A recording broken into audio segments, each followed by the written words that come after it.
Yeah, yeah. I went there. Yeah, I went there. I went there. Salute to everybody that is in the chat. Tell me, how did you like my kung fu? Guys, salute to you all. Positivity is coming your way. I hope all is well with you and yours. Guys, I'm sending out a big positivity to you all on this beautiful, and I mean beautiful Sunday evening. It is April 23rd, 2023. Beautiful day outside. Beautiful all across America. Guys, I got a lot to talk about. Guys, I don't know if you are aware of this, but we may have some Chinese spies in America. May have some Chinese spies in America harassing Chinese quote unquote dissidents, Chinese nationals living in the States, even Chinese Americans, and possibly even regular Americans. People who are spreading or attempting to spread democracy. That's a big no-no. And the PRC, the People's Republic of China. So I'm going to talk about that. There's been a few crackdowns on these quasi police stations, supposedly. So I'm going to talk about that. I'm going to talk about what else am I going to talk about today, guys? Let me see. What else am I going to talk about? I'm also going to talk. Oh, where is my thing at? Hold on for a second, guys. Give me a second. We're going to talk about this based. Is that the word? Based grandpa who refused to dance in some sort of little. He was on some sort of show. They wanted him to dance with some transgender dudes, cross dressers. I'm going to talk about that as well. I'm also going to talk about the conflict, an ongoing conflict in the Sudan. Terrible. We got 16,000 American nationals living in Sudan. Ooh, I think they're stuck over there, but there appears to be some sort of attempted coup. There's two factions fighting for control of the country. Sudan is a huge country, by the way, in Africa. But there are Americans that are over there that are essentially stuck over there in the country. I think there are no available airports now. I think they've been shut down. According to a lot of sources, there has been one American death over there. I don't know if the United States government is going to intervene and get these Americans out. But anyway, I'm going to get into that. Also, Budweiser boycotting, not Budweiser, Budlight, excuse me. I'm going to get into that. I'm going to drop the link. But salute to you all, guys. Let's have a great day today. Let's be mindful of the vulgarity, the cursing, etc. I don't mind you calling in, but we have to be very mindful, guys. But anyway, salute to you, EAE, says CT. I just had to start this stream at the same time the Warriors game comes on. Salute to you, EAE. Positivity is definitely coming your way. We got 7 Steel in the building. 7 Steel positivity is definitely coming your way. I hope all is well with you and yours. Who else do we have in the building? We got Abu in the building. Salute to you, Abu. I hope all is well with you and yours. We got Lady D in the building. Lady D says, expect even worse with these treasonous blackmail YouTubers collaborating with American enemies. Wonder what you mean by that, Lady D. But salute to you, Lady D. Positivity is coming your way. I hope all is well with you and yours. We got Cliff in the building. Says, in the building, I'm ready for another great show, CT. Thank you so much. Got Fallen Sunlight in the building. Positivity is coming your way. We got John Small in the building. Says, chaotic Sunday. Oh, it will be. It will be. We got Ghost Towns Twin in the building. Salute to you. Got Leander in the building. Positivity is definitely coming your way. We got Ronnie in the building. Says Judicial Watch has just released a live right after you talk about China and the virus and Fauci, along with Hunter Biden bombshells too. So maybe we can check that out while we are on the live stream, CT. Could look into that. Let's see. Just Rob is in the building. Positivity is coming your way. Guys, hit that like button while you're in here. Share the video if you can. Positivity is coming your way, guys. Get the likes up. The poll question for today, I didn't really think of anything. Let me think of something. Would you sell secrets to China? Let's say $4 million for $1 million. Any type of secrets. That's going to be the poll question for today. Who else do we have in the building? We got Rock, the big gun, in the building. Rock came through the other day with an incredible talking points. the last stream that we did. Who else do we have? We got Fallen Sunlight. Salute to you. We got Leaked in the building. Who else do we have in the building? We got Schizo in the building. Schizo, I saw you last night on Amir's page too, man. On Amir's channel, excuse me. Exile Lioness says, chaotic. We have troops on the ground talking about Sudan. I don't know. I want you to call in. Let's talk about that. I don't know how many troops are actually on the ground in Sudan. Let's see what's going on. We got Mr. S in the building. Salute to you, Mr. S. Positivity is coming your way, guys. Salute to you all. Dirty Dude is in the building, guys. Get the likes up. It's 40-something people in here already. Let me get the likes up, guys. You know I'm not a racist. You know I'm not. Well, hold on for a second. I wouldn't.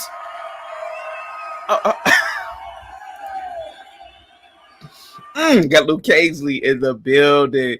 Luke Casey says, no need to tell secrets to CCP as they already have them all. Oh, yeah.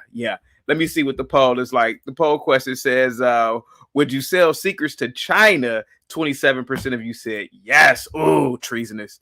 Let me see. Give me a second, guys. Salute to you all. I want to point something out.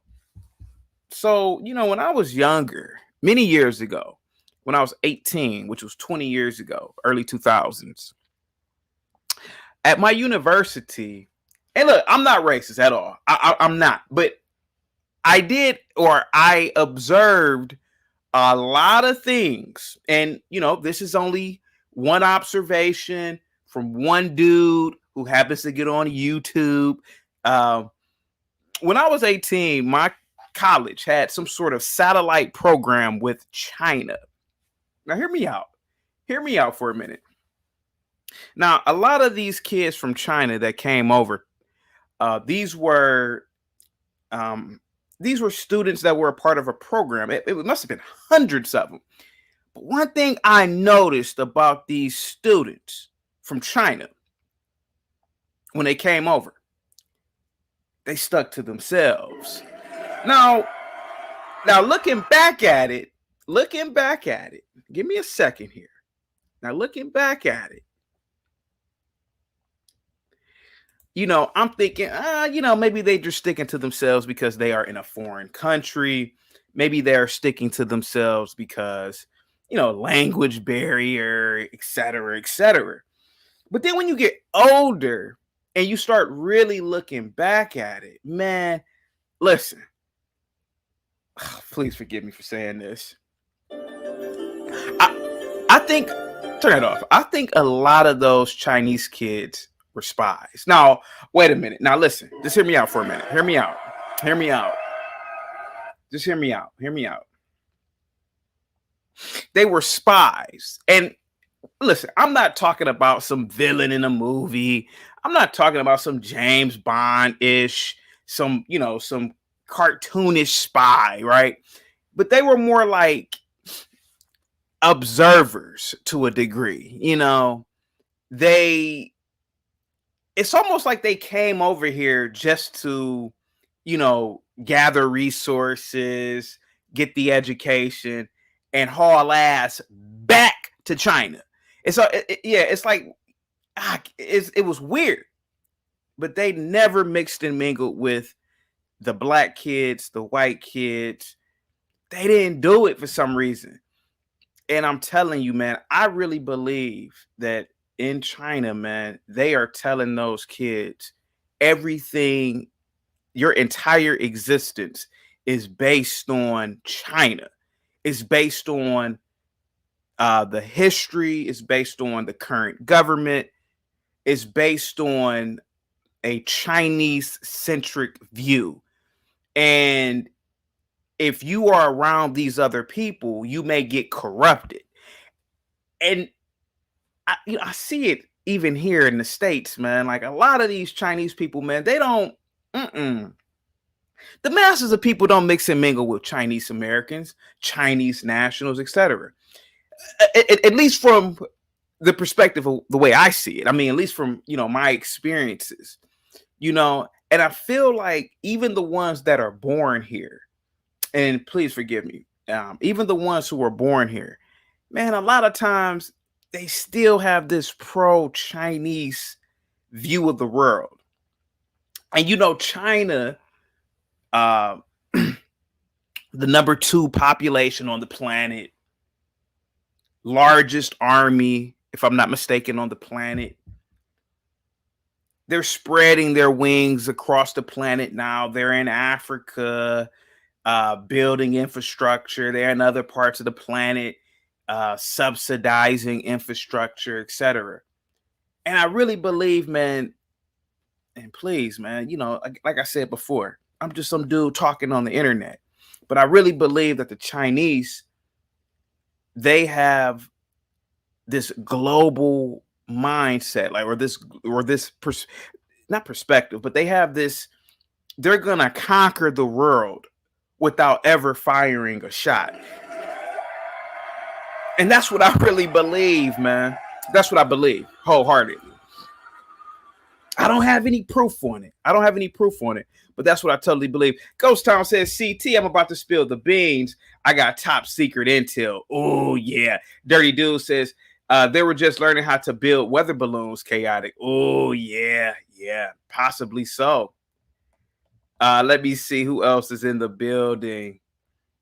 John Dunning is in the building, says the Department of Justice, or the Office of Public Affairs for immediate release Tuesday, January 28th, 2020, Harvard University professor and 2 Chinese nationals charged in 3 separate China-related cases. It's funny that you say that about this particular Chinese professor, because if you really do a lot of research, Ohio State, Case Western Reserve University, I want to say it was a slew of other colleges. They had these Chinese professors who were caught up in selling information to China. Some of them got prison sentences. Oh, yeah. I don't know why the news isn't covering this. I don't know why they're not covering it. But, nevertheless, let me keep on reading these. Hold on for a second. Anthony says there's no proof, but plenty of evidence. Lucchese says, look at the Chinese driver for Feinstein. Spy. Erica Swalwell's mistress. Spy. And many more examples. Oh, yeah. Let me see. Just Rob says, how many more secrets do they need? Are we talking about sex secrets? No, not at all. Let me see.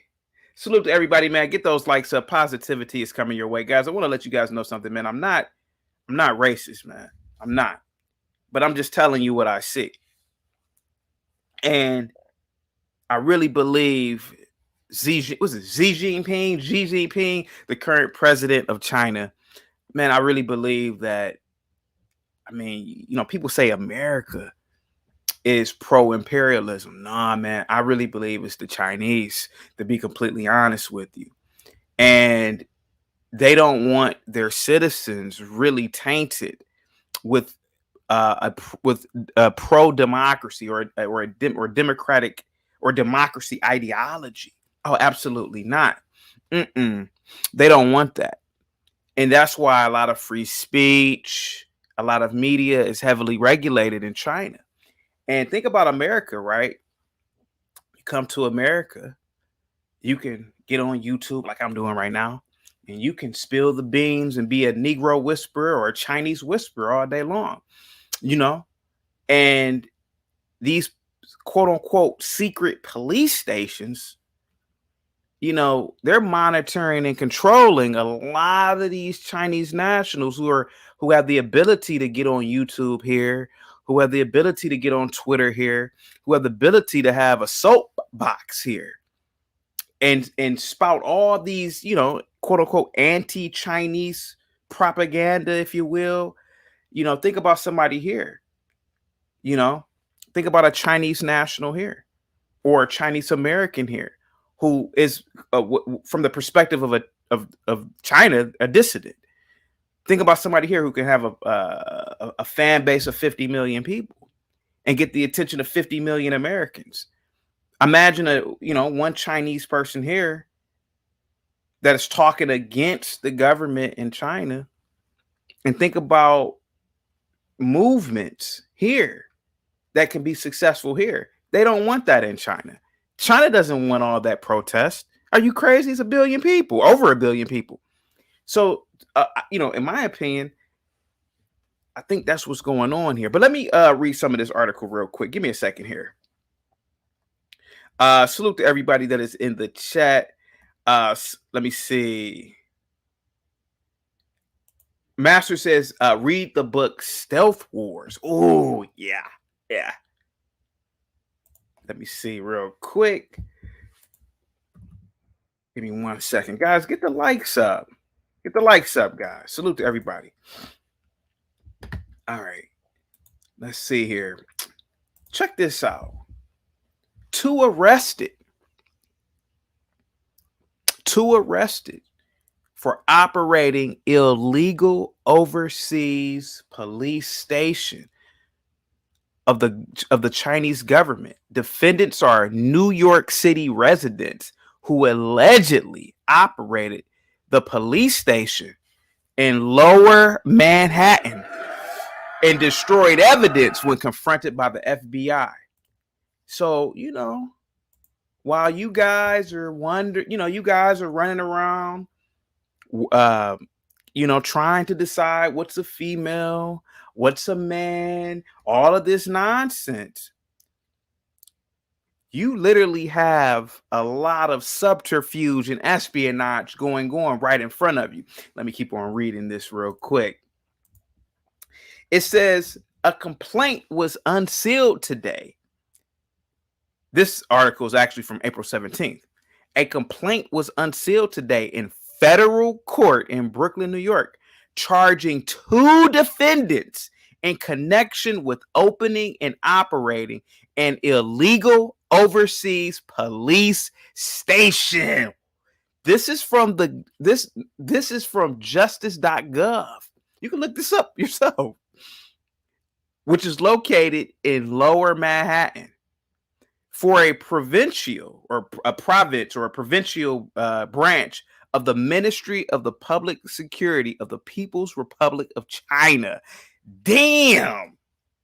Bet you didn't know that. Harry Liu Zhangwang, 61 of the Bronx, and Chen Jinping, 59 of Manhattan, were arrested earlier this morning at their homes in New York City. Their initial appearances are scheduled this afternoon in Brooklyn before U.S. Magistrate Judge Ramon Reyes Jr.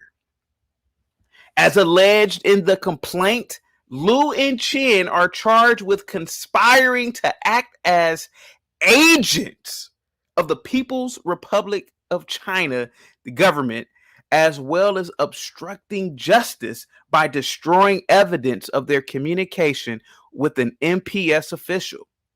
The defendants worked together to establish the first overseas police station in the United States on behalf of the, I can't pronounce this word, but the Fuzhou branch of the MPS. That's a police branch in China. The police station, which closed in the fall of 2022 after those operating it became aware of the FBI's investigation, occupied a floor in an office building in Manhattan's Chinatown. While acting under the direction and control of an MPS official, Liu and Chen helped open and operate the clandestine police station. None of the participants in the scheme informed the U.S. government that they were helping the PRC government surreptitiously open and operate an illegal MPS police station on U.S. soil. Wow.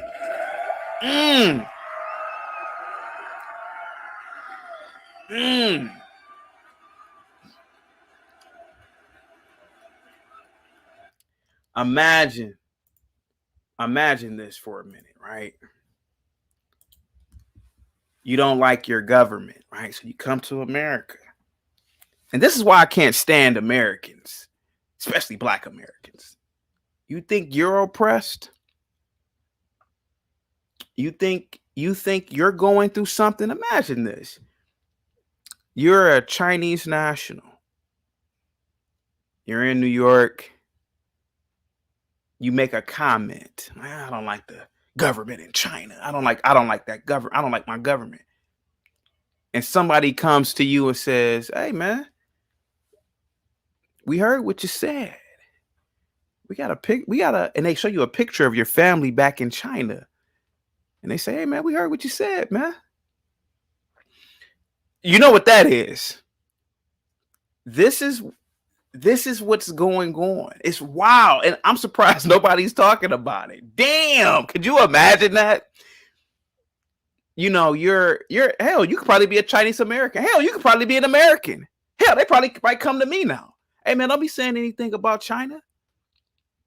This is what's going on in the United States of America. Wow. They have about 9 or 10 quasi police stations in America. All right, let's see here. Let's keep on reading this real quick. Where do we go at? Where do we go? Let's see. Where are we at here? I lost it. The People's Republic of China, through its repressive security apparatus, established a secret physical presence in New York City to monitor and intimidate dissidents and those critical of its government. Said Assistant Attorney General Matthew Olson of the Justice Department's National Security Division. The PRC's, People's Republic of China's, actions go far beyond the bounds of acceptable nation-state conduct. We will resolutely defend the freedoms of those living in our country from the threat of authoritarian repression.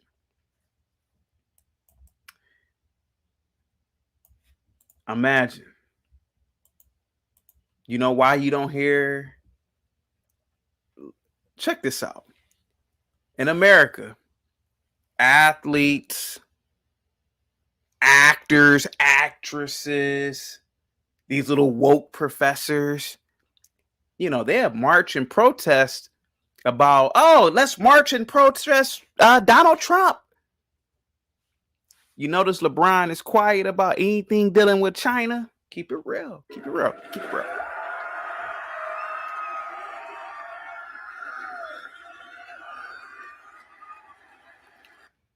When's the last time you heard any actor or actress say anything about China?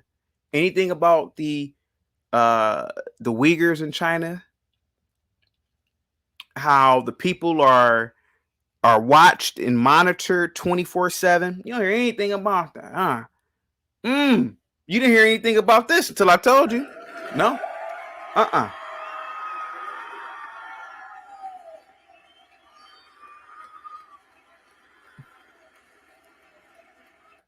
Imagine you're some Chinese national who owns a business in China. And somebody in your family, let's say one of their kids says something on Twitter here. And somebody comes to your door. There have been cases like that in New York. There was an American, well, I mean, they're all American, but there was an American, non-Oriental American. She was in somewhere, some Asian or Chinese American business. And she said a black SUV pulled up and some sketchy Chinese, or what appeared to be Chinese, walked inside and was just standing there.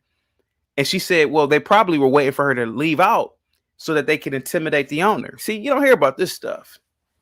All right, let's keep on reading it real quick. Give me a second here. Salute to everybody that is in the chat. Beaver says, Chaotic Truth talked about this on live stream of the police stations about a month or two ago. Oh, okay. You said Mark Fugel TV. Okay. I'm gonna check that out.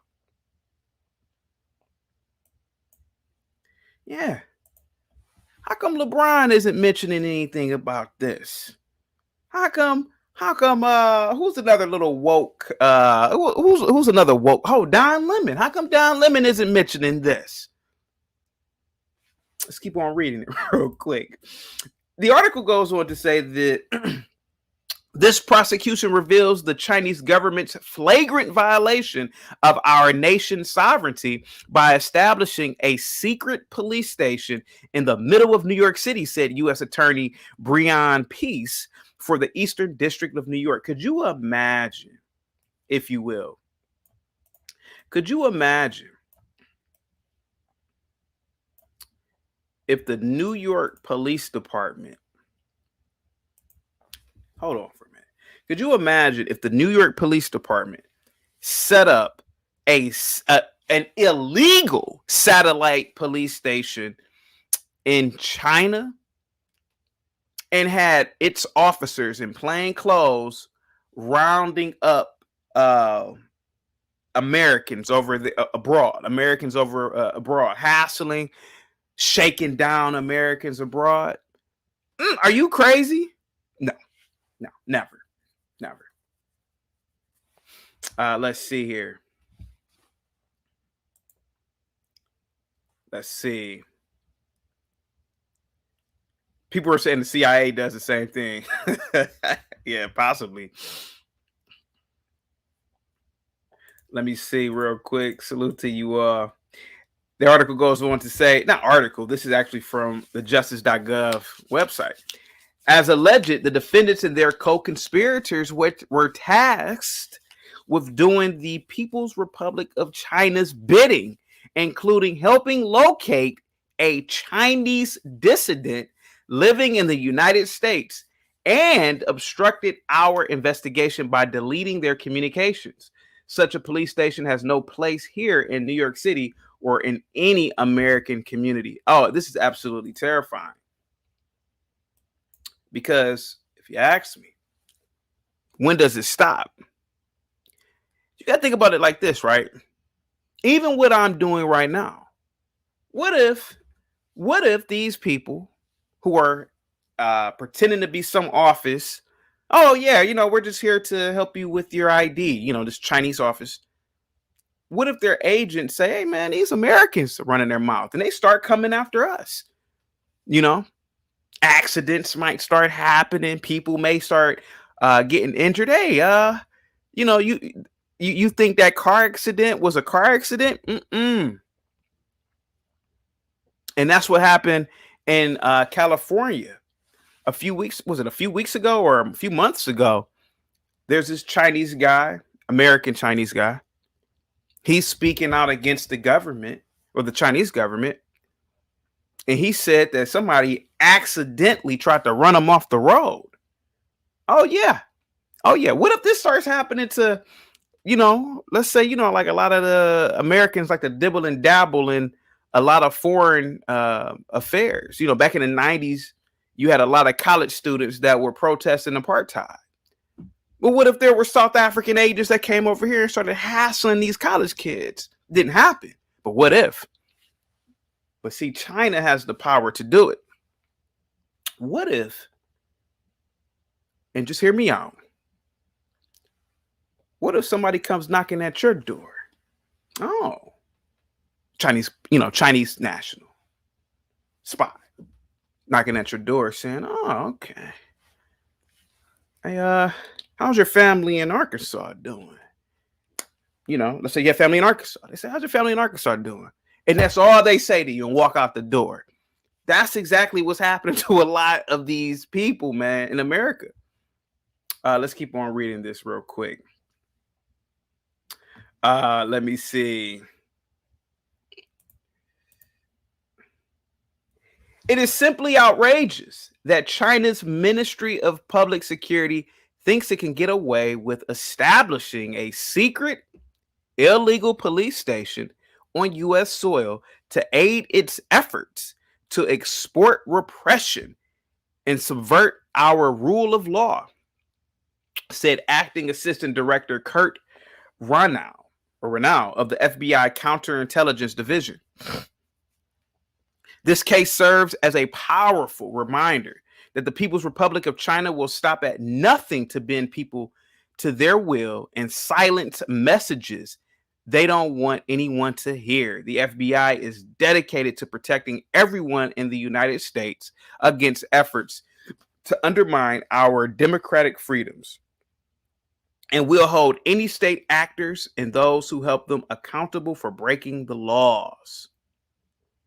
Before helping to open the police station in early 2022, Liu had a long-standing relationship with the trust. A long-standing relationship of trust with PRC law enforcement, including the MPS, since 2015 and through the operation of the secret police station. Liu was tasked with carrying out various activities, including to assist the PRC's government's repressive activities on U.S. soil. Wow.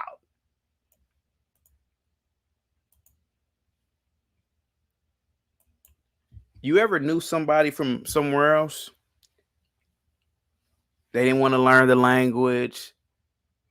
You go to their business, you go to their homes, and listen, you're free to do what you want to do in this country, but you ever met one of these people? These people who refuse to learn the language, refuse to adapt to American ideology, American culture. Man, and I hate to talk about them, but a lot of these Chinese, man, and I'm not, listen, again, I'm not racist or anything.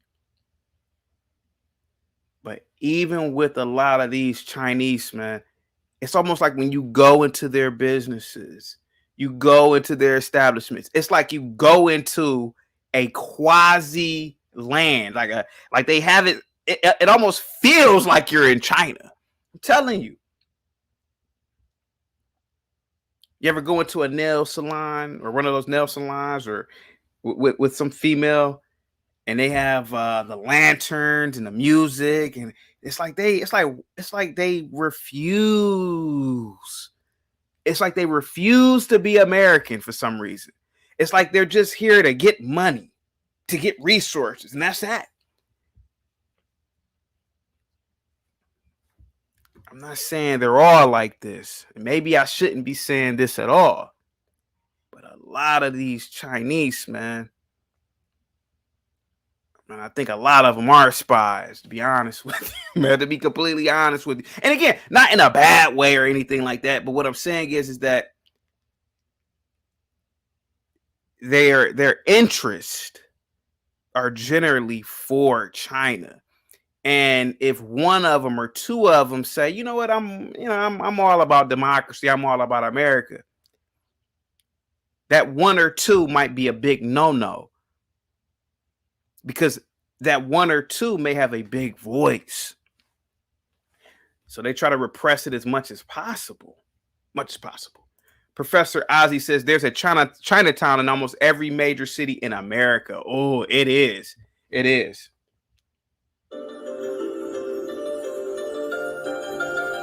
Let's see here. Thank you so much, Professor Ozzy. Let's see. Up with the BM says CT, find some abandoned land and look up the property in the court system. I bet it's owned by someone with a Chinese name. Yes, I talked about that a few weeks ago. How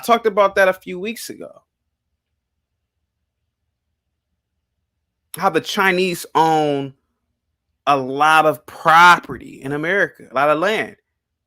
And how the government, it was I forgot what city it was, but they're trying to block it. Like, hey, man, you guys, your government can't buy up all this land here.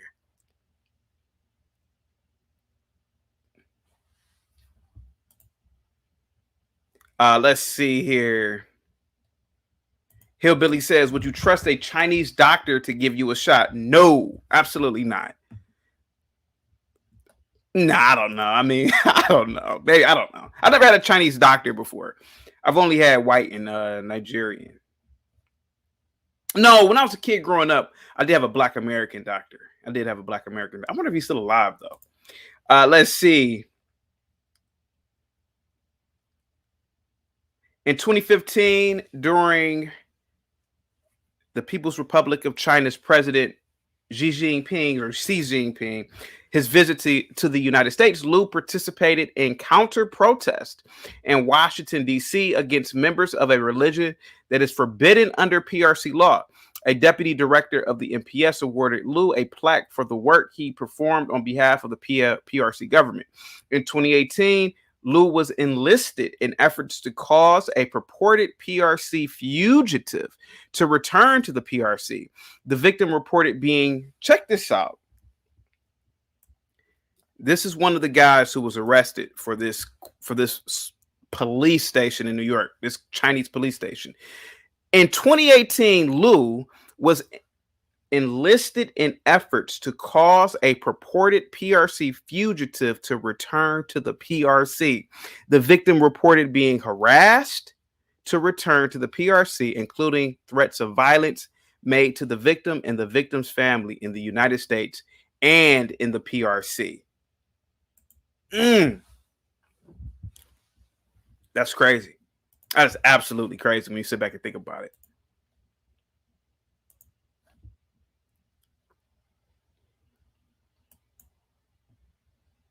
Coercing you to go back to China.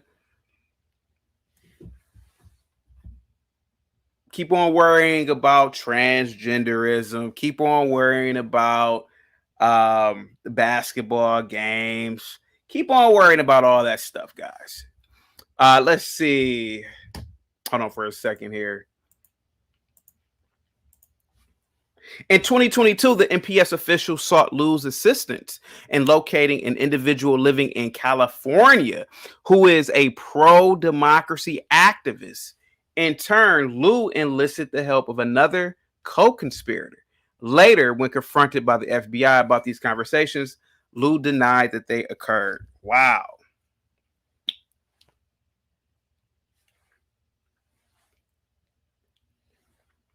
In October 2022, the FBI conducted a judicially authorized search of the illegal police station. In connection with the search, FBI agents interviewed both Liu and Chen and seized their phones. In reviewing the contents of their phones, FBI agents observed that communications between Liu and Chen, on the one hand, and the MPS official, on the other hand, appeared to have been deleted. Why did they delete it?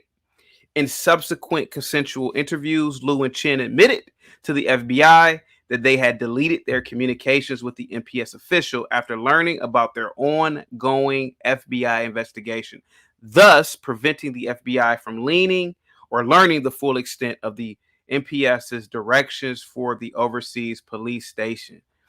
If convicted of conspiring to act as agents of the PRC, the defendants face a maximum sentence of 5 years in prison. The obstruction of justice charge carries a maximum sentence of 20 years in prison. Damn. Wow. John says there are people who want the good stuff America has to offer, and there are people who want to destroy America. Yes, I totally agree, both domestically and internationally.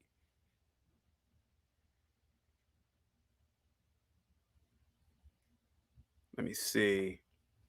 Up with the BM says John. Yeah, it was shocking to find out it was my doctor because he was really cool, but no, what? Okay, hold on for a second. Give me 1 second, guys. It's a lot of chat going on.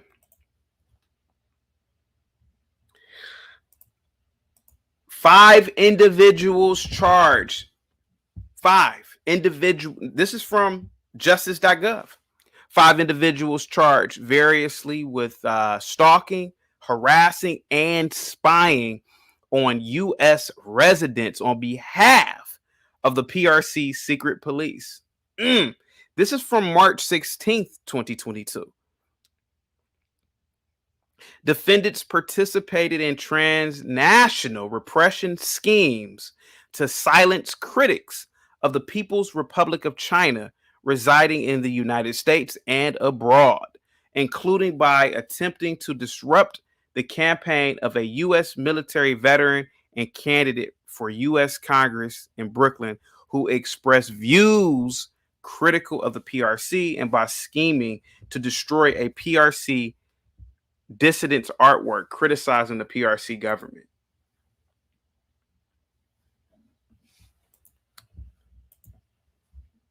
Says two complaints were unsealed and one amended complaint was authorized today in federal court, charging five defendants with various crimes related to efforts by the secret police of the People's Republic of China to stalk, harass, and spy on Chinese nationals residing in Queens, New York, and elsewhere in the United States. Frank Liu and Matthew Zibaris were arrested yesterday in the Eastern District of New York, while Shuzheng Wang was arrested this morning in the Eastern District of New York.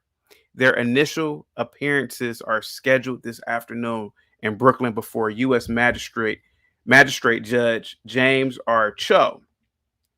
The other two defendants remain at large. According to court documents, all the defendants allegedly perpetrated transnational repression schemes to target U.S. residents whose political views and actions are disfavored by the PRC government, such as advocating for democracy in the PRC. In one of these schemes, the co-conspirators sought to interfere with federal elections by allegedly orchestrating a campaign to undermine the U.S. congressional candidacy of a U.S. military veteran who was a leader of the 1989 pro-democracy demonstration in Beijing. In another of these schemes, three defendants planned to destroy the artwork of a PRC national residing in Los Angeles that was critical of the PRC government and planted surveillance equipment in the artist's workplace and car to spy on him from the PRC. Damn. Yikes. This is crazy. Give me a second here. I see that $2 super chat. Thank you so much. Got to be very careful, man. It's possible, man. It's possible. You get to talking about China now, shit. You might have somebody knocking at your door as an American. Think about that. That's what this is telling me. I know people are gonna say, "Oh, chaotic man. You're just going down the rabbit hole as usual." Am I? Am I going down the rabbit hole?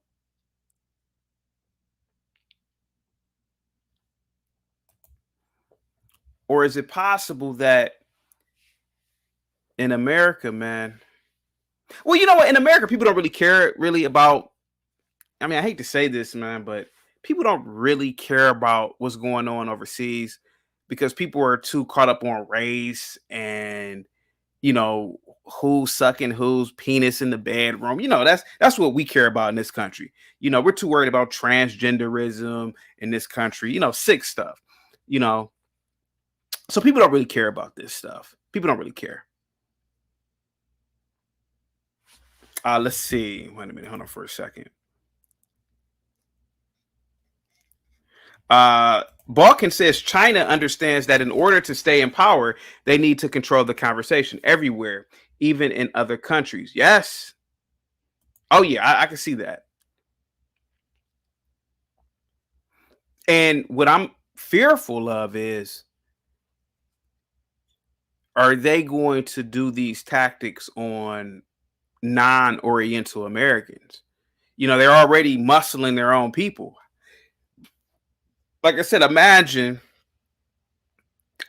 somebody who is pro-democracy in America, which we all are, and they start saying things about the Chinese government, and then these spies come and try to muscle you, and that's all I'm saying. And to a degree, and that's why I really believe that you don't really hear a lot of athletes and anybody talk against what's going on in China. And let's not pretend here, the NBA gets a lot of their money from China as well. They get a lot of views, a lot of sponsors, a lot of ad revenue from China. Let's see here.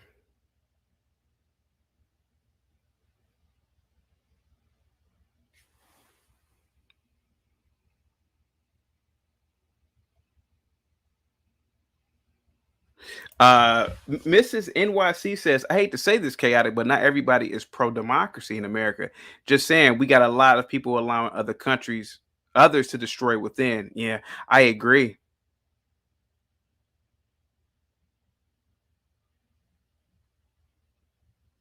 I totally agree.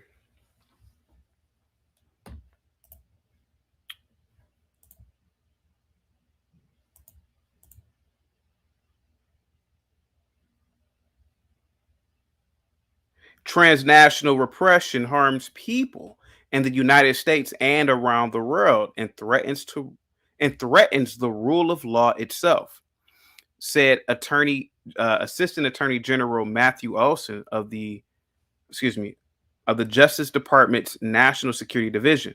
This activity is antithetical to fundamental American values, and we will not tolerate it when it violates U.S. law. The Department of Justice will defend the rights of Americans and those who come to live, work, and study in the United States. We will not allow any foreign government to impede their freedom of speech, to deny them the protection of our laws, or to threaten their safety or the safety of their families. The complaints unsealed today revealed the outrageous and dangerous lengths to which the PRC government's secret police and those defendants have gone to attack the rule of law and freedom in New York City and elsewhere in the United States. U.S. Attorney Breon Peace for the U.S. Attorney Breon Peace for the Eastern District of New York, as alleged, all three cases involve campaigns to silence, harass, discredit, or spy on U.S. residents for simply exercising their freedom of speech. The United States will not tolerate blatantly illegal actions that target U.S. residents and on U.S. soil and undermine our treasured American values and rights. As alleged, all of the defendants charged today at the direction of the PRC secret police engaged in a series of actions designed to silence the free speech of Chinese dissidents in the United States. That is quite damn interesting. Rock the Big Gun with the $20 super chat says, Twin is a fool who says they have 140 IQ but can't name one thing I was wrong about. Sad. It's really sad. I have no idea what you guys are talking about in the chat. But salute to you, though, Rock the Big Gun. Thank you so much, man.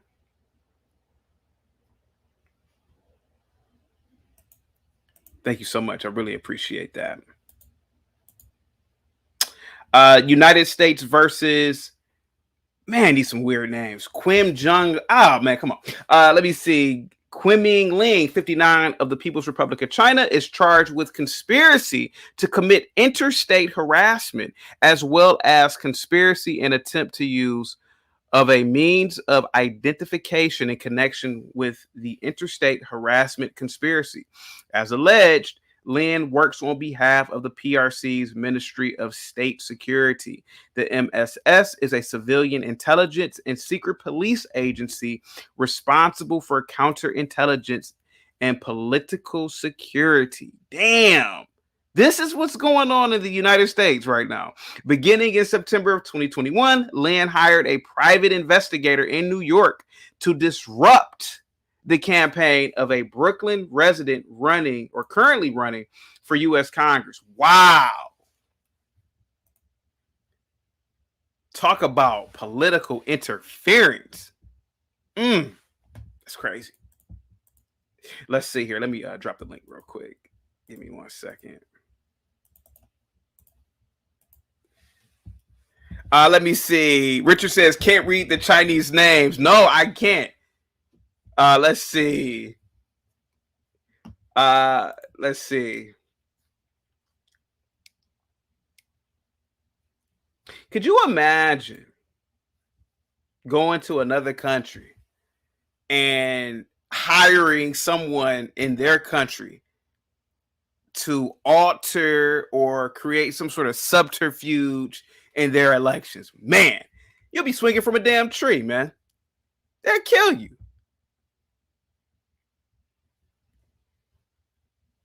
Balkan says, by the way, the Chinese migrants are coming to the U.S. through Mexico, but since they don't have refugee status, they'll probably be deported, so they'll find a way to stay illegally. Said Rock says the CIA does it all the time. We're not talking about the CIA today, though, Rock. Let's see here. That's crazy. Let me read this again. Beginning in September of 2021, Lynn, who uh, the United States is charged, hired a private investigator in New York to disrupt the campaign of a Brooklyn resident currently running for U.S. Congress. The victim, including by physically attacking the victim. Damn. The victim was a student leader of the pro democracy demonstrations in Tiananmen Square in 1989, who later escaped to the United States, served in the U.S. military, and became a naturalized U.S. citizen. In September 2021, the victim, then living in Long Island, announced his intentions to run for a U.S. congressional seat on Long Island in November of 2022.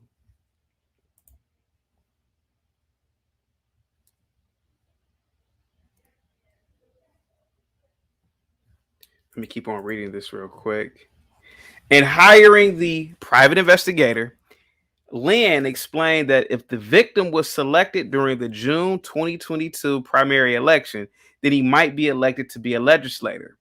Right now, we don't want him to be elected. Lynn emphasized that whatever price is fine, as long as you can do it. He also promised that we will have a lot more of this in the future, including right now a New York state legislator.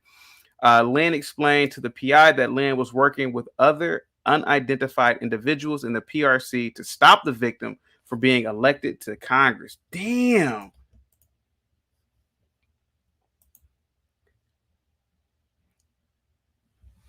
Wow. So these people come over here and they spy and they threaten physical violence on people that work against their interests. This is happening on US soil. And this isn't big news. This isn't national news right here. This is crazy. I'm reading it just like I'm reading it and I'm fascinated by this. This is crazy.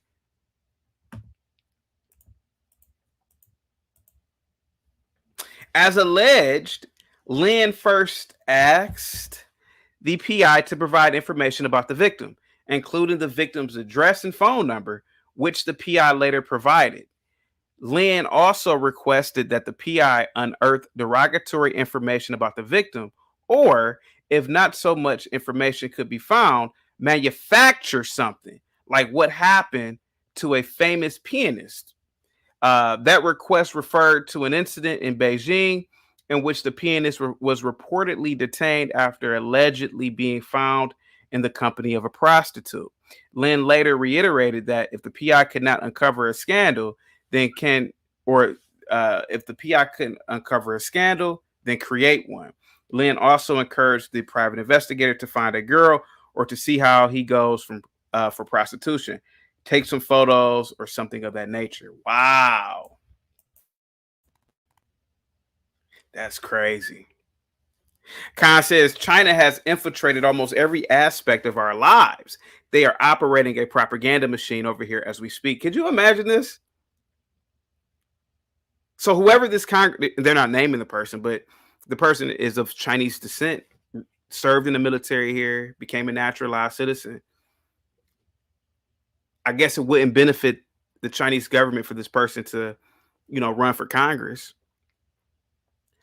So a Chinese spy who's over here basically hired a private investigator to spy on this individual, an American, to spy on this fellow American who's of Chinese descent. And the dude said, "Oh man, if we don't see anything out of the ordinary, create something." Damn. Let me see.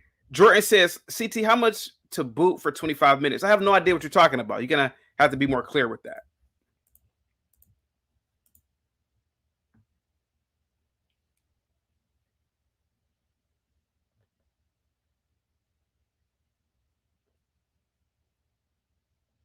In December of 2021, Lin proposed that the PI also check this out. So Lin, whom by the way the government is charging with, conspiracy. What is the government charging him again with? Oh, conspiracy to commit interstate harassment, as well as conspiracy and attempt to use of a means of identification in connection with the interstate harassment conspiracy. It says in December of 2021, Lin proposed that the PI also consider physically attacking the victim to prevent his candidacy. Wow.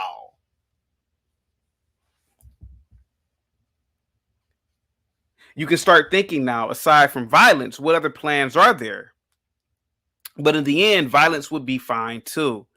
Huh? Beat him up. The guy laughs. Beat him up until he cannot run for election. Hey, that's the last resort. You think about it. It says a car accident. Ooh. He will be completely wrecked, right? If convicted, Lin faces a statutory maximum sentence of 10 years in prison. Wow. The United States versus Xu Zhang Wang, 73, of Queens, New York. He's charged with acting as an agent of the People's Republic government or People's Republic of China government, criminal use of means of identification and making material or materially false statements in connection with his participation in a transnational repression scheme orchestrated by the MSS. As alleged, Wang is a former visiting scholar and author who helped start a pro-democracy organization in Queens that memorializes two former leaders of the Chinese Communist Party who promoted political and economic reforms within the PRC and were eventually forced from power. Since at least 2015, however, Wang has secretly operated at the direction of the control of several MSS offices. Wow, that is insane. Hello? Hi, can you What's hear going me? on? Yeah, I can hear Not you. much. You can okay. I was just first of all, I wanted to say that based on what I know, this is not new. To the extent that there are these things called Confucius Institutes that Yeah, go around on campuses and basically try to not only promote Chinese culture but also keep the Chinese international students sort of in line, and they can be quite disruptive. Like if, for example, there's a somewhat anti-China debates going on campus. A lot of the time, what seems to happen is that they become very disruptive in the audience and they start, kind of shouting across and that sort of thing. Have you heard of that by chance? no, go ahead, explain it. Yep, go ahead. Oh no, that basically is the explanation that well, okay, okay. So I'm not an expert, okay? I'm just speaking based on what I know. But it seems like the Chinese government has a lot of, I want to say, I don't want to say branches, but they have like a lot of sub institutions that they sort of deploy to really push their agenda. And something that you would notice there, which I Mm-hmm. have also noticed going to university in North America, is that these institutions tend to target people of Chinese ethnicity who most likely Right, grew up in China. So it's not really to say that they are, going and like attacking the average citizen, but they do right. try to sort of, keep their own in a particular sort of group or in line in a certain sense. Yeah, like I said before, when I was in school, I didn't really there were a lot of Chinese nationals that were Hmm. bought over in some sort of satellite program from China, Hmm. and they didn't mix and mingle with the No, they Americans. don't.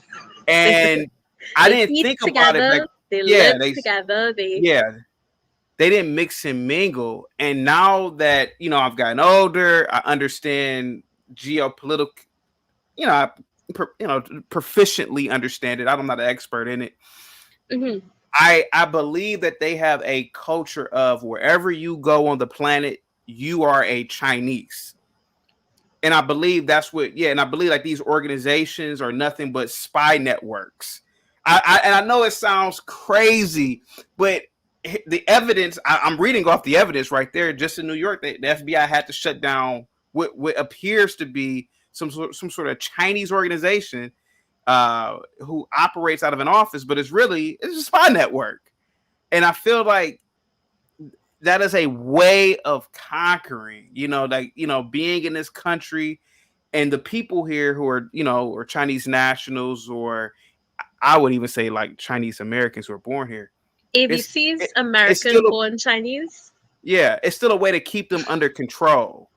You Mm-hmm. know, yeah. Go ahead. Oh, and so I support your channel for the Hmm. most part, except when you make certain comments about About certain what? people's underwear. But I'm not gonna go there now. No, you can. What was But the question? no, I was just saying that I hope your channel doesn't get demonetized. I'm not trying to say that, but this is not the only example of a foreign country sort of working on American soil. I'm Give gonna. me another one.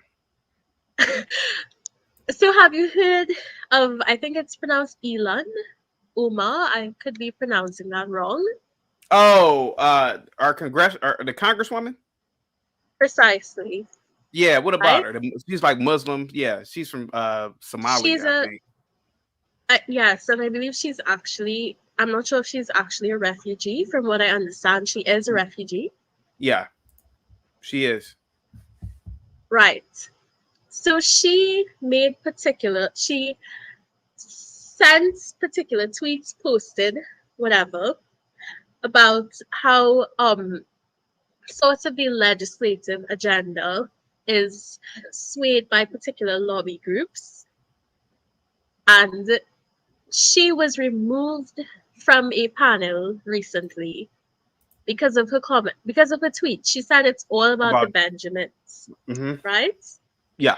So I was just wondering, I'm not trying to get your channel demonetized No, because you can talk we about it. Go know ahead.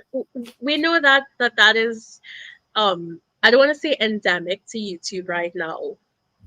But how do you feel about this versus what Elon Umar was saying? So, if I'm not mistaken, Omar made a comment about um okay, for people who don't know, uh Ian, what's her name again? Elon? I think it's Elon Elon. Wait, Omar. She was let me booted. Google. Yeah, Elon. she was booted from the Foreign Affairs Committee for Hmm. making supposedly anti-Semitic comments. And let me see real quick. She was also claiming white supremacy. Was she really? Yeah, she said she was claiming white supremacy was the motive for the move. Okay, yeah. She was claiming that the reason why she was booted from the committee was from white supremacy, et cetera, et cetera. Okay. Uh, I didn't hear and that part, you're but okay. asking me, and so you're asking me essentially what about Congresswoman Omar? Well, I'm just asking, Hmm. like, do you feel like there's a parallel, or do you see that this is something different? Because I've spoken about going to university and genuinely having this Confucius Institute very, I don't want to say very visibly on campus, but once you know that they exist, it's hard not to see them. Wherever you find international students from China, you tend to see these people around. And you were speaking about how they bullied a Chinese, Yeah, a Chinese, somebody who was born in China. yeah, but who They moved here? bullied Chinese this, nationals. Yeah, and they come over exactly. here. Yeah, They bullied this person until he stopped running for Congress. Am I getting yeah, that right? yeah, yeah, So it's kind of like, foreign interference yeah. in a certain way. So how do you feel about institutions such as what Elon Umar was complaining about? it was way back, I think when Trump was in office. Do you feel like there's similarities or differences between those two? I'm trying to figure out what you're really trying to ask here. Are you asking? Okay, I'm trying to figure out what you're trying to really ask here. Are you asking um, if Congresswoman Omar is being, um, if somebody is pretty much like, Tampering with her ability to, be visible in Congress and in government, the same way that these people are tampering no, with the I just Chinese, think with. no, Congresswoman Omar, no, Congresswoman Omar is your typical, uh, she's drank the juice, meaning that, I hope this translates over right. She's playing into the victim card here in America. She is a person that she she's crying white supremacy because she was kicked off of the foreign affairs committee, but all the Mhm, while she's living better in a nation founded by whites, where she couldn't be in Congress in her own country. She couldn't run for any mhm, political.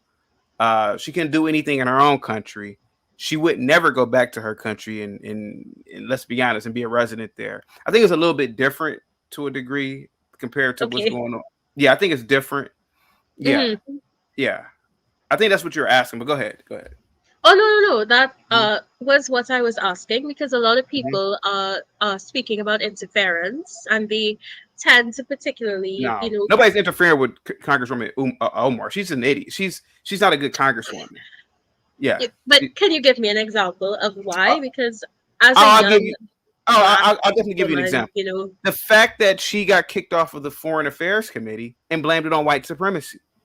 That's but she all the. claimed that it came back to her tweet about it's all about the Benjamins, which came back to, I think, 2016 or 2017, when the issue of Israel lobbying the U.S. Senate, she first tried to shine light on it. Okay. So, what do you what do you have to say? Do you think that the Chinese are the only people who really are able, like the only foreign power who are, sort of able to influence who can and can't be in Congress? Or do you believe there may be Oh, more to it? I mean, okay. Because you're saying, oh, it's on US soil, but I'm saying, but haven't there been other instances of foreign governments sort of influencing what goes on in Congress, basically? Well, I would suspect. I mean, other governments can do it. I mean, Russia would be one Do you that believe could. that? I believe Russia could influence politics in America. I certainly believe. What's another government? I certainly believe. What's another government, a powerful government that can influence? Um, what other nationals do we have living in America? Maybe a Saudi in office. I don't know. Maybe Okay, a okay. Muslim. Because I she's don't. I on don't know. Saudi side, by the Yeah, way, maybe, but yeah, okay. something like that. I don't think any poor nation states can do it. I don't think they have the. I don't think they could have the spies or the networks to do it, to interfere. But yeah, yeah. Right. Anything Thank else? you. Oh, no, no, no, that was it for me. Now, where are you from? I'm West Indian, but I'm technically speaking Canadian. Okay, okay, yeah. Um, when I was, like I said before, when I was a kid, I noticed that the Chinese students, they had a certain behavior, and like I said before, it was almost like they were looking at us, like almost like observing us, and we were just Hmm. like kids playing around. But I really Hmm. believe that these people are imperialistic in nature, and I really believe that. Okay, okay, okay, okay. Yeah, go ahead. Sorry. So define these people because you know that there are ABCs, right? American born Chinese. Yeah. And and then there are Chinese international students. So based on what I've seen of Chinese people on campus, they are friendly, they're cool, but they really only hang out with each other and they only live in students' accommodation with each other and they only study with each other. So I'll say it and I'll keep on saying it. Mr. S, can you get on camera too? I wholeheartedly believe that the Chinese, not all of them, of course, but they have a Chinese centric view of the planet. And I really believe that when they're anywhere on the planet, they are a satellite of their country, their homeland. I don't see a lot of them actually matriculating into American culture. I just don't see it. Now I could be wrong. I've only been around so many Chinese in my life, but every time mhm, I'm around just the ones even over here who are born here, it's like when mhm. you talk to them, it's really just based on their culture. They don't speak English. They don't care to. I mean, they speak English, but I feel like I'm in China when I'm around them. If that makes any sense. What? Yeah, I No. feel like I'm in Explain. China. I don't feel like this is an American right here. I don't feel like it. I don't feel like they. I don't feel like they're American. If that makes any sense. Well, it was an opinion. So Yeah, it's just I my was just opinion. Yeah, asking. yeah, yeah, yeah. What do you feel like when you're? I mean, you said okay. So when you said you're around them, but what do they?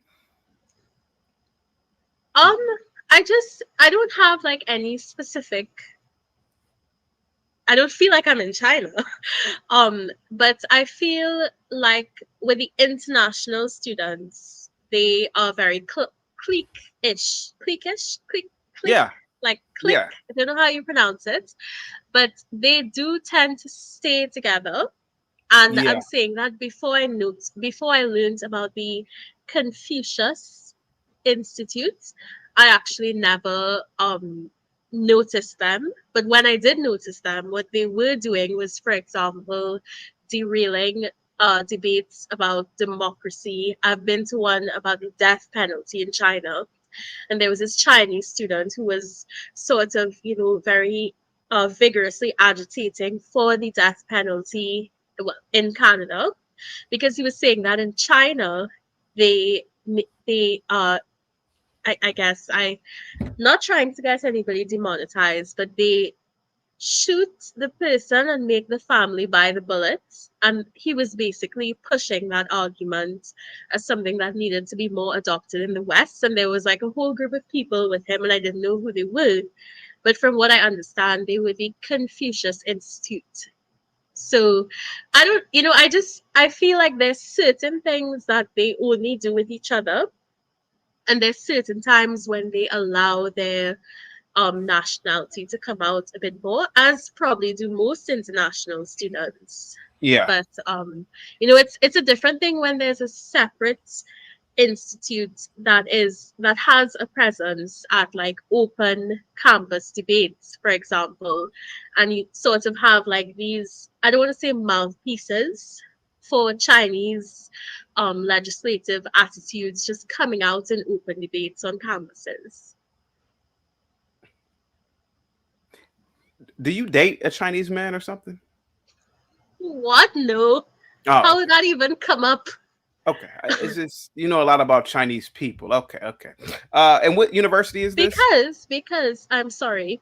So I don't want to disclose my university in case I say something ridiculous. But I do have a degree in politics, so I had to know in a certain degree of detail about Chinese Western sort of relations, and also, well, I just, for the sake of knowing, I used to like, when I had nothing to do, I used to like just live on Al Jazeera and Oh watch yeah. all of the news and all that kind of stuff. So Yes, Let me see. Sam says she's a spy. CT. Yeah, I kind of believe that. Let a me spy. see. Okay. Let me see. The link is dropped, guys. Let's see here. What you want to stay on the panel, Lena? Not for now. Thank you. That was just my Okay. contribution or my question, rather. Okay. Hopefully, I answered it. Yes, you did. Oh, sounds good. Thank you so much, Lena, for coming through. Okay, no problem. Bye bye. Bye bye. That was Lena on the ones and twos. Did you guys know about these little secret police stations in across America, especially in New York? Be brave and think that you know about that. You're on mute, sir. You put me there, doggone you. Hey, I read about them when you brought them up, and it doesn't surprise me. First of all, let me say right quick on Ilhan Omar. Could the black race just please start telling your other? Let's get him the fuck up out of here. We ain't talking about black people today. We're only talking about Chinese people today. Yeah, he was going to say something. We're only talking about Chinese people today. I was kind of interested to hear what he was We always give me a second, sir. We always give smoke to blacks. Let's give smoke to the Chinese today. Hold on. Give me a second. Where's my music at? Give me a second, guys. Give me 1 second. I got to be brave and think in the back. Now be brave. I'm going to bring you back up here. But today is not the day, man. What the hell does black people got to do with Chinese people? We got people spying in America. Spy networks in America. You got Chinese individuals coming from China, shaking down Chinese nationals, probably shaking down Chinese Americans, and then they're going to start shaking down Americans. And you talking about some black people? No, not today, be brave. Not today. I'll give you one more chance. Not today. Not today. Right. Thanks for the chance, Chaotic. No, the police. I will. Go ahead. Thanks for the chance. Station. Go ahead. Thank you for the chance. Yeah. Okay. But you brought it up. Anyway, you brought up the lack of counting blessings. God damn it. I brought up what? The lack of counting blessings. Hey, man. Okay, I'm going to Chinese. Hey, what do you think about the secret police? All right. I'm saying this is nothing at all to worry about. And you know what? You know what's really silly? That we're this far along in society and history and the availability of information on the internet, and we're still falling for all this refresh attempts at propaganda to fear China. That's all this bull crap is. It's like, okay, hold on a minute. Okay, Chinese are over here. They got these secret police stations. They're all over Canada. They're all over Britain. They're all over India. First of all, here's a horrible thing. Since it's a one world government already and has been for 100 years, how about the fact that we just accept that this is only normal, rather than just because we're getting the information now, we think it's something, oh my God, it's been happening for 60 years probably, or 40 or 50. And I guarantee you it's been happening for who knows how long. So the point is it's like, what's going to happen is Trump's going to come in and he's going to make an issue out of it. You're ahead of him, Chaotic. Oh, we got Chinese police stations in America. That's just one of his worship tricks. He's going to get that's one of the points where he's going to get people to worship him like a damn idiot. What kills me is if there were Chinese and I was upset, here's my thought. If I was upset about a Chinese, man, I got a kick out of you straightening me out, Chaotic. I'm an old man. I like it when a young man straightens me out. Anyway, if the Chinese have police over here, we got to understand something. There's something different to be said than worrying about these police stations. We got to worry about who has the goddamn power to put them there and who's allowing it. Who's setting it up? Who's doing it all over the planet? Who's doing this in Africa? Who's doing this in Britain? Who's doing this with Chinese here and there? You know, that's where we could at least get to where we could maybe approach the question of investigating the goddamn reality instead of going into this childish shit about, oh my God, the Chinese are here, we're over. You know, you got a lot of people on these channels that are conservatives that are worrywarts, and it's disgusting. It's like they refuse to understand that it's a one world government. So they think all these China and Russia and Britain and France, we're all still against each other and going to go against each other in the trenches any day. It's all bullshit. And I'm saying that just on the record, and I got to get to my dinner here. Let's get you up out of here. Let's get you up out of here. Let's get you up out of here. Cuban libertarian says Cubans influence Congress. Yeah. Oh, okay. Salute to you, be brave. I got to get you up out of here, man. You came in here on 20, man. Salute to you, though. Be brave and think, man. Positivity is coming your way, man. Let's get you up out of here, man. I don't even know what you're talking about, actually. One world government. I mean, what is he talking about? I think he's in trouble. I saw that. I noticed he had a bar on the back of his door. Yeah, something. Hiding his identity, all that stuff. Let's get you up out of here. Yeah. Don't even know what he's talking about. One world government. He's talking crazy. Cuban libertarian says Cubans influence Congress. Never in a million years. Mr. S, can you come on camera, man? What's up, DMT, man? What say you about these secret police stations getting shut down, man? And how come we don't know about this as Americans, man? It really don't surprise me.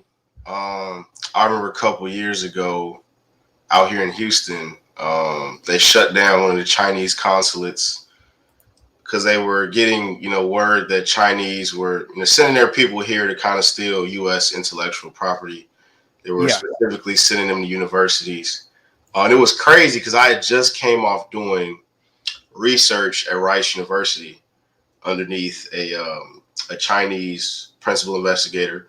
And over half the lab was Chinese. Good people, though. I don't want to say anything bad about them. But there are some things you notice. And after reading that story, it did kind of make me suspicious. Now, I don't want to say they were doing anything nefarious or anything or giving me cause to be suspicious of them. But it was just interesting. And I think if they were to do it, in a place like Houston, a place like Rice University would be somewhere that would harbor those sorts of people. Because being that I think the Asian population is even like twice the size of the black population at that university. So it's not surprising. I think there are, Chinese people all over this country on the low, spying, they manage their own affairs very well.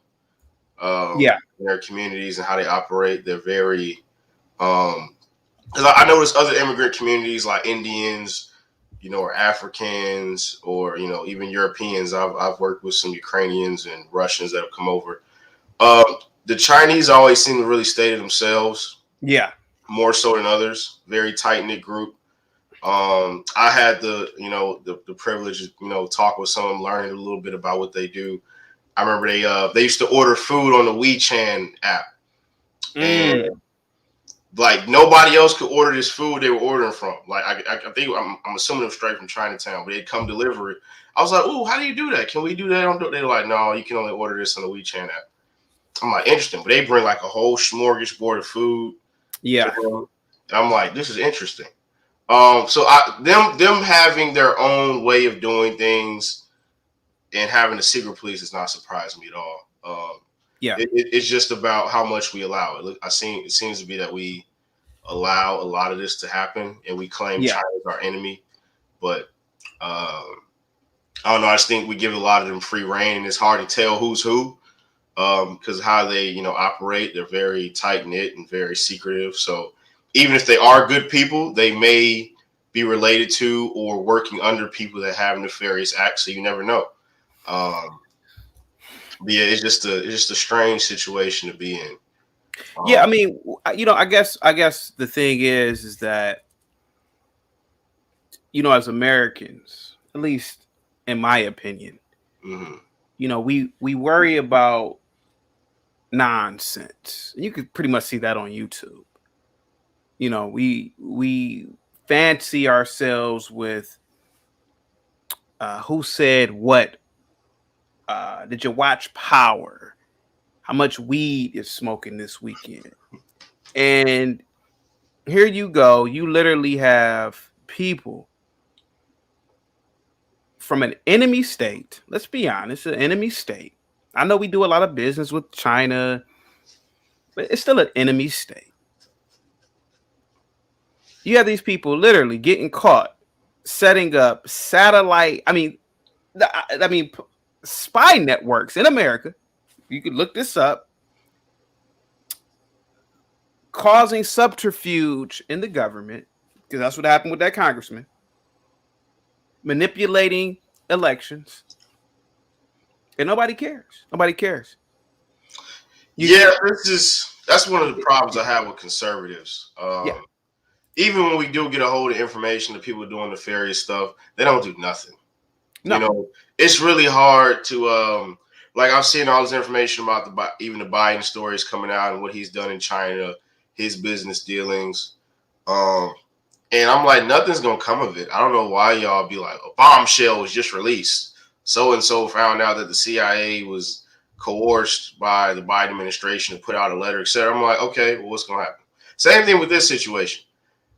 Who's actually gonna do something about, you know, the Chinese having these secret police, them stealing our intellectual property, them setting up basically spy rings to spy on us? I mean, who's going to do anything about it? It seems like I never see any action. It's just, oh, we found something out. Oh, no. Like, you know, and then nothing ever comes of it. So it's like, it seems they allow this stuff to happen. Yeah. And then Be Brave, he gets on here. Here I go. I, you know, to the best of my ability, I talked about all the information I had about some of these spy rings getting caught, people being arrested and charged. First thing out of his mouth is black people. What the fuck does black people have to do with Chinese spy networks? He got his own problems. Look like he running from something. He got some issues. I don't know what he got going on. These people do have a repressive regime over there. Xi Jinping literally has repressed any type of content. The dude has made himself a lifetime president. Just little things like that, right? There is no democracy over there. And here goes Be Brave and Think. He gets on here, and I don't know where he was going, but he was about to say something about black people. What the fuck does black people have to do with anything we're talking about right now? Nothing. Go ahead. I don't know what he was talking about. Go ahead. But hold on. Like I said, I like Chinese people. Yeah, you do. I think who's I like super hot Chinese chick though. Who's a super hot Chinese chick though? They don't really. Go ahead, sir. That's a good question. Lucy Liu was pretty hot back in the day. Yeah. Oh dang. Because the only ones I can think of are like mixed. Yeah, they don't really have. Oriental women are very unique in the sense like they don't like. For example, if I see a good-looking white girl, especially a good-looking black chick, you know, I'm married, but you notice it. But Asian women, they don't really have that. Oh wow, she looks good. I'm not saying that they're certainly not. The girl in Crazy Rich Asians. She's pretty hot. I can't think of her name, but I know who you're talking about. She's pretty hot. And maybe Brenda Song, like if they get that correct, if they get that surgery to make their eyes more round, yeah. Louis, hold on for a second. We got somebody in the back named Louis Wayne. Hold on for a second. Hopefully this is not a porn bomber. Is this a porn bomber? Keep it real. Sir, I've been on here before. I'm not going to porn bomb. You're not going to show us your penis, are you? This kind of what's going on? There's nothing much to show there, but okay.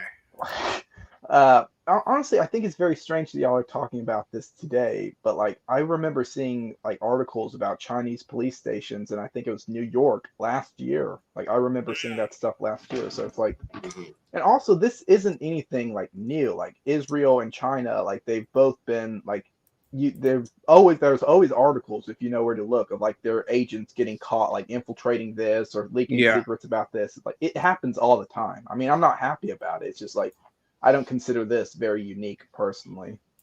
In my opinion. He has a point.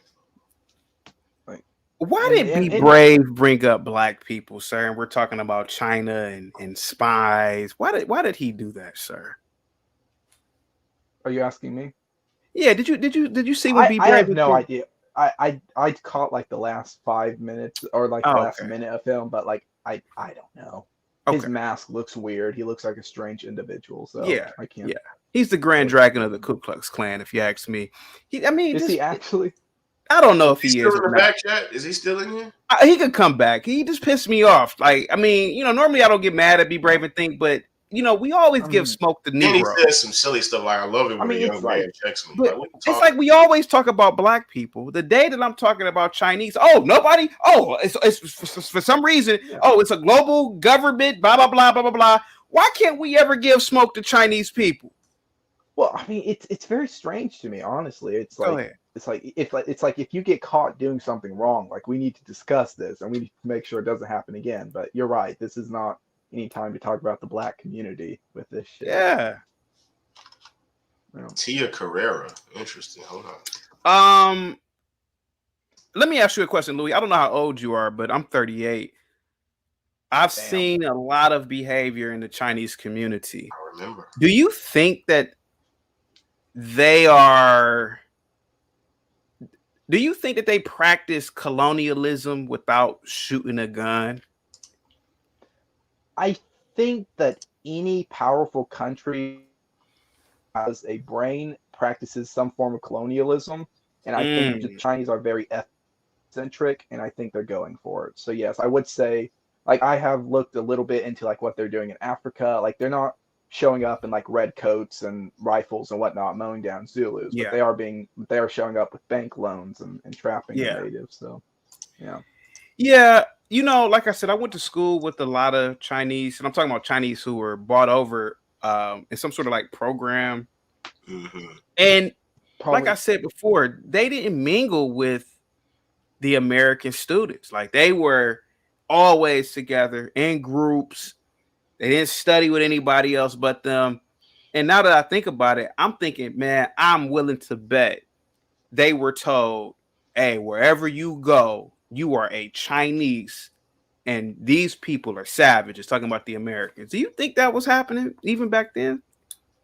If I could, I don't think that they view Americans as savages. Like, I think that like their cultural obsession over us, I think they actually admire us for quite a few different things. But at the same time, they are very ethnocentric, and they know that if they want to be like the top dog, they have to help themselves and not help their enemies, basically. So I think their parents put that in their head, though. I think their parents make it very plain to them. No, I think it's just the culture. Like, their culture is very ethnocentric. It's very much like China for the Chinese. It's the Chinese Sea for the Chinese people. It's I get that, but I still think their parents, like, even when they come over here as international students, they kind of give them guidelines, like, find our group, find our crowd, cling to them, stay focused, keep your head down. Those Americans are probably trouble. They're not going to do what you're going to do. So, and it reflects in their behavior. They're very honor-centered people, like they want to bring honor to their people. They don't want to give honor to us. Like, that's probably how they would view it. Like, I don't blame them. Like, I blame our own government for allowing it to happen, Like, if someone wants, it's like if someone wants to like hurt you, like, don't blame the person who's hurting you. Blame the person who's literally right there who could stop at a push of a button, Casey with the $2 super chat says, Tia Carrera, look her up. Is she Chinese? DMT, did you look her up? Is she Chinese? Yeah, it looked like she was born in Honolulu, so I was kind of confused on how. If she yeah, she's pretty hot. Yeah, she's pretty hot. I'm like, she says she was born in Hawaii, so yeah, she's hot. She's hot. She's old now. Definitely. Let me see her nationality. She is of Chinese descent. She definitely has like more European type eyes. Yeah, she's pretty hot. She was pretty hot back in the day. Yeah, she's hot. In her younger years, definitely a 9. Super hot. Anyway, she does look good. She looks good. Yeah, she looks pretty hot. Yeah. Let's see here. Who is Mr. No Name? Oh, that's Rock the Big Gun. Mr. S, man, what's up, man? What say you about these Chinese secret police in my country, man? Right. Firstly, how are you? Can you hear me? Yeah, I'm pretty good, sir. Rightio. I'll keep it very short and brief. I think the Chinese should open more. You bastard. Why? Why is that? you want them to spy on us some more? No, but are they? us? Where you from? Who is us? Yeah, they're spies. Did you hear any of the cases I read? Go ahead. I mean, what I'm getting from our new ally is that they're only dealing with their own ethnic Chinese, right? Well, according to these cases, they've been shaking down their own. Yeah, they've been shaking down their own, like Chinese nationals, etc. Yeah. So they haven't been meddling with, say, internal American affairs, have they? Or well, Yes, I mean, they they have. have. I mean, If I could. the one case out of New York, they tried to prevent a Chinese national from running for Congress. I mean, so you could say that they've colluded. Did they literally have a? Did they literally? And that Chinese and that Chinese candidate, was he talking about China or? Yeah, he's pro-democracy. Because obviously the Chinese they don't. Go ahead. Yeah, that guy was a pro. He was pro-democracy. And yeah. And do you think the Chinese would have gotten involved if he kept his mouth shut? Instead of talking about them. Involved. Yeah. Thank you very much. So that's what I'm saying. So with China, I mean, China is just following the America's playbook. You see, America has hundreds of secret. I think they're called secret cells. CIA secret cells. You have American military bases overseas. I mean, I don't know what's the threat. I don't know why they have. Why you guys have these those bases. So because we're imperial. If you can't beat them, join them. That's what the Saudi and the rest of the Arab world are doing. I mean, they're abandoning American ship and getting rescued by Chinese ships. So unless America follows the trend of what your allies are doing, you'll finish last place. So today's USA, tomorrow will be China and Russia. Watch your mouth, man. Where you from, Mr. S? Go ahead, Mr. S. You got the floor. Go ahead. Say that again. Sorry, where am I from? Let's just keep it. Because I think this is my third, fourth live, and I thought, what, today's Sunday. I thought, let me just join the live and join the panel before I start the week. But I'm in Europe. I'm actually in Europe now. So the thing is, my advice is, if you can't beat them, join them. So you got a lot of people in hiding on your panel. You can see. You are aware, Mr. S, that if, for example, if it were up to China, there would be no freedoms in America. That's the beauty of our country. The right to speak about the government, the right to protest. Those things are repressed in China? I have only two things to say about that. First, again, China is not getting involved in American internal affairs. They only worry about ethnic Chinese. If you're a naturalized American citizen, they don't care about that. If you're ethnically Chinese and you seem to want to open your mouth and talk bad about the CCP government, yes, that's one. And the second one, like I said, if you can't beat them, join them, because you can gain. Maybe they are 10 steps ahead in the intelligence game. And you see, so Louis it's best to join. Louis has a question for you. Louis, what's your question? Yes, go ahead. You said they're not getting involved in American affairs. Are you aware that a few years ago a Chinese spy was literally sleeping with a congressman to get info? Yes, and I'm also aware. Yeah, go ahead. I don't want to cut you off. Just let me know when you're done, yeah? Yeah, I would count that as interfering with ethnic American affairs. Like, the congressman was not a Chinese man. You can go. I would also add to that, Louis, like I mentioned here to CT earlier, they shut down a Chinese consulate here in Houston because they found out they were here spying and trying to steal U.S. intellectual property by way of sending their students and professors over here into our labs to steal our information. Yes. To answer your the two guys' statements. I mean, I know hundreds of cases of where CIA have gone into other countries and toppled other governments. The most recent one being Gaddafi, Saddam Hussein. We can even go backwards all the way to to Iran. And again, just like I said, China is following the Western playbook, and times have changed. What goes up must go down, or what must goes left must come right. So what does that mean? What does that mean? Makes What no goes sense. up must come down. What does that mean, sir? Yeah. well, the thing is, just because you can do it, it doesn't mean that someone else can't. For example, say today you're my enemy, Yeah. tomorrow I'll be your foe. You know, like So today you might be my superior. Tomorrow I'll be your superior. So are you Times hoping? change. Are you hoping that? tit for tat. Are you Fair, hoping? fair. Are you hope? Hold on for a second, Cuban Libertarian. Are you hoping that something happens to America, sir? No, what I'm hoping is that there is world peace without. Yeah, that's what I'm hoping. I'm hoping that there is world peace, and to do that, you really need to, because the thing is, world governments, they're all from the same coin but different sides. Yeah.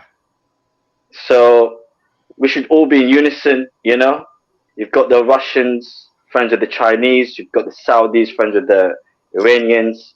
The only party left to attend the invitation is America. But you guys seem to want to have your own party. So you're not denying it.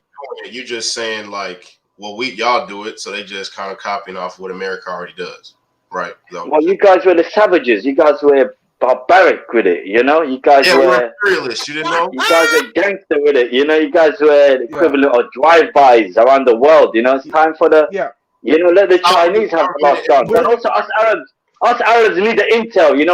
We need to know what's happening inside America as well. Since now we're friends with the Chinese. You understand?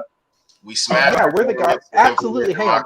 We are the guys. We are the guys stoning women. Hey, Lewis, for not wearing Lewis, hijabs. I'm sorry. Oh, yeah. By the way, this Islam thing. Listen, I've been here for 4 lives. Hold on for a second. Hold on. Hey, Lewis, do me a favor, real quick. I want to hear what you have to say, but can you come back in, or come out, because your mic is like messing up a little bit. So I'm gonna kick you off, and then I'll let you come back. Okay. Yes. Okay. Okay. I don't know what's going on, but let me drop the link for him again. Hold on for a second, guys. Let's see. Cuban Libertarian, what's up, man? You said something really crazy in the chat, man. Yeah. So what do you think about these spy networks, Chinese spy networks in America? These people being caught operating these illegal police stations in America. Let me tell you, I read a book. It's called To Catch a Spy by a former CIA executive, and the thing is, we've been compromised in America from the inside for like 100 years. Let me give you an example from the Cuban side. You heard about Budlight and this the person that thinks it's a woman, right? Yeah. Yep. I was actually going to talk about that today. Yeah. Right. Don't name it. So do not name that. So then imagine this. Imagine if you, the American government, have a clientele, a group of people, voters, let's say a bunch of Cubans in Florida, that want you to be tough on the Cuban government, right? And then, like Bud Light, you look at your customers and you say, I know that you guys don't like this stuff, but I'm going to go ahead and get this person to market like the beer. We're going to go woke anyway. So imagine if like the Democratic Party loses, like Florida, right? And Miami-Dade County goes red.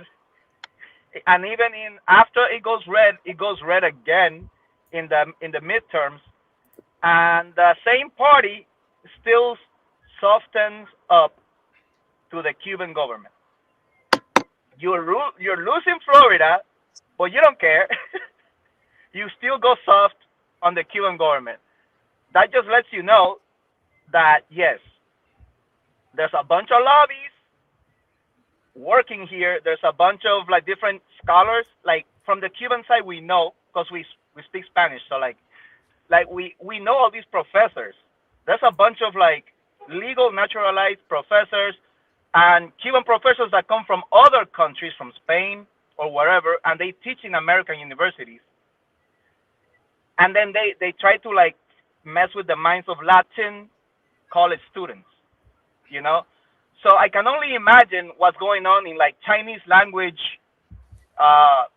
events, because it's not just like the college courses, it's like extracurricular activities and clubs and events and like conventions. And then there's all the other organizations that they don't say they're with the government, but they'll say solidarity with like the Cuban people or solidarity with the Chinese people, I imagine. Yeah. And if you start to look at who organizes those non-profits, those NGOs, it's like behind it all is the same, agents, man.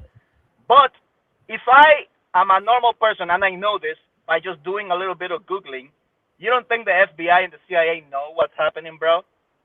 They so do. Then the problem with the Chinese penetration is not that the Chinese want to like take over. We all want to take over, Mr. S. Even the Arabs as well. We all want to be top dog. The problem is that America, the way that we see it in America in this panel, is that we are letting ourselves get taken over. And like, why? If Russia looks out for Russia, how do you like it? For China, why how do you like it? Look out for America. But how do you like it? Mr. S, it doesn't matter. It's one world, and we're all competing for the same resources. Like, stop acting like you're holier than thou. We've been conquering, humans have been conquering each other since they had a club in a cave, and somebody else had a freaking deer or whatever, and we wanted the food, So everybody enslaved everybody. Everybody conquered everybody. Y'all were castrating persons from a certain region in a certain continent and making them your slaves. So stop pretending that you're all just innocent. Like, Islam did not spread by convincing people, all right? So let's just stop. We all want to be top dog. No, we don't like it because it hurts, like it hurt you. But we got to defend ourselves, and it's annoying that our values, not our values, our culture makes us softer than the Russians and the Chinese and the Arabs. We're so open that we're bending over. That's the problem that I have. Thank you. Thank you so much. Salute to you, Cuban libertarian. D, what's up? How you doing? What say you about these Chinese being caught in all these little spy networks? First of all, shout out to the panel. How y'all? Oh no, I was talking to D, the female. Oh, my bad. Yeah, no problem. No, go ahead, D. Go ahead, D. So I was trying to do a lot of research because I wasn't aware of what was going on in New York. But to Mr. S's point, it does appear that they're using an American playbook in order to infiltrate different agencies and different elections. I think it's obvious that the U.S. government interfered in a lot of Latin American. Let me actually see. I know it was Honduras. I think it was DR, Panama. A lot of their elections were infiltrated by U.S. forces in order to invoke regime change. And so it looks like that's kind of what's going on. I wasn't able to completely read the article, but it did seem as though, like Mr. S said, they're only interfering with Chinese nationals that are participating in U.S. elections.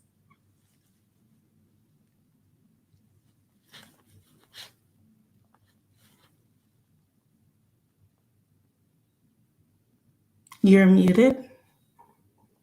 What about now? Yeah, you're good. Okay. Do you believe that with these individuals being caught, being prosecuted, we're going to see a lot more of this subterfuge in America, and to the point where they're going to start shaking down American citizens? Like I'm talking about non-Oriental or non-Chinese. So this is off topic, but I could have sworn that referring to people as Oriental is inappropriate and outdated. What do you mean? Like you don't refer to them as Oriental people. They're of the Orient, but they're not. I thought that was somewhat derogatory. You're saying that was derogatory to refer to them as. I could have sworn that was a thing that happened, but maybe it's not. I don't know. Well, I mean, if it is, I mean, that's what they are. They're Orientals. I mean, you know. Okay. Are you have Oriental blood or? Not that I know of. No. I'm just saying. I thought that was like a. Well, I grew up in a different time. You know, I'm 38. I grew up in a different time. You're not that old. Well, do you gotta understand? Like when I was a kid growing up, we used to say all types of jokes about people's sexuality, the way they looked, height. You know, it was nothing for people to call me midget, dwarf, just openly. When I was a kid growing up, you know, it was just how I was, man. We just, hey, man, and also that's how we expressed how we like somebody, you know. And sometimes the more vulgar you were, it was the more you liked someone. Yeah, what would you say? Huh? What would you say when you like somebody? Well, when we were kids growing up, you know, like I remember when I was a kid, we didn't have a lot of fat kids growing up, right? Because a lot of kids played outside. So if we had a friend that was fat, we'd say, "Hey, Johnny, don't eat the table, you fat ass." But we loved Johnny. He was our fat friend. But that was a different day and age, though. Or if somebody was ugly, you know, you ugly MFer, but you like the person, you know. That's how it was in the 90s. I'm telling you. I'm telling you. And then if you like, you know, and then and back in the 90s with girls, you know how you express, you know, you like the girl. You know, when you're a kid, of course, you hit on them. You know, it was just little love taps. Love taps. You would hit them. Wait, you said I will, believe it or not, I used to get hit by a lot of girls, to be honest with you. Oh. Yeah. But anyway, so you don't have a problem with Chinese interference in America then?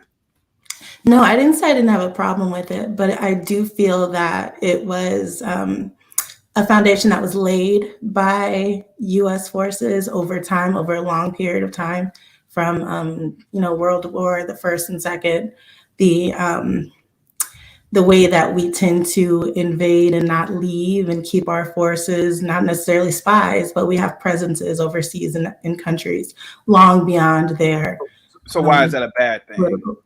Well, I think it's a bad thing if you are not wanting other countries to participate in the same way. So if that's what China is doing with their forces, their undercover police forces in the United States, now you're saying, oh no, don't do that. Even though that's a foundation that you laid.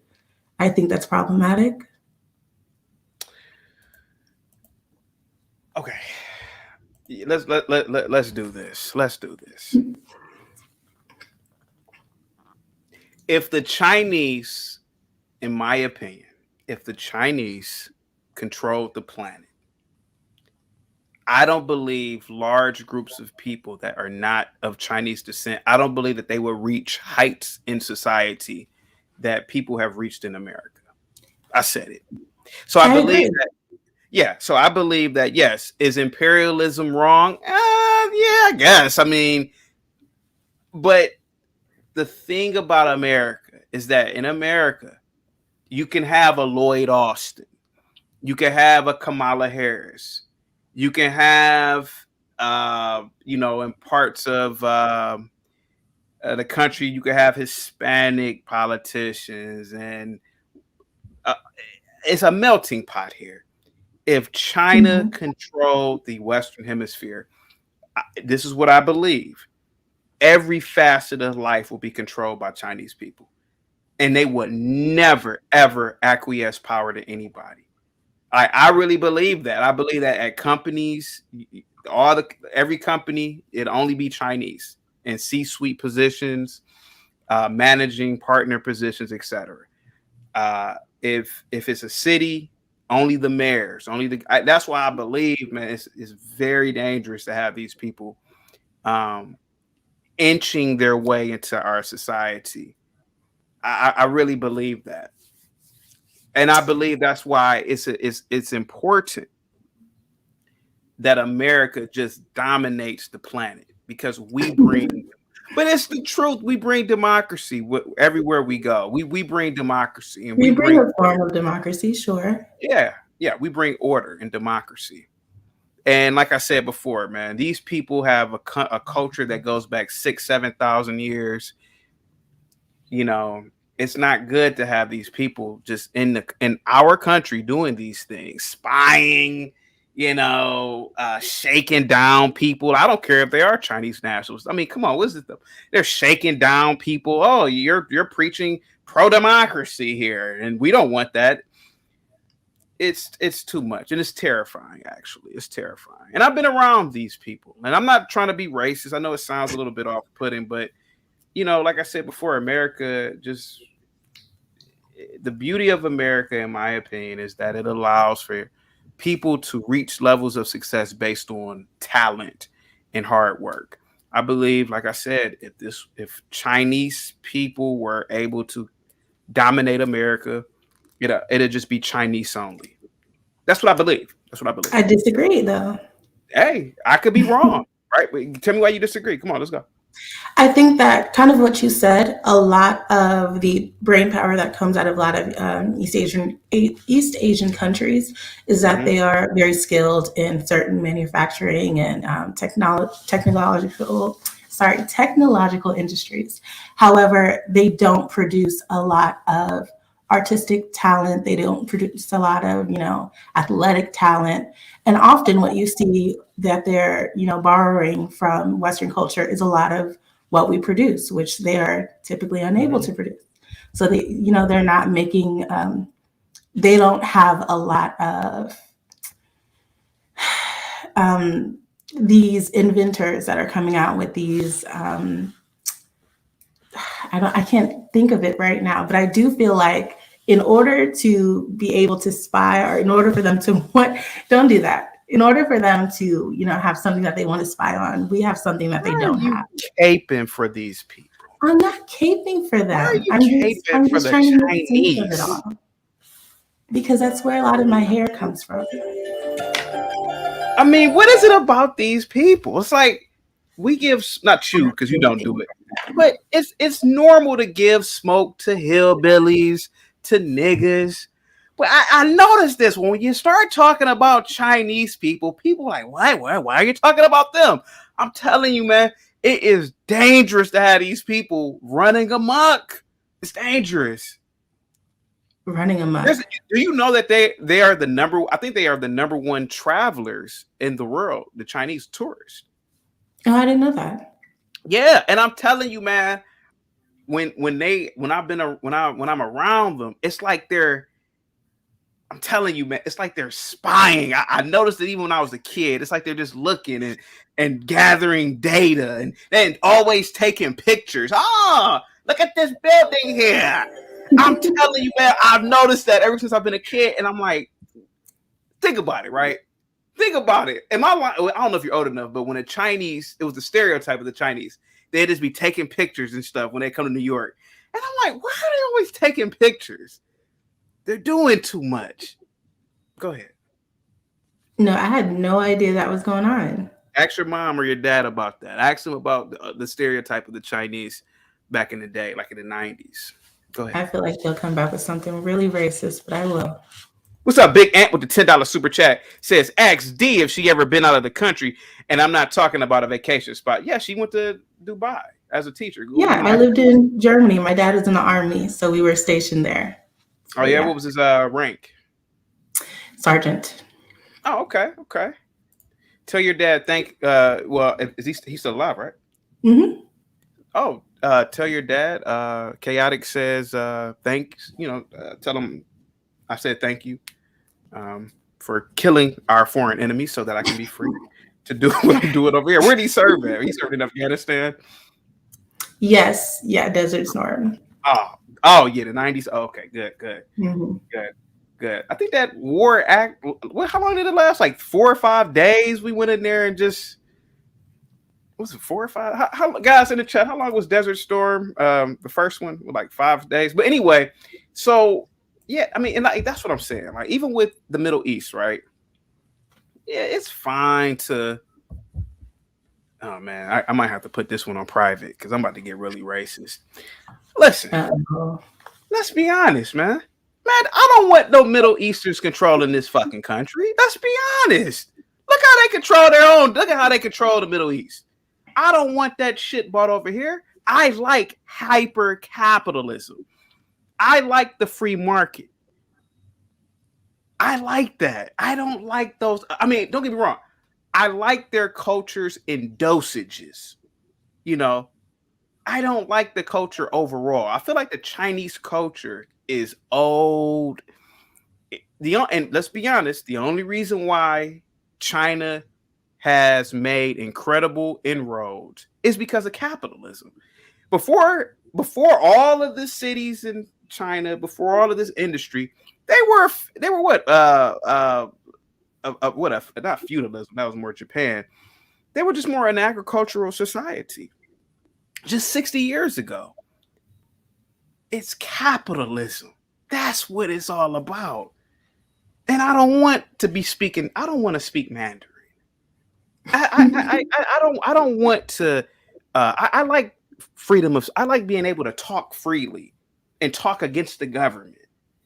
Xi Jinping arrested, or I don't know if he personally did it, but there was some kid who drew a damn panda of this man, and that kid got like 2 or 3 years in prison. Come on, these are the people.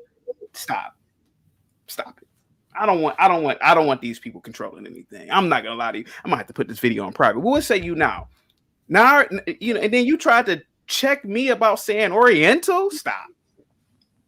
Go ahead. I just thought we were off that. But what I will say is if they have all this ability to manufacture a lot of our products, they make a lot of money from our companies. They have all that power, that financial power. Why would they also seek political power if they're getting what they want from us anyway? I don't know whether they're trying to seek political power. I just believe that they don't want. I don't think they want their Chinese nationals to be in a country like this, spreading. They have the ability to be on TikTok. They have the ability to be on YouTube, and they have the ability to speak out against the Chinese government freely now, because they can't really do it in China. So I think that's what the Chinese government is really afraid of. Mm-hmm. So the more people that are listening to them, think about if millions of not black people, my God. Think about if millions of Americans got hip to what's going on with the Uyghurs in China, or other oppression in China, like being monitored 24/7 with this credit system. You know about the credit system in China? No.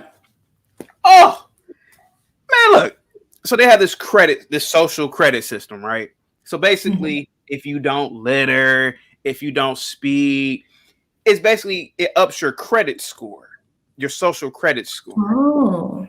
And let's say you litter, you speed in your car, you owe debts, your credit score goes down, and you're not able to travel freely, etc. To me, it's just a way for the government to control you, but they just named it a social credit system. But imagine if people in America started to protest against that, like how we protest against almost every damn thing else, because a Chinese national brought it to our attention. The Chinese government doesn't want that. Go ahead.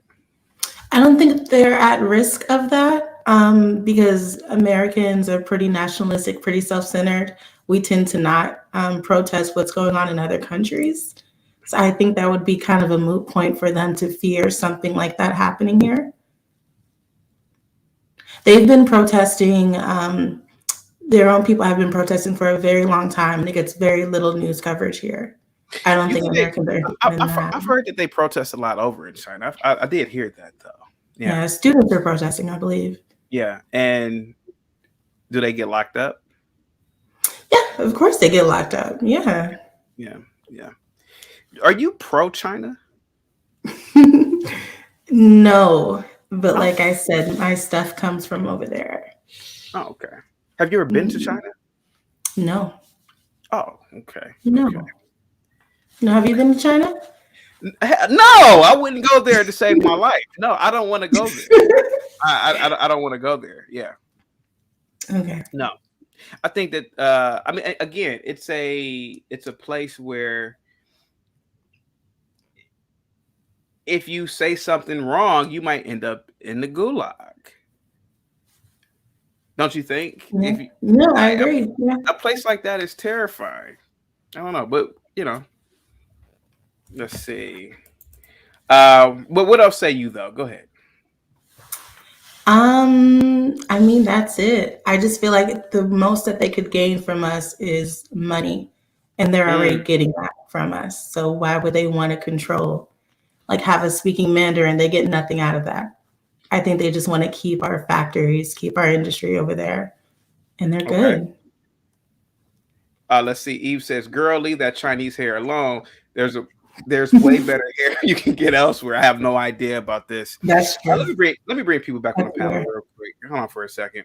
Let's see. DMT, what's up, man? Let's see. Mr. S, Rock. Who is this Mo person? Mo? Oh my God. Can you guys come on camera, man? Okay. What's up, guys? Mr. S, what's up, man? DMT, what's up? Rock, what's going on, man? You want to say something? I can't believe. Yeah, I put a news article. Yeah, can you hear me? Go ahead, man. Yeah, what say you, sir? I know that you're on my side. Yeah. All right, go ahead, Rock. Yeah, can you pull up the news article about the hair? Because I want to try to help Dee real quick because she's adding to the problem with the Uyghurs. What do you mean she's adding to the problem? By buying that Chinese hair.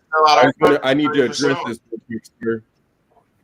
Please let me address this. Sir, I don't see anything. I want to show you that I'm not just talking. Rock, hold on for a second. I don't see anything. Rock. I don't know if there's a delay. Hold on for a minute. There might be a delay. I don't see anything in a private chat. He posted it at 5:02. It's a Guardian. And whilst we look for that, I just wanted to. All right, man. It's too much talking. Oh my God, Jesus. Hold on for a second. So this is what Rock wanted me to show. Hold on for a second. Let's see. All right, Rock, is this it? Go ahead, Rock. Yeah, that's it right there. Go ahead. Does that look like the hair you be buying? Okay, Rock, what is it that you want to say, man, besides being offensive and outright rude? What is it that you want? I'm not being rude. I'm trying to help the Uyghurs out in China. Maybe if people stop buying their hair, they stop locking them up and cutting their beautiful hair off. Look, this is what's happening right now. Look, they DNA tested his hair and it came back to the Uyghurs in China, and that's why they seized it. Okay, so Rock, what are you getting at here, man? There's a lot of. I'm trying to help Dee out real quick. You know, like I don't think she should be buying Chinese hair like the other lady said. Maybe shop around. So the joke was that because back in the day we used to buy Chinese hair or hair from China a lot. That was a little jokey joke. I wasn't being serious. I go to Latin America, South America for my hair. Now what, Rock? Go ahead. That's not what she said 5 minutes ago. She said I just explained that. It was a little jokey joke. I don't know what she said. Hey, Rock, listen. Rock, what say you about these Chinese spy networks in America, sir? I think we got to worry about the Chinese spy in the White House. Who's the Chinese spy in the White House?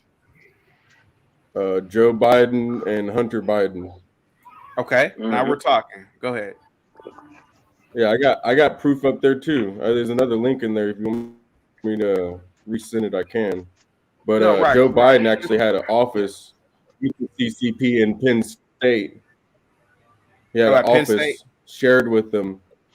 Yeah, and then his lawyers went to go clean it out, and they discovered top secret documents in the closet. So they had to report it to the archives. And this is another like they found the documents in his garage at his beach house. They found documents in his office. I don't know why I'm irritated right now. If you can't get on camera, I'm not doing it today. Fuck that. Get on camera. I can't take it. I can't take talking to avatars anymore. I'm tired of it. Every fucking day. I can't do it. I can't do it. Rock, you didn't say anything to piss me off, right? I just can't talk to any more avatars. Sorry, I can't do it. I can't do the avatars. Get on camera. Get on camera. CT. Everybody get on camera. If you can't get on camera, I don't care how smart you are. I don't care if you got a 500 IQ. I can't talk to any more goddamn avatars. Get on camera. God damn. D-Money's on camera. Get on camera. God damn. Rock, get on camera, man. Not today. I can't do it anymore. Go ahead, D-Money. What's up, man? Are you what's up about China, man? What do you think about these spy networks, man? I think it's just gonna get worse. What's up, panel? How y'all doing this Sunday? Everybody, I'm kicking off everybody. If you're not on camera, I'm kicking you out of here. I'm kicking you out. Hold on for a second. I'm kicking out Lee. Bye. I can't do it anymore. Mo, no. Dio, I can't do it today. You gotta get on camera. Cam up, man. Y'all tweaking. I can't do that avatar shit no more. I can't do it, man. I'm talking to avatars. You're a man. I can see if a female didn't want to get on camera, but you're a man. Get on camera. Go ahead, D. Sorry, man. No problem. Like I said, I think it's gonna get a lot worse. Now, to answer my sister D question, you control your money. You're right. They don't. United States is in debt to China up to our ear, right? Yeah. So yeah, they right now. They don't need the VEX. They don't need the trip. But you always keep control of your money and see what they thinking. And like CT said, they don't want. It's not necessarily Americans they worried about. They can care less about that. They don't want other Chinese talking back to China like, yeah, exactly. That's who they worried about. They can care less about black. I don't know if you ever been to, I don't know what city you live in, but in Chicago, in Chinatown, the Chinese people are not too thrilled about others, period. So I totally agree with CT. If they got in charge, it would be a total Chinese government, everything. They're not going to like you. They can care less about artistic shit or sports. They don't care about that. Go to a Chinese home. When the mother, she's not drilling her kid into being a basketball player or a football player like happens in the black community.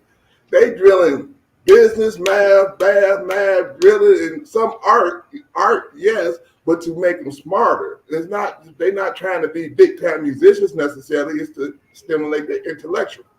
That's it. They're not thinking like we think. And then they have the brain. Let's just say, if we'll put this in the mafia type of way, they're the family. They're the Don.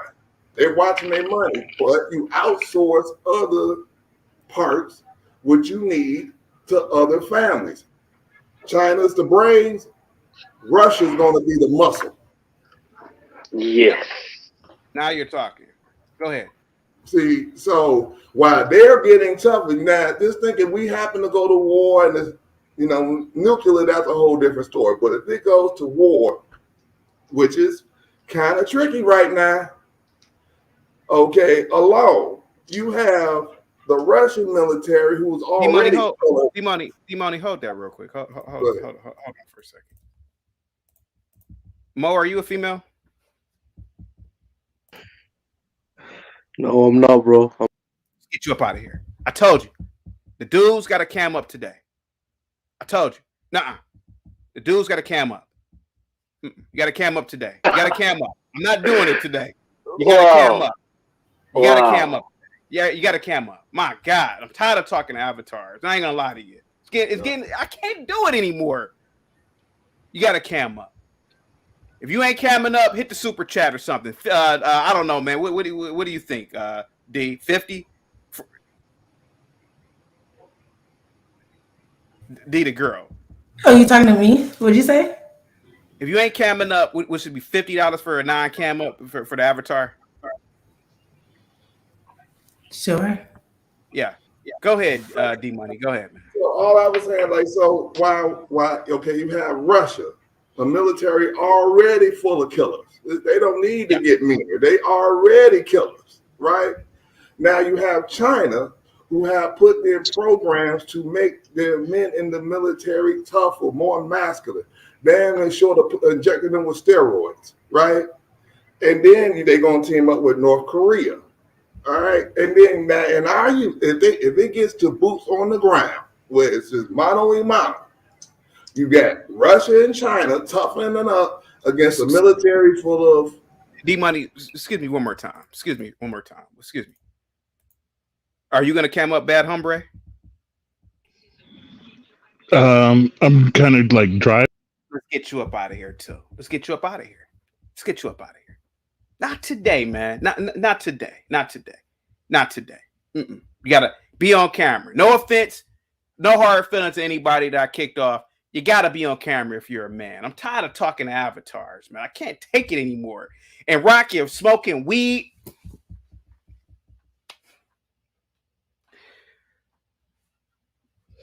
Rock, I want to show you how you look, man. Go ahead, smoke the weed. Smoke it. Just smoke it. I'm chilling. No, you might as well just smoke the weed, man. Do you Negroes gotta smoke 24/7? People smoking weed. Angry Snowman smoking cigarettes. Savage, he does the thing with the vape. Hey, I'm tired of it. You gotta smoke 24/7. My God. Only on weekends. Let me get you up out of here, man. Let me know when you're done, okay? Okay, man. Go ahead, D Money, man. Now you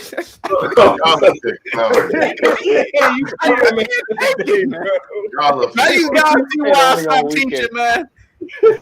I mean, everybody has a breaking point. Got this nigga smoking weed. Go ahead, man. Go ahead. You're assuming that, sir. Assuming it. I saw you smoking, Rock. I'm smoking something. What am I smoking? Can you smell it? No. Be quiet. You can't, Mr. Police Officer. Go ahead, D Money, man. Go. Like I said, it gets to a point where the military hit boots to the ground, mano a mano. The United States is so screwed. While they toughen and they ain't getting, ready, they preparing for war. That old saying, "Civis pacem parabellum." If you want peace, prepare for war. It's Latin, right? They're preparing for it. We're trying to be all inclusive with the transformers and the females and all of that. This is just the beginning. And like Rock said, we got 2 spies in the office right now. How they cover China is Hunter Biden is China's prostitute. I'm just gonna leave it like that. You feel me? They got dirt on that dude.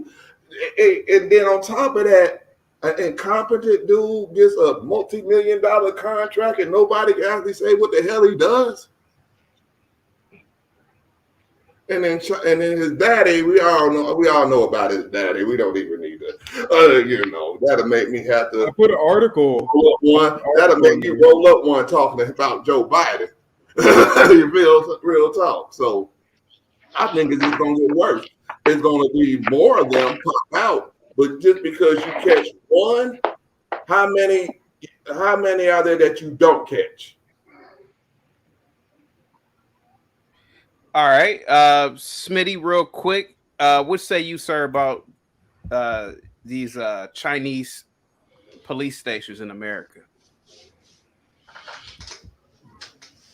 What? So they're like all China. Let's get you up out of here, man.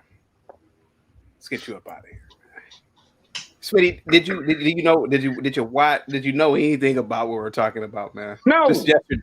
No, nigga, I don't. Okay, thank you. No, okay. nigga. Okay, thank you. At least you admitted to this. What you on, man? Okay. What you on, man? No, I just got here, nigga. What? Let me calm down. Hold on for a second, Smitty. Wait there real quick. Hold on for a second, Smitty. Just wait there. Y'all got this man blood pressure up. Hold on for a second. For real. Hold on for a second, man. Give me 1 second, guys. Let's see. At least one American killed in Sudanese conflict. State Department says there are an estimated 16,000 Americans on the ground in Sudan as fighting between two warring generals has forced private citizens to shelter in place. At least one American has been killed in Sudan as rival military factions fight for control of the Northeast African nation. The State Department said on Friday the U.S. victim's name, gender, hometown, and other details were not immediately disclosed. We can confirm the death of one U.S. citizen in Sudan. We are in touch with the family and offer our deepest condolences to them on their loss. Out of respect for the family during this difficult time, we have nothing further to add. There are an estimated 16,000 Americans on the ground in Sudan as fighting between two warring generals has forced citizens to shelter in place. Khartoum International Airport and Sudan's border with Chad is closed, and due to the unfortunate and uncertain and very fluid security situation in Khartoum, and again, because of the closure of the airport, it is not safe to undertake a U.S. government coordinated evacuation of private American citizens at this time. Damn. But we are continuing to monitor the situation closely. We're monitoring it from here. And we are monitoring it with our team in Khartoum. The State Department this week issued a dire warning against travel to Sudan, saying armed conflict, crime such as kidnapping, armed robbery, home invasion, and carjacking are current threats here or there. Excuse me. The Defense Department also disclosed Thursday that it is increasing its forces in the region in case of a full-fledged evacuation of Americans from Sudan becomes necessary. The conflict pits Sudanese military forces under the control of General Burhan and his former deputy, General General Mohammed, the leader of the paramilitary group known as the Rapid Support Forces. They were once allies at one point, from my understanding, but again, man, I keep saying it. Why on God's earth?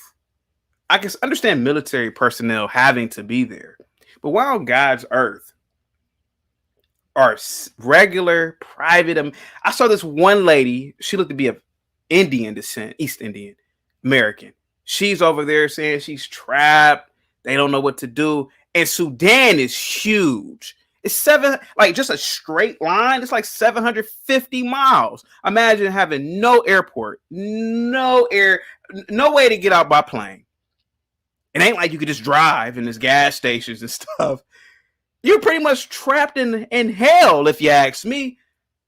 This is why I say, man, I am strongly against going to third world countries. And that's not even really a third world country. I'm strongly against going to these primitive places, man. I'm giving these foreigners smoke today.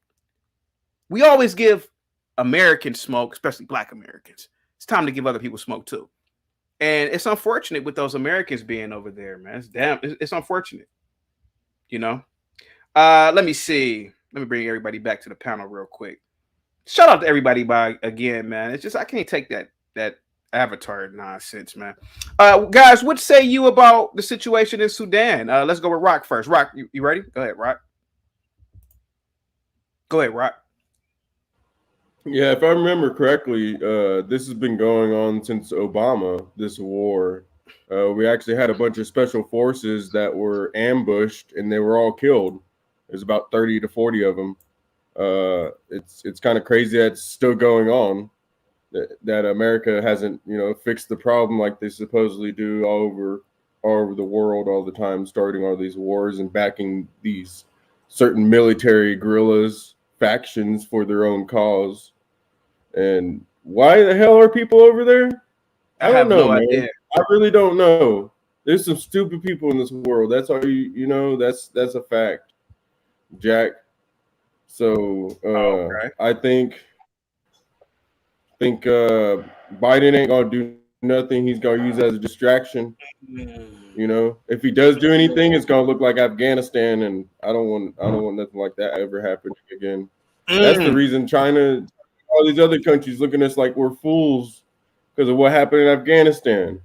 We left billions of dollars in weapons, and you know it's probably you know what, the weapons we left in Afghanistan, I probably would not be surprised if they're not being used in Sudan right now.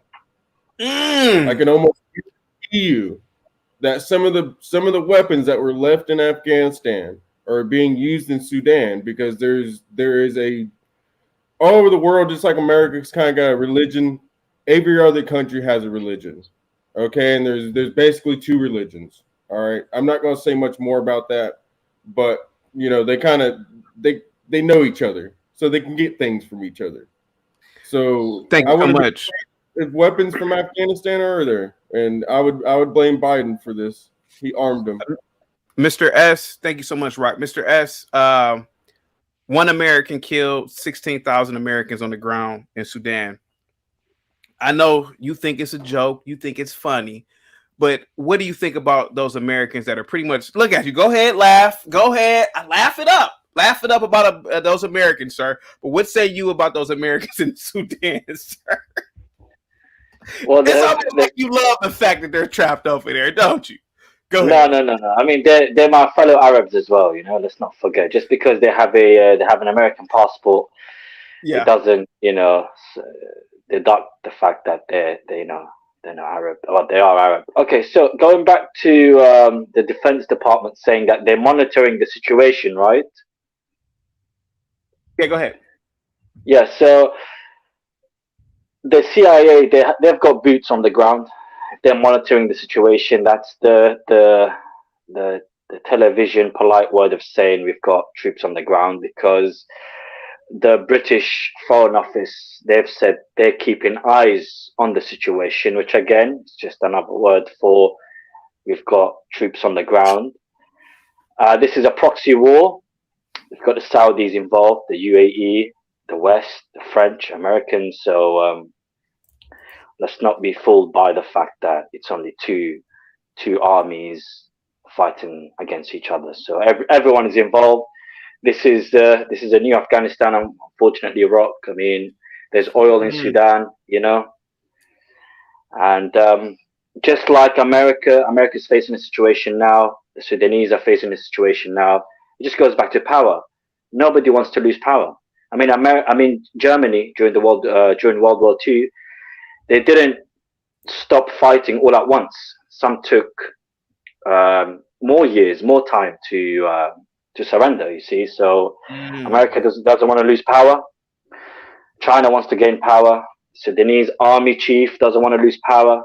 The RSF chief doesn't want to lose. You know, nobody wants to lose power. I mean, say you had the power of an empire, chaotic, and say I was behind you and I was hustling you to give me the crown. Would you give it to me? No. Thank you. That's where we are. By the way, man, I don't know if anybody knows this. Sudan has models walking around. Man, there's some beautiful women there.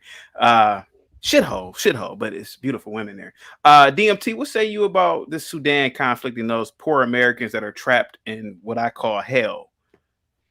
It doesn't surprise me that Americans are trapped in a situation in our government doing nothing to help them, because our current administration is incompetent.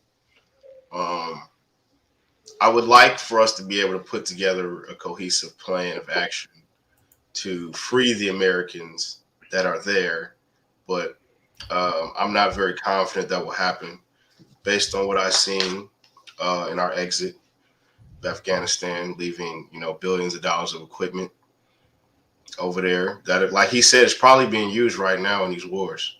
And it's really unfortunate. It really is. Because I think Americans and other countries that may break out in war, break out in certain conflicts, I don't think they should feel safe. I think Americans should be questioning whether they should be in areas overseas that are, have high tension currently, because I don't think they have much refuge if something was to break out. I think they should not have confidence in their government right now to keep them safe. Could you imagine, like, you ever had like a dream, DMT, like a nightmare, and you had a nightmare and you woke up and then like another nightmare happened? You ever had like a nightmare like that? It's Actually I have. Yeah. That's how it is to be in Sudan. Because like, imagine being able to leave Sudan and then you still end up in another. What country borders Sudan? Yeah, you got Yemen, right? And then you got no. You've got Chad, you've got Libya, you've got Eritrea, other Ethiopia. Imagine that you get out of Sudan, like, woo, I got out of Sudan. Then you're in Chad, another shithole. It's like, damn, man. It's like you just can't escape it, man. Can't win for losing. Going in on foreigners today. I'm tired of going in on Americans all the time, guys. Hey, we're in the from what I recalled, it's Niger is where the ambush. So it just shows that we're over there. We're in war with them. So this is just this is a distraction. This place really doesn't even matter. That's why it's in the news right now. This war has probably been going on for a month, and they're just reporting it now. Would you ever go to Sudan, Rock? For what reason? So what? Why? I'm just asking. Would you ever go to Sudan? Like, hey, I want to go to Sudan. Maybe if I don't know. Maybe if I buy it.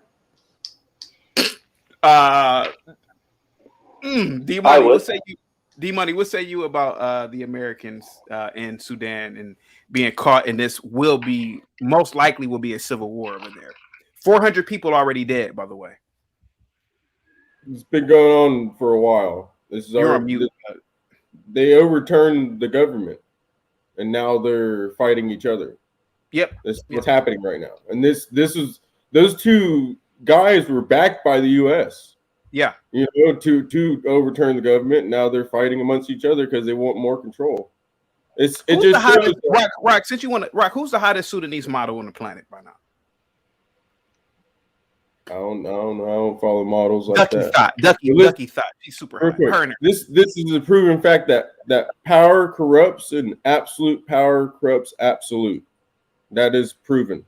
Okay, you can't have too much power in one spot because it does corrupt. Thank you so much, man. D-Money, what say you about this, man? You're on mute though.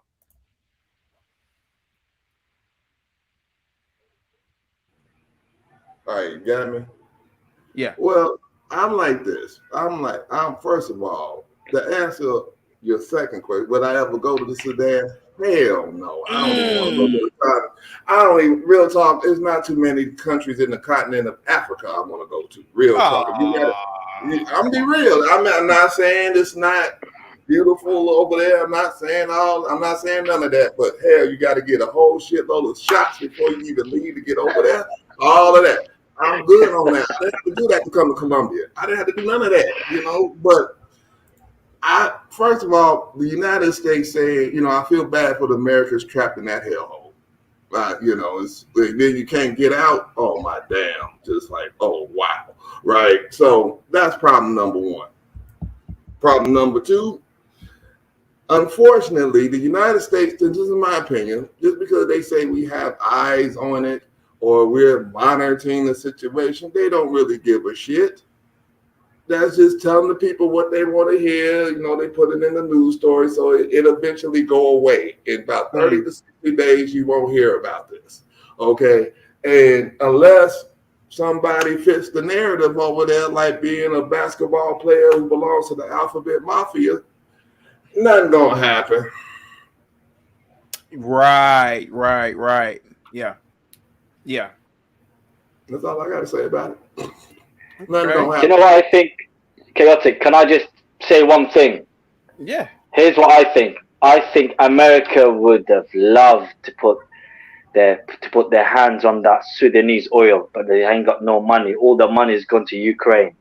I'm telling you, America would have loved this Sudanese oil. Cheap, good quality Iraqi style oil, But the thing is, they've just sent $350 million to Ukraine. Yeah. and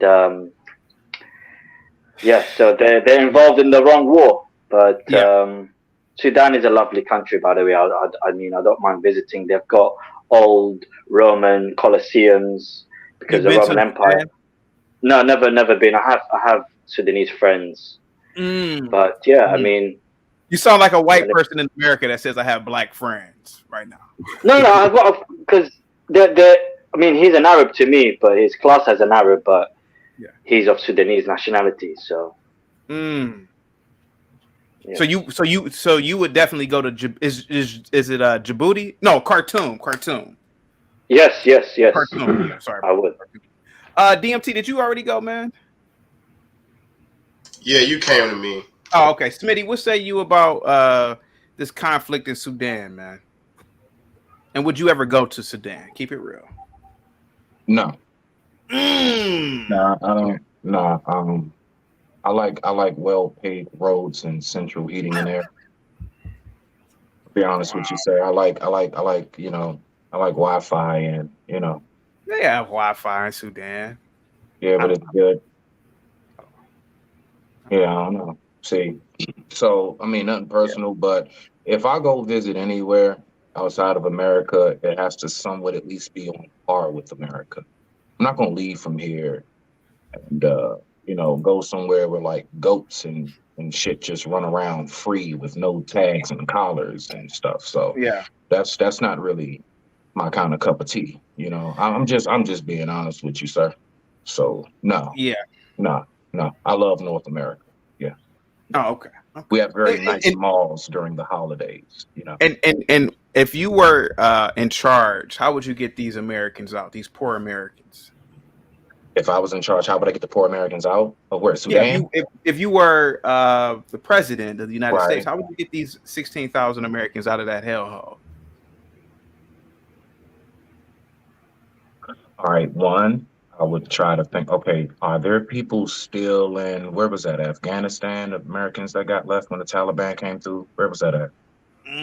Was it Afghanistan? Yeah. Yes. Okay. So did they get them out? How did they get them out? They're still there. They're still there. So you want me to focus on a whole new group and we still ain't even the first one yet, right?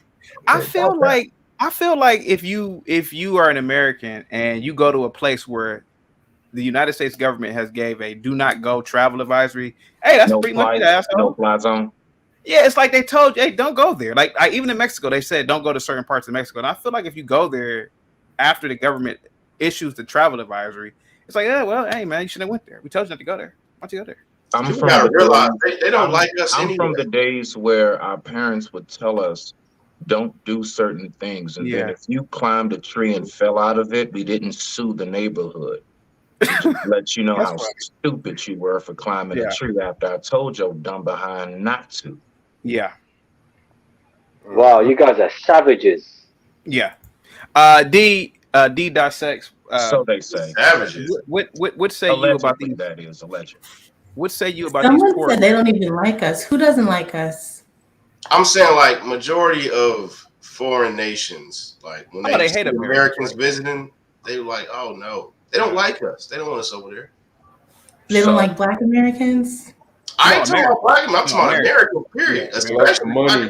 Now we were to go to Sudan, but most people don't like Americans coming to town as tourists. You don't think they make a difference between Black American and white American, especially in an African country? I'll be honest. No, I think they make a distinction. Like we may get more finances. Like a I LeBron would go to James will be Sudan just fine over because there. that's where ancient Kush used to be. Like I would go see some of the old historical artifacts from that period. That's the reason for me to go to Sudan. But the average American I'm speaking, I wasn't even speaking about just like Black people. I'm just talking about in general. They don't like America. I have not had that experience, so I'm interested to figure out where you got that information from. Well, before you do that, because in the Middle East, you guys are welcome. Actually, you guys are very welcome. You guys get the red carpet treatment more than the native Arab. Yeah, they're really really kind to Americans. In Sudan specifically. Well, I haven't been to Sudan. That's what I'm But I know in been, Japan, like they don't like foreigners in Japan. Can I say one thing? I was talking about No, Africa. they don't. My sister went to Japan. She was a foreign exchange student over there. She actually loves Japanese culture, and she got a very much so rude awakening. Yeah. You know, Yeah, she thought it we would don't be do very, foreigners. No. you know, You can't come into welcoming. this club. No foreigner. No foreigner. Man, she said Japanese. she went to the salon, like short story. She said she went to the salon. She went to go try to get her hair done, and they just act like they wasn't going to serve her. Like she had to, like she just sat in the chair, and they kept skipping her because they assumed, come to find out, she wasn't going to pay. I don't know how many like 304s or like you know niggas be over in Japan, but apparently word has gotten out even as far as over there that niggas don't pay. So they didn't even want to serve her. My sister's not even that type. It's vicious. Yeah. We was over there for 2 months and she said, never again. She went to France after that. Yeah. Real quick. So D, so if you were the president of the United States of America, how would you get these Americans up out of there?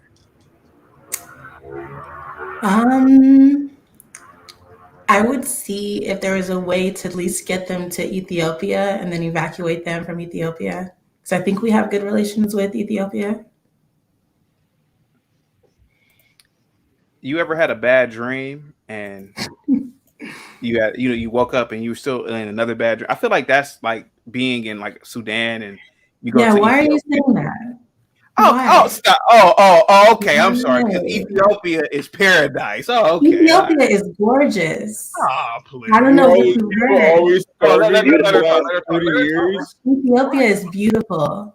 Really? You been there? I've been to Addis Ababa. Yeah, it's really nice. Addis Ababa. I had a friend who lived in Addis Ababa. She said it wasn't that. She said she was sexually assaulted almost every day. Oh wow, that's awful. Yeah, she said, well, because like the men would like touch her, smack her on the butt, and stuff like that. So yeah. Oh. How long was you there, D? I was only there. What was it, like a week? Oh yeah. So yeah, and you stayed. I don't know. And you probably stayed in a certain area, didn't you? No, there's no certain area.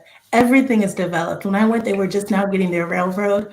This was 2015. They were just getting a railroad, the first one ever. And the roads weren't done. And even in the reviews, they said, hey, this road is a mess. You're not going to get anybody to take you. That was the truth. It was rocky. Yeah. There's a lot of, huts and things around it. But yeah. D, where did you stay? Where did you stay? In Bole? Is it called Bole? The main central district? I don't know. But there was a main square, like a main town square. That was like the central. It was really close to the airport. Yes, I think it's Bole. Yes. Mm-hmm. Very nice. Well, no, I've been to Egypt, I've been to Ghana, I've been to Ethiopia, and I've always had a warm welcoming. So I don't know how you are. I was supposed to go to Egypt in 2020, but then COVID obviously hit, and I had to postpone the trip. I'm not one of the people that sexual harassing. Egypt was a little rough. It's a shithole, but I do understand like. When you're somewhere that you're not from, you got to kind of be careful. And I understand that a lot of foreign countries may not take well to Americans. And I'm just talking about the locals. Like, I'm not talking about like if you got money and you're going there for a certain reason, you're with like a tourist group and they're kind of keeping you safe. Everybody's aware that you're going to be there. I'm saying like you're going there as an American by yourself, maybe with like 2 or 3 people, and y'all just kind of trying to make your way around. You can't expect that all of them are going to be receptive of you. It's just, I think that's naive to think that way. Can I respond to what he said very briefly? So my brother D, right, my brother Dale, his name Dale Reed Thomas, he's from Sierra Leone, but he travels a lot. He does, he sells homes and stuff all over. But anyway, so I was asking him about that one time and exactly what you're saying, DMT. What it is that he was saying that, now I don't know how true it is all over, but he said most places do reject us when we come over. It's not that we're so much bad business and stuff because they actually love us for our money, the currency. They know Americans are spending, we're tourists that spend, so they know you from America. They know it's some kind of tip. You're gonna get a souvenir and buy stuff. But he said that they don't like us primarily because he says if you look at Kamala Harris, too many of us try to bring our ways over there. And that's what they don't like. It's like, if you come over here, just don't change Come nothing. over It's like, if you where? come to my house, wherever my couch and my stuff is, don't let me go to the bathroom, come out, you rearranging my furniture, leave my alone. So that's primarily how they feel about Americans. Money-wise and all of that other stuff, we're not like the Chinese. We don't take dumps on the ground and stuff, you know, but they don't like the fact that we bring our ways over there with us. And they're in a lot of places, if you think about, Who is they? Africans? Countries that are very hard, any country that's hard about their tradition, their religion, how they move, and everything. Any country. I'm not about to go down no list and name any specific. Any country that knows how they don't want this westernized. Don't be bringing that LGBTQ stuff over here. Don't be bringing that the kids run the parents over here. Don't be bringing that 304 crap over here. Anywhere that doesn't accept it. That's what I'm saying, sis. Real quick, Dio, what say you about? My mic is mute. Dio, what say you about Sudan?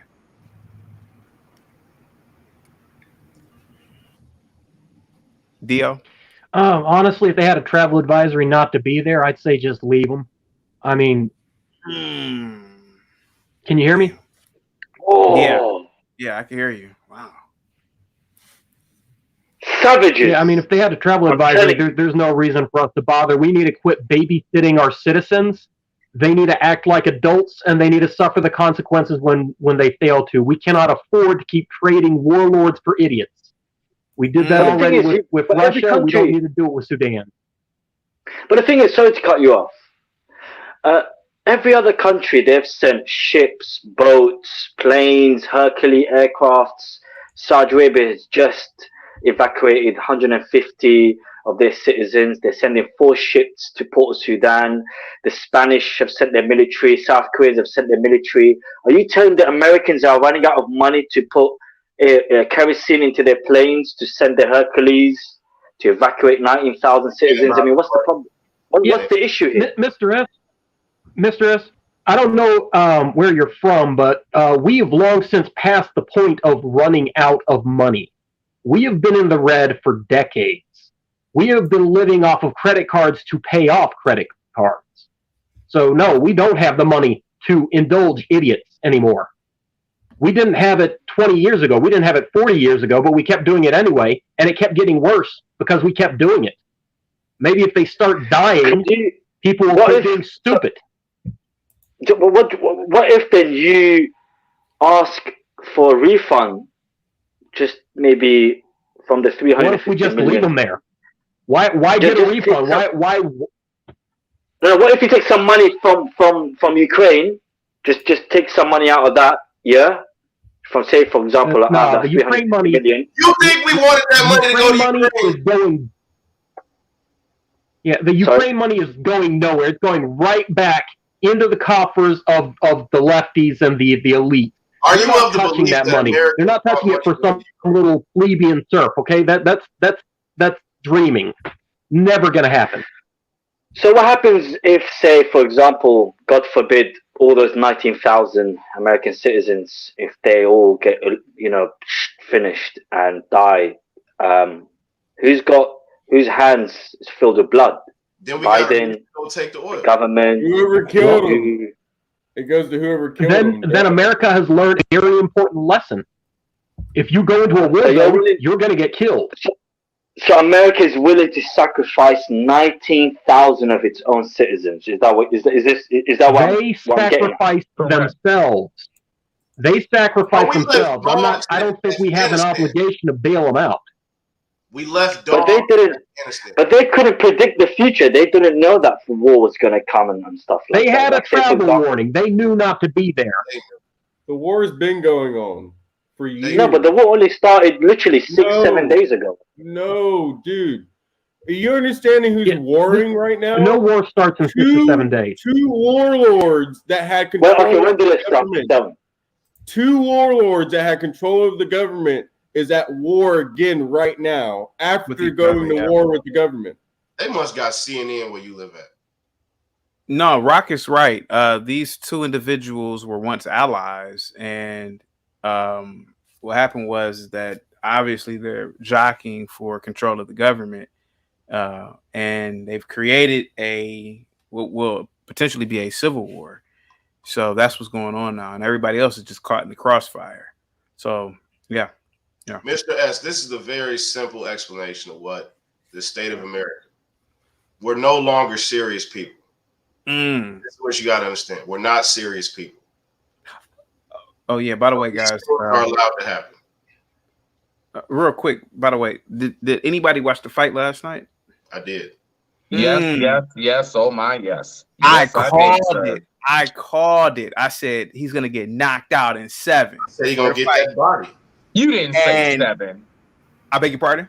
You didn't say 7. I swear. I swear. I said. Even Tank predicted 7.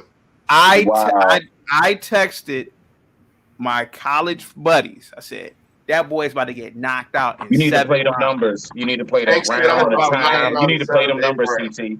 I think you need to play them numbers. I think that Ryan Garcia is going to be Powerball. Ryan Garcia is going to be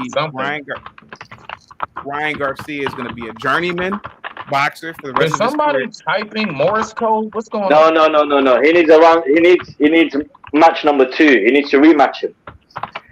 He needs to rematch him because I'm telling you, Tank was. Can I talk without getting cut off? For the love of God, can I talk without getting cut off, please? Yes. So Ryan Garcia is going to be a journeyman boxer for the rest of his career. His career is over. Tank should move up to welterweight. I don't know if you guys agree with me on that. I hope that this brings back boxing in terms of being popular once again. MMA is trash, and D-Money MMA is just sanctioned bar fighting. Come on, D-Money. Let's be honest. I never could get into MMA for some reason. It's not skill. Sorry. I like box. Yeah, go ahead, D-Money. What's up? How is it not skill putting somebody in an arm bar?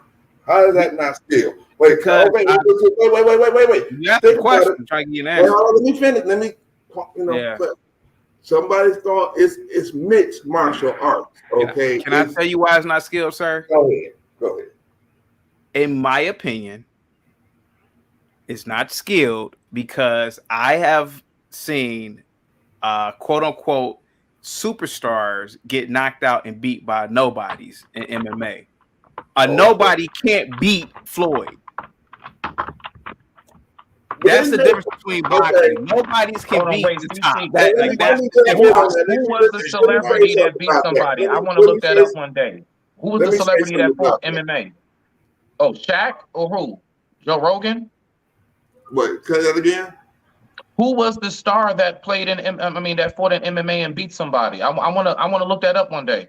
I mean, what you mean? What you mean? CT said it. Nobody fought somebody in MMA and beat him. Who? Hold on. Say it one more time. Okay, if you look up Kazuki Sakuraba, he beat up 4 Gracies. He was nicknamed the Gracie Hunter. So if you know who Hoist Gracie is, you would know the whole thing. See, I don't keep up with MMA. I don't know none of these people besides. Okay, that's my point. That is my point. It's okay to like both. One don't necessarily have to be better than the other one. Okay. MMA don't hold my attention. It just don't. Okay, that's perfectly fine. Guys, I'm leaving. It's midnight here. Thank See you so next much, time. guys. Real quick, D, what is that on your jacket, by the way, if you don't mind me asking?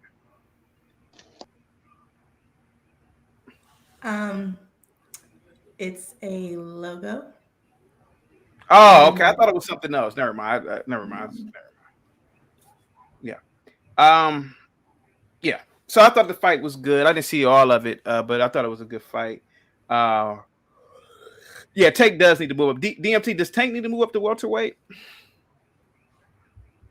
Yeah. Yes, he does. Honestly, let me ask you this, CT. Let me ask you this. Do you think Tank right now take Floyd in his prime? Do you think he would beat Floyd in his prime? Never in a million years. Really? And why is that? Because Tank is a pressure fighter. Tank is smaller. Okay. Floyd would counter. I mean, first of all, let's be honest. Tank is a very good counter puncher, but Right. But Floyd, you can't walk down Floyd and be a pressure fighter with Floyd. It's not going to happen. And he would count. And Floyd had incredible defense. So no. You know, the one person who I wanted to see fight Floyd, and I think he would have beat him. And now, mind you, both of them in their peak prime, Roy Jones versus Floyd. I don't think Roy Jones. If wait a minute, Roy Jones was. He's done a couple different weights. He's been welter, like he's been light heavy. I never knew he was. He's done a couple different weights. Floyd could have either gained weight or one could have lost or gained a little couple. They could fight. Roy versus Floyd. I wanted to see that fight. Roy Jones came in at 160. He started. I don't think Roy Jones was ever. Roy Jones was always a middleweight. He wasn't. Never. Yeah. No. So what about? Well, not. Because I mean, I don't know. Sugar Ray beat his dad. I think Sugar Ray could have did it. Sugar Ray beat his dad. Sugar Ray would have killed. Sugar Ray beat his father. He was the only one cracked that Philly shell. Roy got exposed when he moved up to heavyweight. You know, he was just. I think Roy, and this may sound like blasphemy, was just an athlete. I don't really think he was like a. Really? I mean, don't get me wrong. Don't get me wrong. I'm not a professional fighter, but I just really feel like Roy was. No, bro. Roy was just. I still personally think the fight would have been better if Garcia fought heavy. I think him trying to get to 136 was too much. You think Tank is gonna fight? Fought at 147. You think Tank is gonna fight? You think Tank is gonna fight Devin Haney? He might, but I think he should fight Shakur. I think that's the only one that. Oh, he had to move up then. Yeah, he had to move up. Wait a minute. Let me ask you this real quick before we go off. CT, so since you said MMA is not skilled and boxing is, do you think that considering who was the white boy that fought Floyd? Conor McGregor. Okay. Do you think if the roles were reversed, do you think that Floyd would still come out on top? Considering you're saying an MMA fighter is not trained. You mean if Floyd? You mean if Floyd went into the cage? Oh, he ain't get his Floyd get killed. You think so? Floyd get killed. Are you crazy? I'm just asking because you're saying boxing is supposed to be more superior than MMA. But we're talking about bar fighting versus a sport. That's not a bar fight, bro. Come on, man. You're telling me that Floyd can't beat up the average person at a bar fight? Is what you're saying? Let's be honest. Hold on a second. D-Money, how big are you? I'm 6 feet. Right now, I'm about 195. D-Money, right now, D-Money, you're about 60 years old? 50, yeah, I'm 56. I bet you D-Money at 56 years old right now could mop the floor with Floyd right now in the bar fight. Because he has him on size and weight. Not only that, he has him on size and weight. It'll be a wrap. Let me explain something. And I'm just talking on, take my size out of it. Take my size. Me and Floyd in a bar fight. He's a boxer. I'm an MMA fighter. My skill set is Muay Thai, submission grappling, and wrestling. So I can slam him on his head. I can hit him with knees and elbows. He's good with his hands, but I'm good with my feet, my shins, my knees, my elbows. I got too many weapons. There's too many weapons. So you're saying Floyd is not trained to look out for the lower blow, like the kicks, the sweeps, and all of that. You ain't gonna learn that shit. That's gonna be his trip up. Can I speak on behalf of D-Money real quick? Go ahead. So Smitty, D-Money is a brown belt in jiu-jitsu. I remember you saying that. Yeah. Me haven't done jiu-jitsu and I've only been up to white belt. To get to a brown belt is I mean, that's a rarity in itself. This man literally on the ground is lethal.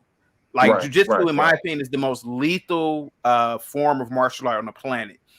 And if Floyd gets on the ground with a brown belt, Floyd is gonna panic because he's never been in that position before. He'll go into panic mode. Trust me. So hold on, you're saying they're better than grapplers and wrestlers? Well, I would legitimately say it's all intertwined. Got you. Okay. I would legitimately say BJJ is the best ground game, and like I said, Floyd. Like, all right, so for example, right, Michael Jai White said that he could beat Bruce Lee, and everybody was like, "No, he can't." And I'm like, Bruce Lee was 120 pounds, man. He would get killed by Michael Jai White. Nah, I do agree. I'm sorry, dude. Listen. The only way Bruce would beat him is if one of them he would have to catch him, like really knock his knock his thing loose. I'm sorry. I think he would Bruce have Lee to will get mop that the lucky floor something like somewhere most people. and really stumble him. I Other agree. than that, I don't see him beating him. Hold on for a second. Listen, I think Kimbo Slice couldn't beat Michael Jai White. You must flow like Walter. I saw the video. You're telling me they're gonna beat Walter? Huh? How can you beat Walter? Right. It flows, bro. You can't. You try to hit it, it moves out the way. Right. Who's You don't know which way it's gonna go. Right. Who's Walter? Michael Jai White is a legit martial artist, man. No, he is. That Plus man is the truth. He really is. He's 6'2", 225 pounds. He would have. That's if my Bruce man. Lee was alive, he would maul him to death. Yes, he would, bro. Kill him. I got my money on Jai. I got my money on Jai. And I agree, size matters. That's why in pretty much every combat sport, they're weight class. But he's not just size; he actually has the skill with it. Yeah. Okay. Let's make them both the same size, and then Jet Li wins. You mean Bruce Lee? Hold on. How did Jet Li? Bruce Lee, sorry. Okay. I'm going to say something about Floyd. So, It'll be all for us. No, I think what you said earlier is correct though. Like boxing, to me, you can put a decent to below average UFC fighter can beat one of the best fighters, but you mean average boxers, to below average boxer is not beating an elite. Well, see, you know, didn't Anderson Silva get knocked out by like Chris Weidman or something like that? Huh? Didn't Anderson Silva get knocked out by Chris Weidman?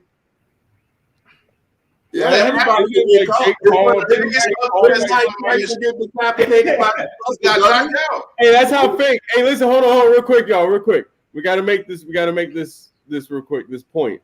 Okay. Didn't Jake Paul fight Floyd Money Mayweather? Didn't they have a boxing match? No, I think that was more like entertainment expedition. My point is a YouTuber. That was like a WWE. Here's my point. Please. Let Rock talk. My point is that a YouTuber trained to box, one of the greatest, and was able to last that many rounds with him. And let's say it was set up. Okay, let's say it was set up. Let's see him set up something in the UFC and him last all those rounds. I guarantee you he won't. Now, so right, that means boxing is more set up than the UFC. Can I ask you a question? Can I ask you a question, Rock? Rock, do you think that Floyd, who was 45 years old at the time, do you think that Floyd was going at full throttle with Jake Paul? Just yes or no, Rock? Just come on. Oh, so you're telling me that he's a faker? You telling me that he's willing to throw a match? Is that what you're saying, sir? Okay. Well, I don't know what match you saw, but what I saw was Floyd. Yeah. What I saw was Floyd carrying the match. He actually knocked out Jake, and I don't know if you saw it, but he held him up. He didn't want to knock him out too early. Why would he hold him up? Because people want to get a full show, man. It ain't coming there for. Yeah. Oh, okay. So he's not serious about his game, his passion. Rock, I don't know what boxing match you watch, Rock, but I'm telling you, man. I watched the same one. The match that I saw, Floyd was going at like 10 or 15%. Sorry, hold on for a second. I've actually trained boxing. I've had coaches who were like 60 and were going at 10%. And if I was legitimately fighting them, I would be in a coma. I'm telling you, man, Floyd wasn't going at 100%. Your point is that Floyd Mayweather threw the Floyd boxing. doesn't have to go at 100% to beat people, man. He could. You're still saying that he threw the match, and I'm saying that he won. No way. I'm saying there's no way that Jake Paul or whoever his name is could have went into a UFC ring and lasted that many rounds. If it was set up for him to, it don't matter if it was set up or not. Hey, if I had that contract, I'd be knocking him out as soon as I could. You know what that's like, Rock? Real quick. That was equivalent to like an all-star basketball. You know when the NBA teams or the NFL teams do the all-star game and you see them playing, they're not tackling and checking for real. Thank you. T96 says none of them can beat Knife and Gung Fu. Let me see here. Hey guys, I'm gonna move the conversation along. Did you guys hear about this whole Cleopatra fiasco with Jada Pinkett Smith making a film about Cleopatra, and a lot of people are upset that Cleopatra is portrayed by a black woman. D, since you are a woman, what do you think about that? Do you think there's anything wrong? Cleopatra was Roman, right? She was Greek. She was part of the Ptolemaic. I mean, a white woman. Okay, thank you. Okay, Achilles from. D, what do you think about it, D? I actually didn't know about that, but I don't care. You don't care? Oh, okay. Okay. Okay. Do you think that the Egyptians were black people, or? I think if you ask them, they weren't. Okay. And I think that's kind of important for people to identify how they choose to in certain circumstances. And yeah, I wouldn't necessarily say that they were. The Egyptians were black. We need to get that. We need to get that understood. Well, if you ask an Egyptian, they'll tell you. I know what you ask a modern Egyptian, they ain't gonna say that, but it's historical fact. They don't want now, we do know the bloodlines in Upper and Lower Egypt. They got diluted over time. But the Muslims went to Egypt and took Egypt over. Yeah, that's what happened. Like, they took it over. But and originally, like, hey, what are these pyramids doing here? Originally, Egyptians were the first pharaoh of Egypt was King Menes, and he was Ethiopian. He was from Ethiopia. His name was Menes, for real? So there's Narmar Menes. It's two different names. They don't get his name correctly. The richest person ever to be alive is actually Narmar and Menes are the same person. Oh, okay, okay. Yeah. Thank you for that, bro. I like to learn shit. So thanks. 3100 BC, he started the Egyptian dynasty, and those are all African. Like the first 7 or 8 dynasties were all Africans. Now, you had people coming in, Hyksos, people from like northern Libya, all these, I don't want to call them the wrong thing and be racist, but we're just going to say the Middle Eastern tribes. You want to call them more lighter skin tone people start coming to Egypt and kind of diluting it. And over time, it became what it is now, where those people say, "Oh no, it's not. They were never Africans. They were never black." But you can go look at the hieroglyphics. They were all dark people, like me, you, chaotic, D. Like that's how they looked. Can I ask y'all a question? Matter of fact, brother DMT, because you seem pretty knowledgeable. So, from what I understand, like India and Japan, China and Saudi, Pakistan, all this is considered in Asia, right? Technically, all of that was Africa. To say, how do they come out? It's called Eurasia. It's Eurasia. It's called Eurasia. But Eurasia, like there was no Middle East back then because all of it was just right. Africa. It was all Africa. There was no Middle Eastern. Like, so where did East Indian people come from? Are they from Africa more so or Asian more so? That's what I've been trying, because they seem right in the middle. They're Asian. They got our skin, but they got their hair. It's weird. They're Asian. They didn't migrate. I forgot the guy's name, but the richest person to ever live was Man Musa. Mansa Musa, Musa King to the First. That's like Africa. Musa King to the First. Yeah, they trying to steal our history, saying that they built the pyramids and stuff. But he was a Muslim too. Speaking of that, why haven't we got a Mansa Musa movie by now? Because I would be in total opposition of a Mansa Musa film. Why? Why? Because Mansa Musa was a retard. Why would you do that? CT's the king. No, seriously, he was a typical dumb Negro. He was flaunting. Look at my gold. He went to Europe. He went to Egypt. He made the Arabs there aware that there was all this wealth in West Africa. That's why the Arab brought his Arab ass into West Africa or to parts of Africa, because this idiot was showing off like most Negroes do now. Look at my chain, my nigga. And it's never changed. He still worked a movie though, man. I mean, we tell stories about all the queer kings of Europe. I think we should start with having first a movie where the Egyptians are shown black. In my opinion, Mansa Musa deserves no movie and deserves no recognition, because he was an ancient Negro. Let me ask you this: does Napoleon deserve a movie?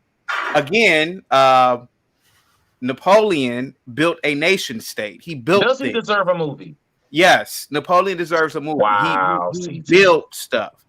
What did Mansa Musa build? What university? Shame on you, CT. What universities, what infrastructure did he build? He was just a nigga wearing gold. I'm appalled at you right now. That's what it is. He was a nigga wearing He possibly could have built stuff and they destroyed it when they went in there and conquered it. Maybe they destroyed it. What do these people look like to you? Those look okay. Again, sir, we're not talking about ancient Egypt. The question was about Mansa Musa. Okay. And all I'm saying is that you asked me, does Mansa Musa deserve a movie? And all I'm saying is no, he was a damn idiot. He was a fool. We know he didn't make the pyramid. He used to flaunt his wealth. Don't mean he don't deserve a movie though. Like, come on. All right, man. Hold on for a second. I'm tired of everybody cutting me off. Not today, man. Maybe tomorrow. Not today. I'm tired of Rock cutting me off. Smitty cutting me off. Not today. Not today. I'm put these niggas in the bag. They keep on cutting me off, man. Okay, DMT. You're asking me, does Mansa Musa deserve a movie? My answer is no. And I'm going to tell you why. It will set a bad example. Mansa Musa did not build anything. He did not build any universities, schools, infrastructure. At least to my knowledge, he didn't. What did the nigga do other than take a caravan or a caravan of 30,000 dumb Negroes to go to Egypt and say, look at what we got. Look at my gold, my nigga. What else did this nigga do? He funded expeditions. There's some say that he funded expeditions into the Americas.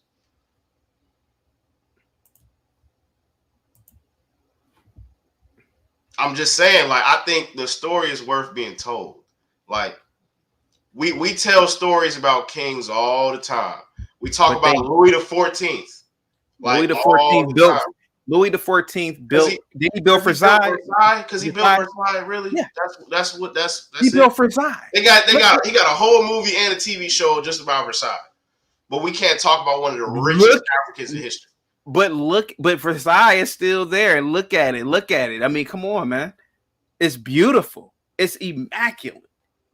And what did Mansa Musa do? Some mud huts? Come on, man. The Mali Empire was pretty stout for some centuries. Now, DMT. Now, you know, if I show the Mali Empire and what's left of it, you know, it'll be a laughing stock. You want me to do it now? I understand. Okay, I'll do it now for them. The story is still worth telling. If we can tell all these other stories, if we can talk about the Dahomey and the Woman King in that movie, we could talk about Mansa Musa. It's worth it. You know who deserves a movie? Okay, so let's see. We're talking about black people. Let's see. What about Nimrod? Nimrod supposedly built Assyria. Yeah, we can talk about Nimrod. Nimrod. I would love to see movies just. I would like to talk about Narmer, the first pharaoh of Egypt. I would like. Yeah, you know, but to me, Mansa Musa, no, he doesn't deserve it. I'm just saying these are sorts of stories we don't tell. Like, yeah, I'm sick of seeing the King Henry movies and like the European. I love King Henry. Now look, I'm a real medieval like. I like medieval time. I love like the story of Charlemagne the Great. You know, I like William the Conqueror. You know, I like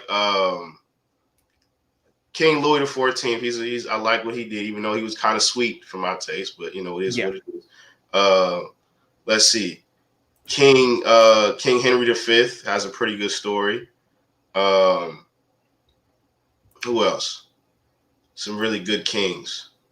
I like the kings of France. I like even the weirdos of the Holy Roman Empire. What's their names? You know, I'm talking about the inbred family, the Habsburgs. They even tell their story, and they were like inbred. You know what I'm talking about, don't you? The Habsburgs. You ever heard of the Habsburgs? Look them up. Holy Roman Empire. The Borgias. Yeah, they talk about the Borgias. And the Medici. The Medicis was a good family. I like learning about the Medicis. They funded all the art in Europe during the Renaissance. You know, but I think African kings deserve some movies. Like, it's vital we get some. I think he deserves a movie. He does, man. He really does. Rock? I think people agree. They all think Mansa deserves a movie. Put in the chat. Y'all think Mansa deserves a movie. If 50 Cent got a movie, Mansa Musa gotta have a movie, bro. I'm saying. You know what I'm saying? For real. What is 50 Cent? Vitamin water? Huh? Huh? We got all these other movies about Snoop Dogg and 50 Cent and Tupac Shakur. We can't have a movie about Mansa Musa, the richest black person to ever live. Come on, man. Now I get where CT coming from. He think it would reinforce the black folks wearing all the gold chains and At least they'd be like, oh shit, that's why I want to do it. Okay, I see where it comes from. Maybe inspire them to go. Yeah, it definitely would give them a reason. Like, you know what, DM, let me ask you this question: do you think that we should make movies focused on the future, like Afrofuturism? Yeah, like new ideas, new technology. I mean, I think that's where you get like Black Panther and stuff. Like, like Black Panther. Yeah, I think we should. That's a good. Yeah. But I do also like I said, I'm a history buff, so I do think those historical movies are great to have. Like, just understanding that history is important. Like, I think we should talk about the Zulu Warriors. I know they got like an old movie about the Zulu Warriors, but like a more up to date one. So you want to make a movie about a bunch of savages? Yeah, why not? They all these shows about the Vikings making money, man. I watched Vikings all the way through. That was one of the best shows. They did 300. They did 300 Spartans. But they also romanticize their history too. They make the Vikings like, you got to remember too. They also will put a romantic spin on it. They make the culture look more beautiful than what it actually was. So unless we make a fictional like, we should Zulu, do that too. Why can't we? Yeah, okay. Then that'll be do the same thing the white guys doing. That sounds do the same thing the whites do. Because the whites they will over romanticize their history to make it seem like it was more beautiful than what it was. So I think we could do that. Why can't we do that? Yeah, they make like watching Vikings. I'm like, dang, bro, they was cold. Like Ragnar Lothbrok and what do they call him? Bjorn Ironside, all those people. I didn't even know Rollo was like the reason that the House of Normandy was started in England. Like all that history, man. Why can't we tell that from an African perspective? Like, why can't we talk about the Ghanaians? How the Nigerians came about. Mali, the Ethiopians, the Ethiopian empires. Like, and the Ethiopians did what again? I'm saying their empire, how they started. Like, there's a lot of stories in Africa to be told that just make a movie, man. Like, it ain't hard. We make. Well, how come Tyler Perry? I'm sick of seeing Power and Snowfall and shit. But how put come our money into a historical movie? But Tyler Perry and all these Negroes are gonna have to do it. How come Oprah isn't making these kind of movies? They should. That's what I'm saying. Like, it had to be Tyler Perry, it had to be Spike Lee. It had to be somebody like that. Like, maybe because they want to tell the story that black people were already suppressed. Dave, what's on your mind? What's on your mind? I was going to say, so you all want the movies, but you don't want to visit. Visit what? You want the history, but you don't want to go visit the countries? I didn't say that. I said I would. Oh, okay. They said that. No, I'm not going to Sudan. I told you I had a visit schedule. Yeah, that was me. I'm staying here. Yeah, no, I'm not going to Sudan. So you just want the movie? I'll watch what you document from here.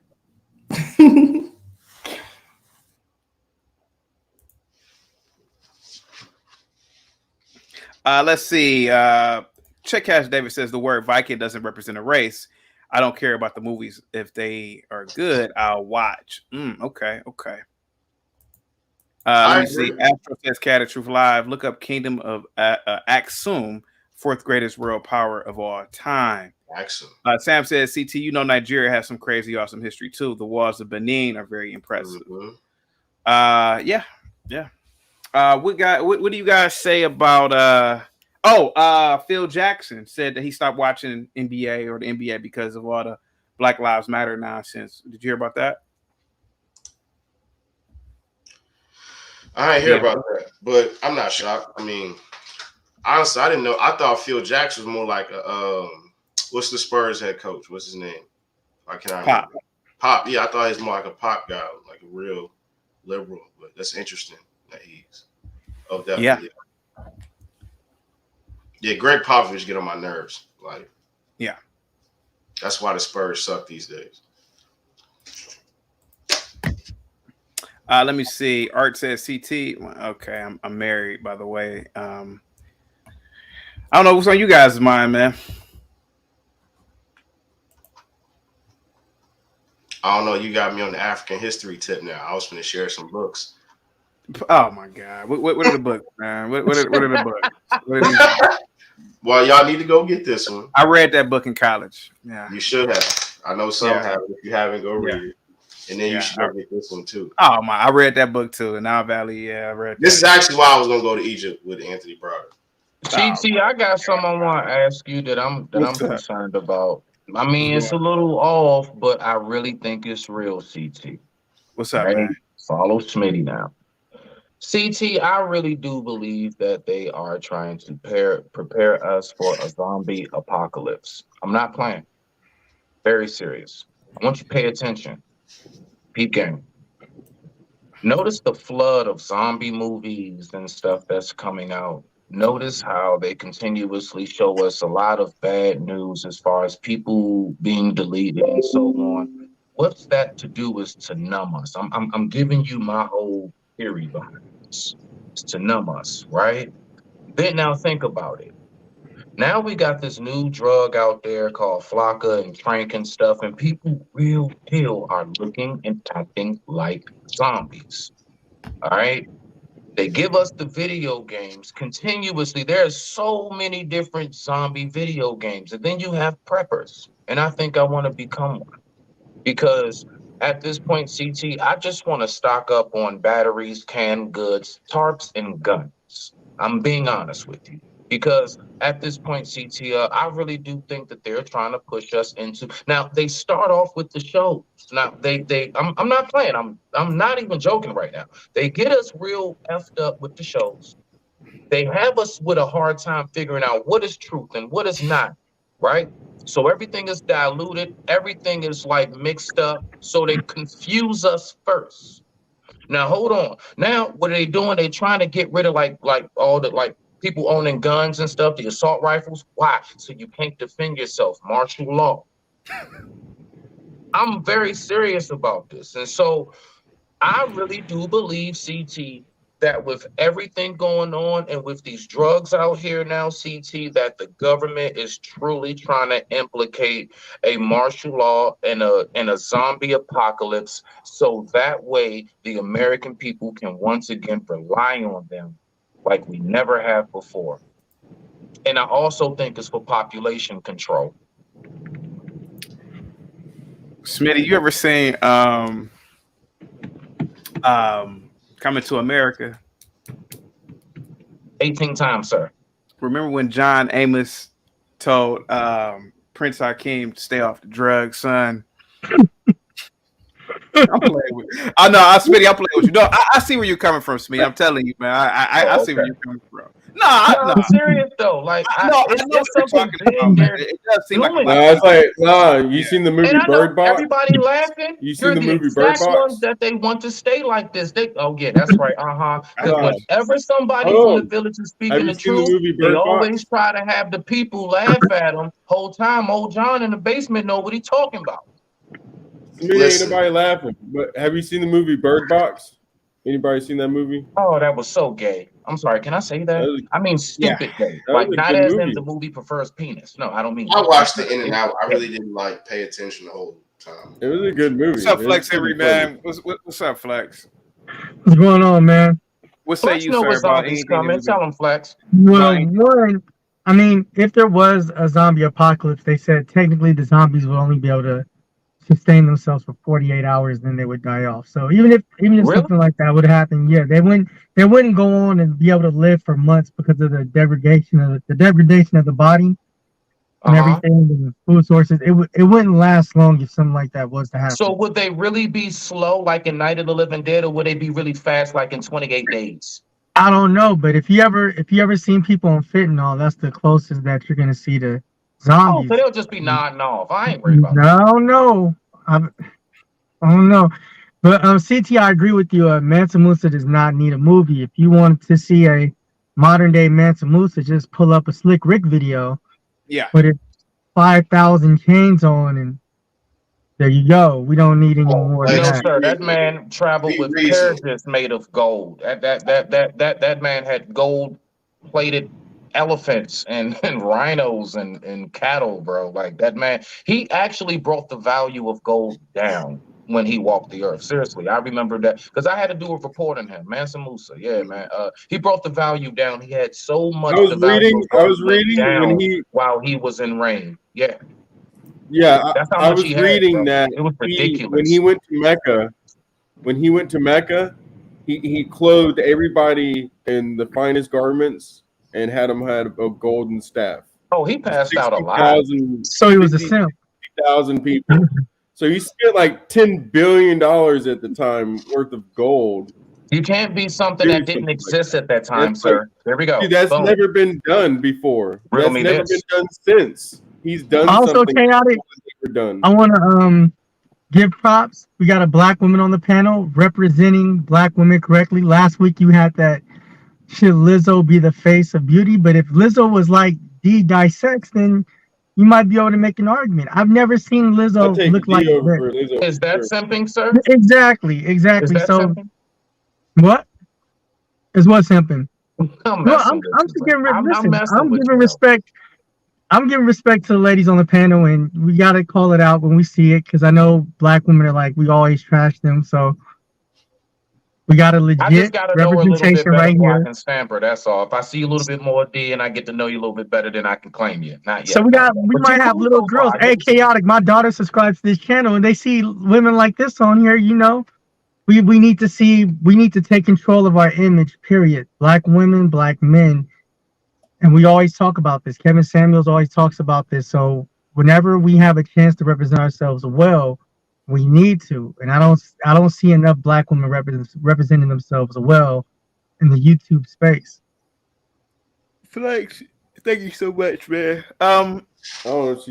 You live in Cali. Are you around a lot of Chinese? Yes. How Yes. are they? How are they, by the way? They're exactly how you think they are. They're extremely they're accidentally extremely rude. If I can is not like they try to be rude, they just are. It's like they're not trying to be jerks, but you can tell like they don't know, like you can't just run into people and not say excuse me or something like that. Yeah, go ahead. Do you think that they are spying, like even like the Chinese American ones? Do you think like it's like some sort of like spying culture to them? No, that's not what I see out here. What I see when I see, are we speaking about a certain type of age? We're talking about Chinese people, Just Chinese correct? people. Yeah. All right. So what I see with Chinese people out here, they work really hard.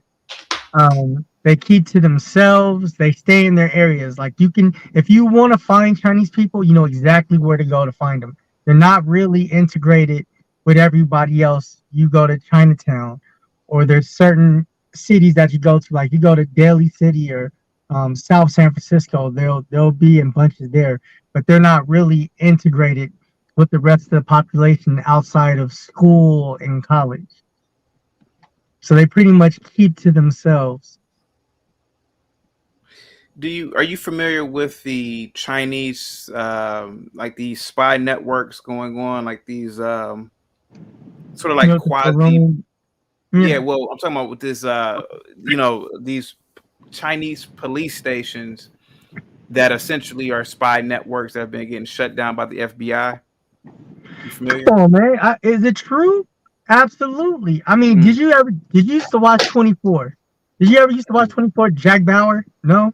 Never heard of it. Yeah. All right, well, dude, go back and watch that. But if you ever watch 24, Jack was constantly shutting down spy networks at the consulates, the Russian consulates. They always had spies there. The Asians, they always had their spies. And he was constantly trying to shut down their network. So this definitely here, man.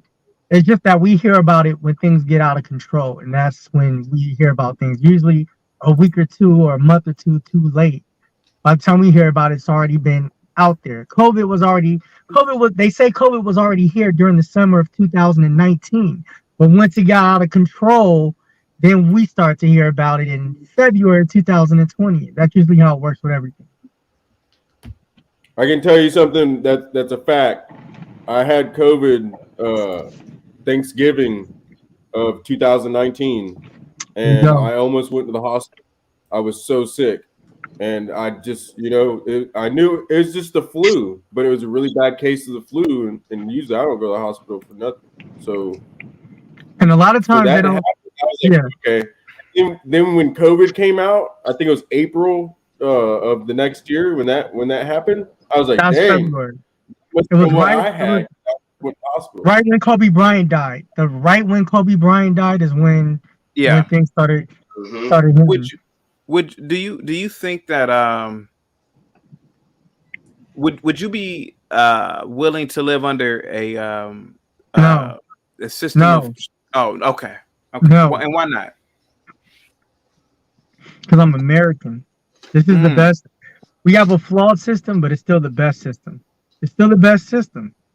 And I like it whenever you say, hey, if you don't like it, go to whatever country and live under that system. Because even though with anything else, even if we have a favorite car, we're always going to complain about the way it drives or such and such and such and such. We, as Americans, we like to complain. Even if it's our favorite show, even if it's your wife or your girlfriend, you're going to complain about it. That's what Americans do. They complain.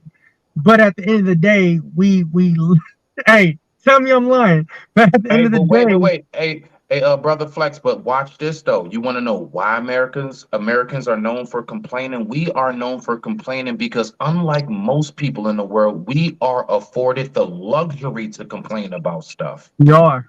That's we are afforded the luxury, the gift of and that's freedom. what they keep missing.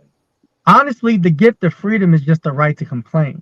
Other countries' version of freedom is that they can't complain like we can complain. If they complain, they get shut down, they get killed, but we can complain. That's part of being American. If you want to talk that in North Korea. Exactly. And that's why it seems like see if you're going to go talk that in North Korea and speak your mind and be free and liberated in your mouth.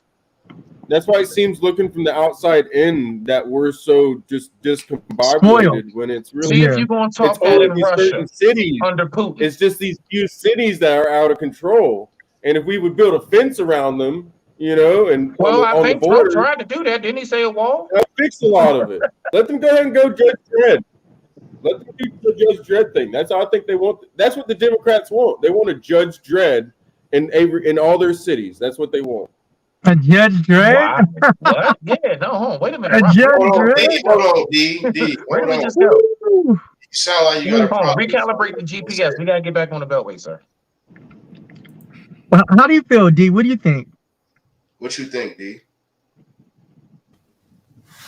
Apparently I'm a Chinese spy, so you guys don't want to hear what I think. I ain't gonna lie, the way you were sitting there, I thought you was a mannequin for a second, but go ahead, Chinese spy. We just asked you, what do you think, D? Who said that? About what in particular? About the conversation you're having with not liking America?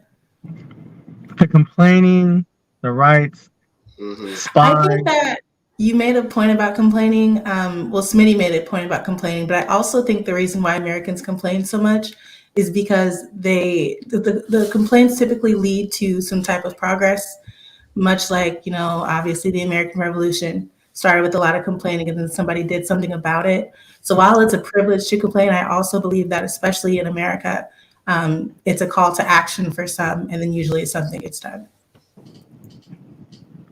I agree. Flex, if you were the president of the United States of America, how would you get the 16,000 Americans out of Sudan?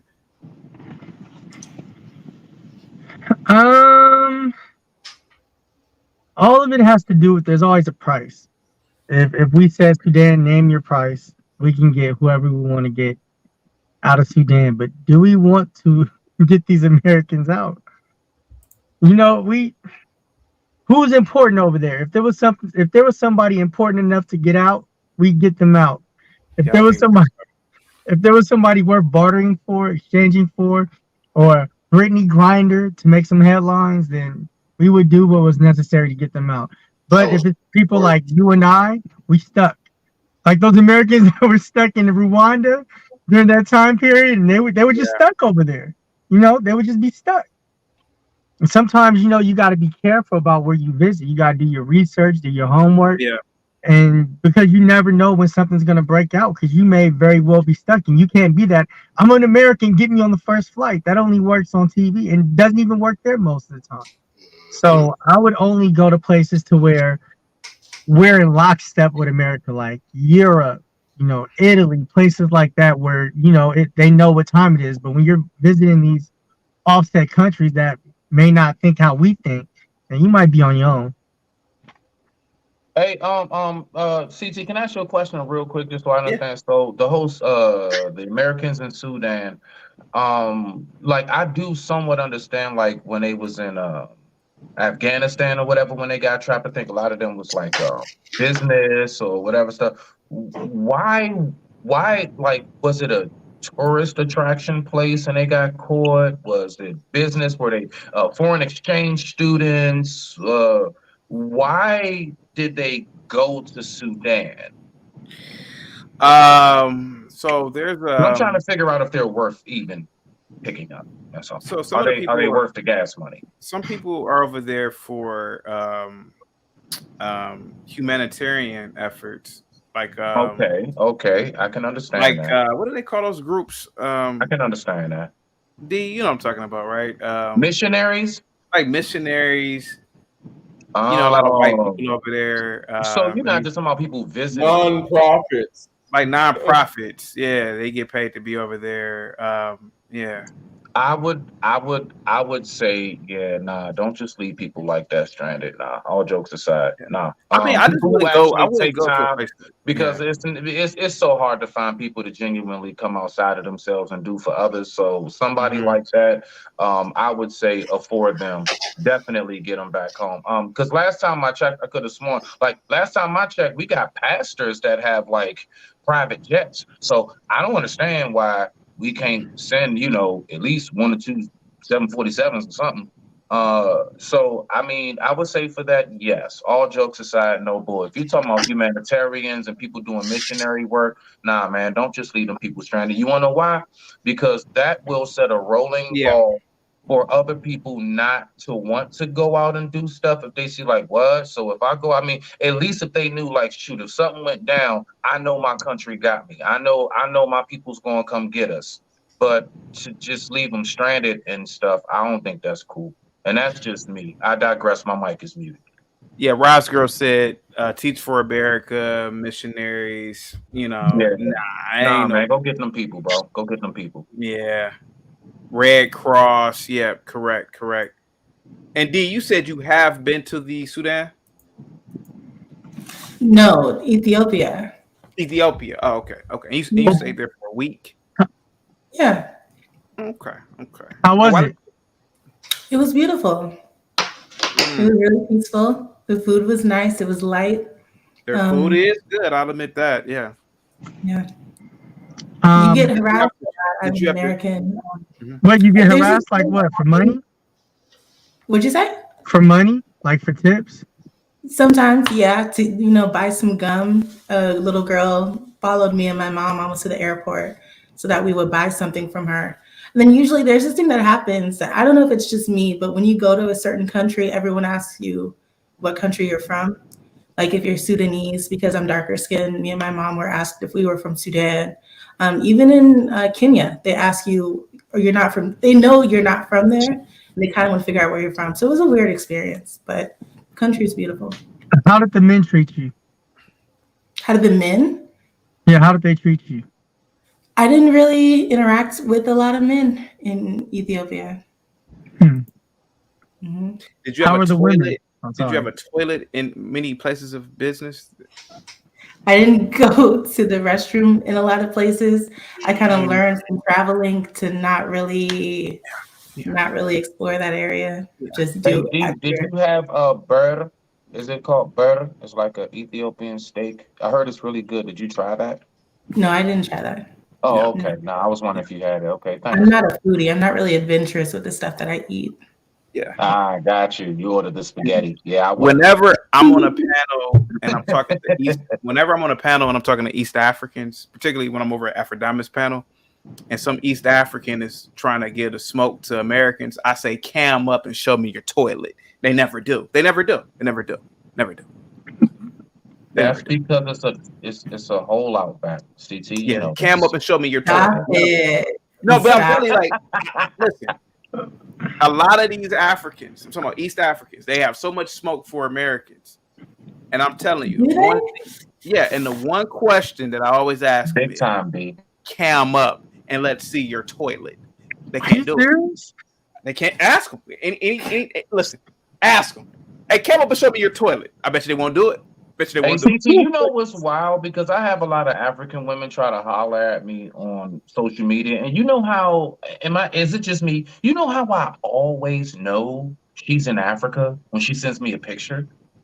Because the walls in the house is always a weird color, like brown, purple, green, yellow. Like they never just have white walls. It's like, you know, it had to be like an indigo, and it's like, yeah, I know you over there. And it's always, you know what I'm saying? Like, really, it's painted walls weird. And so, I was You're not trying to sponsor. You don't want to sponsor an African woman? Huh? You're not trying to sponsor an African woman? Sponsor? I'm sorry, she an athlete? What do you mean? Like, what do you mean sponsor? You mean date one? Yeah. Date one. I dated a woman from Liberia. I've dated a Sierra Leone woman. I've also dated a woman from Cameroon. Oh, okay. Yes. The last chick I was with, she was Haitian. So I mean, I'm just saying, as far as like, you know, I make my rounds, but at the end of it all, I'm all about how you carry yourself. I don't care where you from. I digress. My mic is muted. So CT, go ahead. No, I was about to tell you. Remember that earlier this week we had that show, and I brought up the Elon Musk about halting the AI development. Yeah, it seems like there's been a lot more talk about it since we talked about it. Did you get a chance to look through it? Not really, but go ahead though. If you go, I think there's a site. Not a site, but a channel called Breaking Point, with two people that used to be on the Hill. And they had Elon Musk on there, and he was talking about it. So you can pull up video from it and see it. Like, this is serious stuff. I know you don't take it serious. It's serious stuff. He wants to basically. Elon Musk feels that Microsoft stole OpenAI, which I didn't know that was actually a Microsoft company. So yeah, that's Bill Gates with that new OpenAI framework thing going on. But he got something from Elon Musk, and Elon Musk is saying that he stole it. So he's thinking about suing Bill Gates. Hey, real quick, can I say something to D? Hey, D, real quick, you know, one thing besides one, out of those 3 African women that I dated, and this is no shot to Africans or nothing. You know why the relationship broke off with 2 out of the 3? The other one just moved, so it broke off because we weren't in the same area. The other 2 broke off because their family just would not accept me. They kept calling me a half-breed. Half-breed? Yeah, half-breed. Yeah, they kept calling me half-breed. African American. And they were from where? They would not accept me, man. She invited me to a few of their functions and stuff like that. And I'm telling you, only like maybe a couple of her cousins around my age and maybe an uncle kind of kicked it with me, drunk a few, you know, Guinness and, you know, some rum and chilled out and everything and had some fun. But nah, man, the aunts, everybody else, man, I felt. What country were they from again? Sierra Leone, Liberia, and Cameroon. The Cameroon. So you let a bunch of spear chuckers look down on you? No, I believe the Cameroon. Like I said, it didn't work. I didn't because I told her, I said, listen, me personally, I don't know how you was raised, but like my father always told, like you should have women coming to, you know, I want a woman to not just with me, but you're gonna get in with my family as well. So it should be both ways. Cause say I have a kid with you, I wound up having a kid with you, and your family can't stand me. Nah, man, that makes it hard to be a dad. You know what I mean? So I think about that type of stuff. You see why imperialism is a good thing? Now think about this. Sierra Leone, absolute shithole. Literally Freetown, Sierra Leone looks like the goddamn stone. It looks like come on, man. I love to listen to Lucky Dube. Come on, man. Freetown, Sierra Leone looks like biblical times, and you got these goat herders looking down on you as an American. They're superior. That's I mean, they real deal. Nah, they said it in their language. I said, what? I forgot what word he said, and I said, what is that? He said, nah, that's they calling you. You gotta listen as an American. You gotta constantly remind foreigners of their place. Yeah. On a global scale. I have gone through that, D. So that's so. No, I love my peoples all, but no, I'm just saying from my experience, I notice a lot of Africans do not rock with us, and it's an instinctive thing. They don't even take time to get to know you or see if you're not one of the typical. Because I'm not. I came up both parents in the household. Great, went to college, graduated, high school diploma. I have a career, not just a 9 to 5, the whole 9. Never got a chance to learn any of that about me. They just assume because I'm African American, I don't sag my pants. None of that. I just want to make one point touching on what he was saying. That's all. And sagging pants African American is in a far better position than some dirty Sierra Leonean. Come on, man. Let me tell you, man. Let me tell you, Smitty's right. You know what? Because to a lot of people, I don't look African American, so I worked in a lot of places to where there's predominantly disproportionately more Africans hired than actual African Americans. And usually this is in hospital settings. And a lot of the times, hospitals and jails. Yep. And a lot of times they talk down on American Black women. Like the African woman, they won't even associate with American Black women. Even if the American Black woman tries to make them comfortable, say hi to them, they'll just look down, turn away, act like they don't hear them, and then I'll start hearing their conversations because they'll think why. You know why that happens? Why? Because you African Americans, you're so nice. You don't put the foot down and establish yourself as the superior Black. You should never let some dirty, spear chucking, plate in the lip African ever look at you like they're better than you. In your own country, I'm trying to tell you, Black Americans, man, that you are the best. And I got to rock with, and Rock is right. I'm surprised he's quiet right now. It breaks my heart that the African American, who is the superior Black in the diaspora, the wealthiest Black in the diaspora, sits up there and lets some plate in the lip, spear chucking, rice eating, fly on the face African come over here and look down on you and all the contributions that the African American has done. It's astounding. You know why that is, CT? The reason why that happens. You don't look down on them. You got to look down on them. Go ahead, sir. Go ahead. You know why that happens? I can explain this to you. The reason why African Americans are like this is because in Africa, Nigerians don't have to team up with the people from Ghana, and the people from Ghana don't have to team up with East Africans, and the people from East Africa don't have to team up with South Africans. However, during slavery, when we were all put on the boat, all of us from different tribes, we all had to put our differences aside and learn how to work with each other and learn how to get along and learn how to unite. So therefore, we became more welcoming. People who are from Africa, let's talk about the most tribalistic continent on the whole planet, which is Africa. Go ahead on that. Are you not even we dogging foreigners? I agree. That's what I'm saying. That's what I'm saying. But this is why African Americans are not like that. Any other continent, they have more war than any other continent. They've always been at war, just as much as the Muslims. And this is why African Americans are not like that, because of our disposition of being brought over here from slavery. So being forced into a situation. Most Black people, as much as they even hate America, they understand that they're Black American. They're not like Africans. If you think you're like an African, go on to Africa. Let me get you guys. Whenever you, as I told you guys today, I'm going in on foreigners. Whenever you Blacks in America, you say you get disrespected by some African, just put this picture in your mind. Oh shit! Come on, Steve T. You don't let these ugly spear chuckers disrespect you. Look at these. I'm not looking at that. Take it down. That flat out.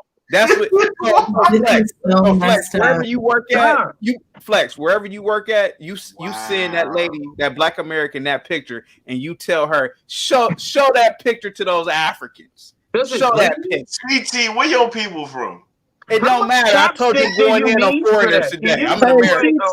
Have you noticed that? I don't know if D is familiar with your content, but every time you say something over the top, you should see her face. You should see her face. She like, she's not used. I don't know if this. So this happened to somebody you knew. You give them that picture and tell them, show that to them monkey eaters every time they look down. Look, you know what? This isn't a one-off though. This happens all. And your friends show that picture all the time. Now listen, y'all are right. Constantly every day there is monkeys. Cannibalism. What do you think, D? What is your opinion, D? What do you think? She think we crazy. I'm disgusted. I'm appalled. I'm not a part of this conversation. I do not condone this behavior. You on a panel. Hold on for a second. You guys talk. You here. Hold on for a second. Indeed, this is the problem. What's the problem? This is the problem. See, you being an American, you're so nice, you're so welcome, and you're offended by what I'm saying and doing.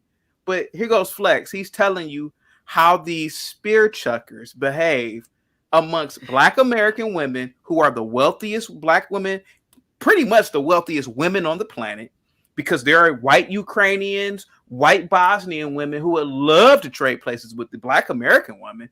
You got these mud hut dwellers that Flex Henry's associate knows, and they're looking down upon women like you. I told you I'm going in on foreigners today. This might have to be like an episode that I'm going to have to delete because I'm told you. And now you got these Chinese, they coming over here, and they're trying to spread their nonsense over here. And here you go talking about, oh, I'm appalled. See, we got to be imperialistic. Because look at Flex. Hold on a second. Let me bring up Flex real quick. Nah, fuck that. Fuck that. Where's Flex at? Oh, he dropped off. Yeah, go ahead, guys. Go ahead. Y'all are hilarious. But he's right in a way. Like, I dated a Nigerian woman, like, when I first moved to Houston. She was cool. She went to Rice, which is a prestigious university here. And it was going well, but she came up straight out and told me, like, yeah, my dad doesn't like me dating Black Americans. And I would have showed her a picture of Lego. What? I would have said, "Look, bitch, look at this." You should have told her that your mom doesn't like you, a person from a wealthy country, to date someone from a mud hut place like Nigeria. Flat out. Look, my homie from Cameroon, he was mad at his niece because when they moved over here, he's like, my niece has been hanging with these Black Americans. They've been poisoning her mind. We need to get her back to Cameroon. She does not know what she's thinking anymore. She's doing all this. She's twerking her butt. He was like, I'm telling you, he was going crazy. He does not like, he liked me. I'm probably one of the only Black folks he actually liked, but he did not like Black Americans. And I used to always make fun of I'm like, y'all literally dogs. He was like, I tell you how to catch a dog, kill him, and skin him in 20 minutes. And you know what, DMT? I would have showed that girl, her daddy, this photo. I would have showed him this photo. Welcome to Legos. Yeah, nigga, stop. There ain't no even the poorest. Is that places, underwater? Is that flooded? Even the poorest places in America look better than this nonsense. That's what you Blacks gotta do this every time one of these foreigners disrespect you as an American. Even the worst projects look better than that in America. But see, it don't be the younger crowd. It be the older crowd. Like the younger crowd understands they can assimilate. They cool. But it's like the 30 and up crowd, they real like. Wait a minute, CT, you Nigerian? They real. I'm an American, sir. Yeah, look, yeah. I'm an American. Say less, say less. American. Hey, salute my fellow American. Thank you so much, my fellow American. Thank you. Say less. I told you, man. I'm going in on that. Let's rock out. Go ahead. What'd you say? I said, you say you ain't claiming that nonsense, huh?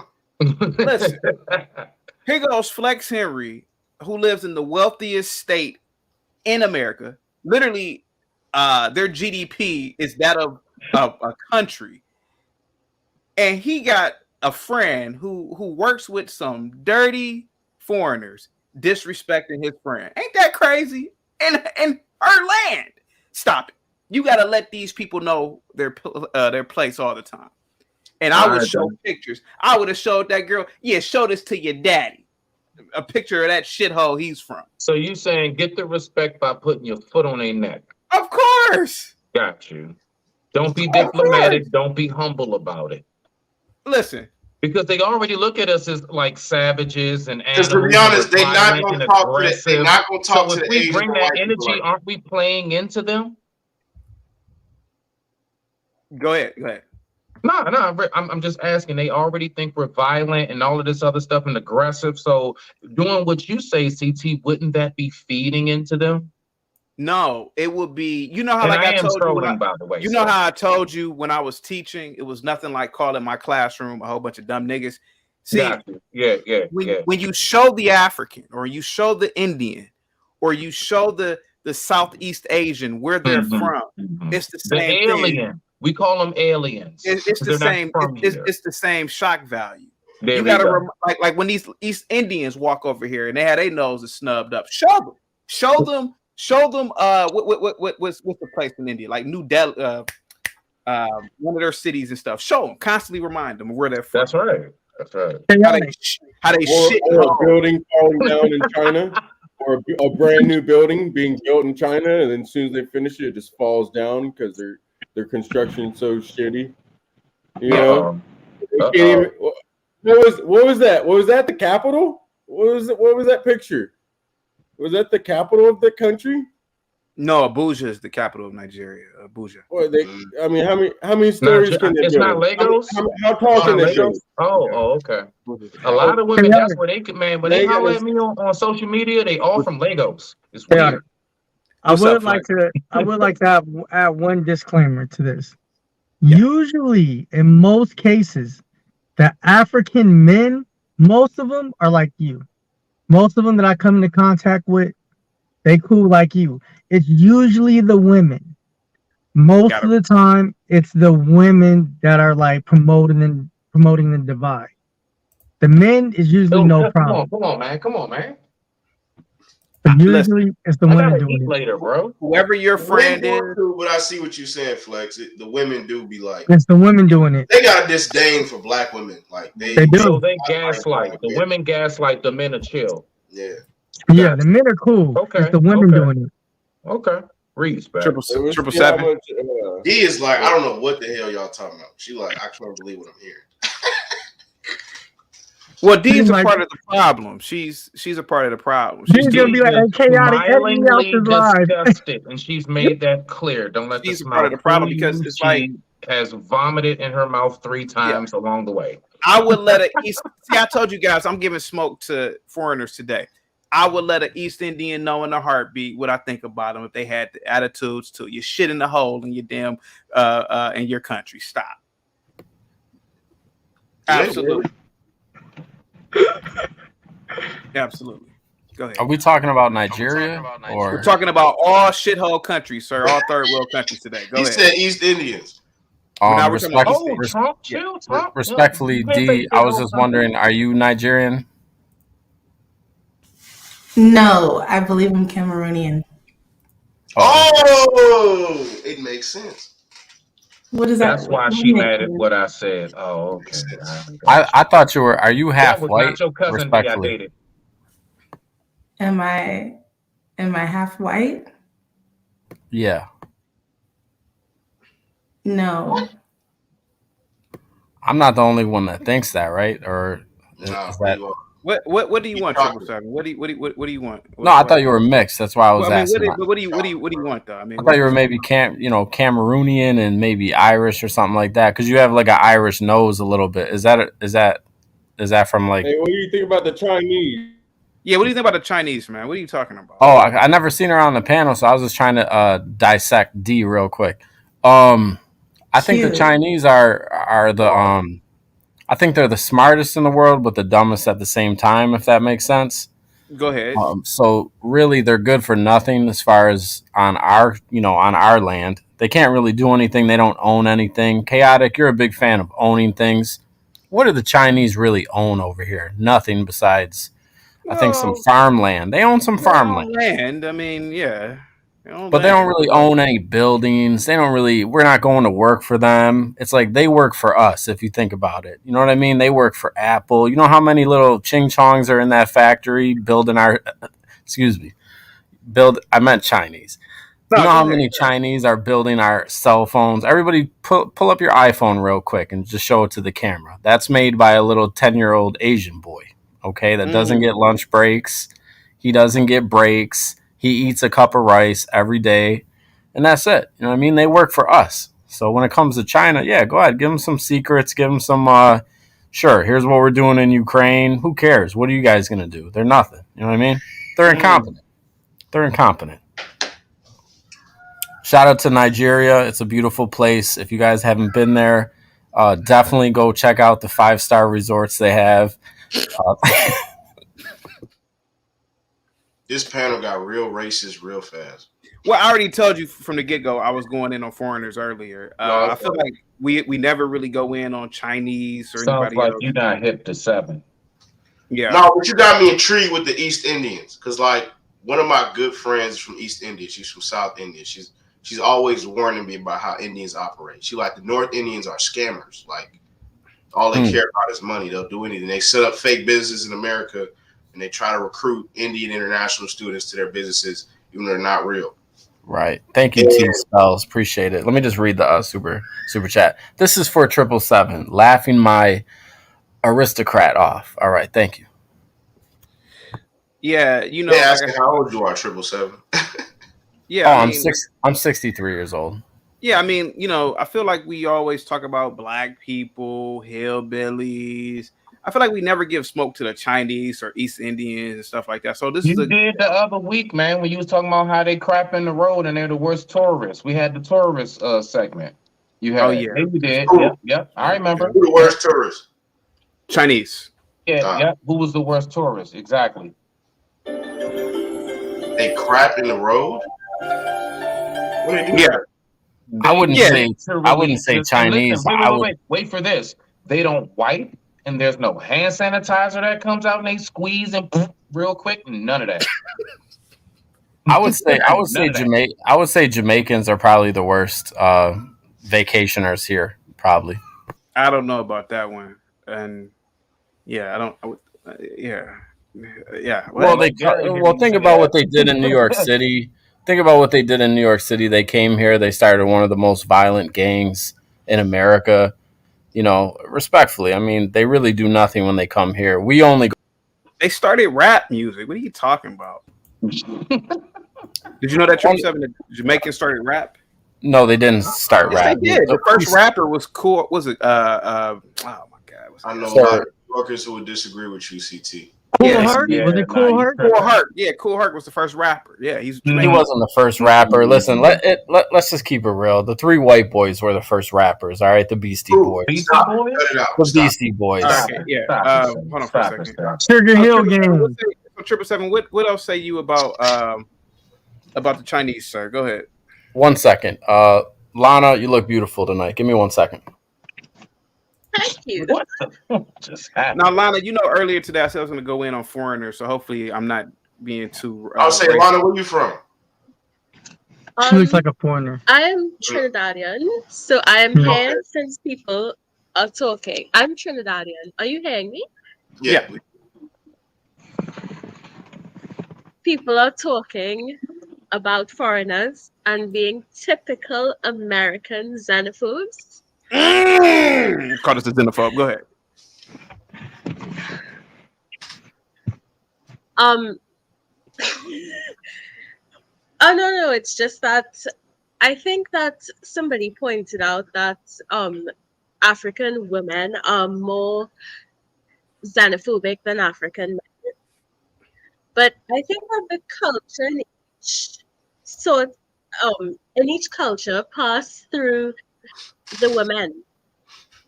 And you even see this, like, for example, when the clan was trying to perpetuate itself, it was, I think, the daughters of the Confederacy that went into school and tried to create a clan-based after-school curriculum. I'm not sure how many of you heard that.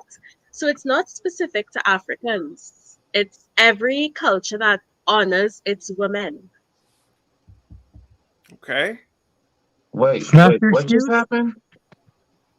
I'm not buying that. If that's the case, African American women would be doing that, but they're very welcoming. Matter of fact, Americans in general There's are an welcoming. echo. That's why our I'm borders sorry. are out Is of that control normal? because we're too welcoming. And Well, we our also allow 1 million people in our country legally every year through the visa process. So I don't understand. We do more than any other country in the world, and we're called racist. I We would have more we speak more languages, we represent more people. You know, yeah, we start It's war, crazy. but you know what? Everybody That's what who the like war causes power racist does. depends on our foreign That's what aid. we're At supposed like to they'll some do. come point. to our soil and talk shit about us. Yes, I have no idea why people do that. Because DMT, you let them. What is this? You let CT, you know what? The irony is there's probably some Ukrainians here talking bad about America while we just gave them, gifted them yeah. $300 billion, and they're out here talking mess about the United States. That's crazy. Ironically. You just gave me a sob story about how your cousin over there fighting, and I gave you sympathy, and you got the nerve to talk shit about America. Everybody sucks on America's titty milk, but then complain about the Similac they piss Let out. Lena go real I don't quick. get it. Lena, go ahead. Isn't it? So it's okay. So first of all, America is a hegemonic power, right? Sure. You guys know what that means? It means Yes, we all do. project- Thank Yes, you. we know words. That's not nice, Okay, Smitty. sorry. So everybody would have an opinion about America, and there are also Americans who complain about America. I've heard it before. I've traveled to America, and I've heard Americans complain about America. So I think it looks bad when tourists do it, but I think it's sort of natural when you live anywhere to complain about where you live. Yeah, I yes, agree. it's natural. If I'm in my house, I can complain about my house, but you as a guest cannot come in, eat at my table, live in my house, and then complain about it because you are here as a guest. So But that's what the difference is. would you say that the US government would not even be taking in foreigners if they weren't needed? Well, they're not needed. We would. We've done it. We've taken in many foreigners that were not needed.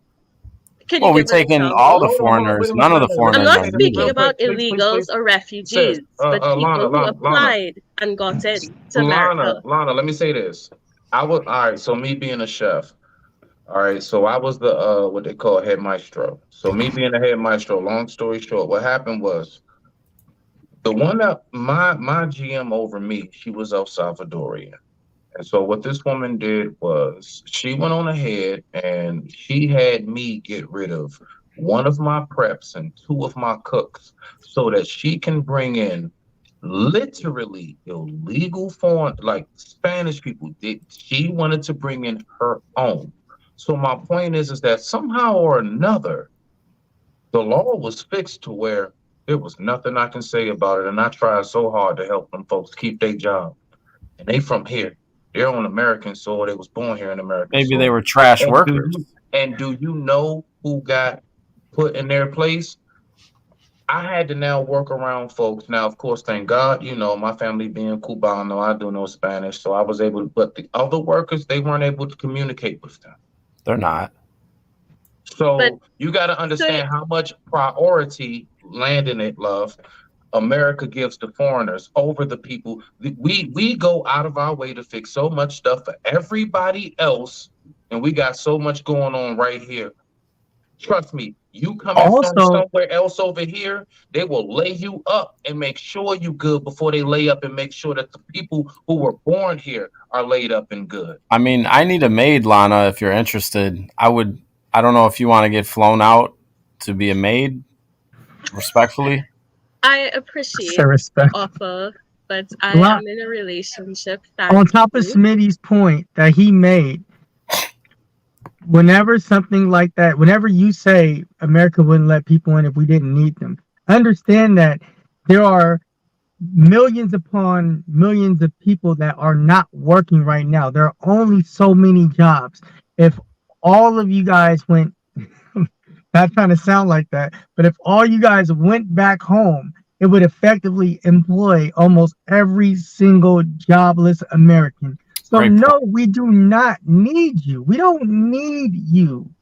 You're here And at our then discretion. the money will stay here in the United States, and it wouldn't go back to those countries that they're from. Because my mom had a husband that was from Mexico, and he was working here, and he would send at least $1,000 a week back to his family. The conditions where these people are from are so horrible to the point where, yes, they will work for less.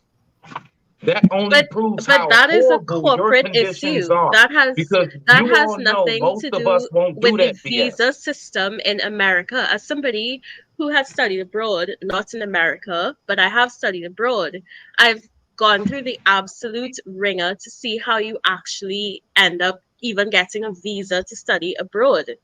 So I've studied broads as well. God, this guy. Respect. Mitty brought up a point, right?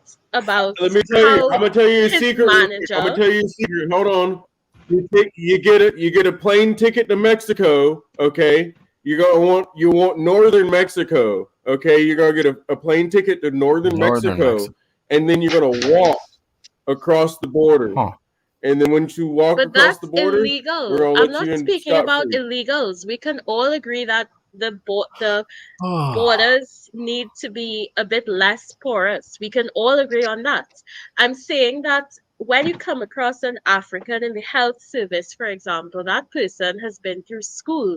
That person probably came into the country because their parents met visa requirements.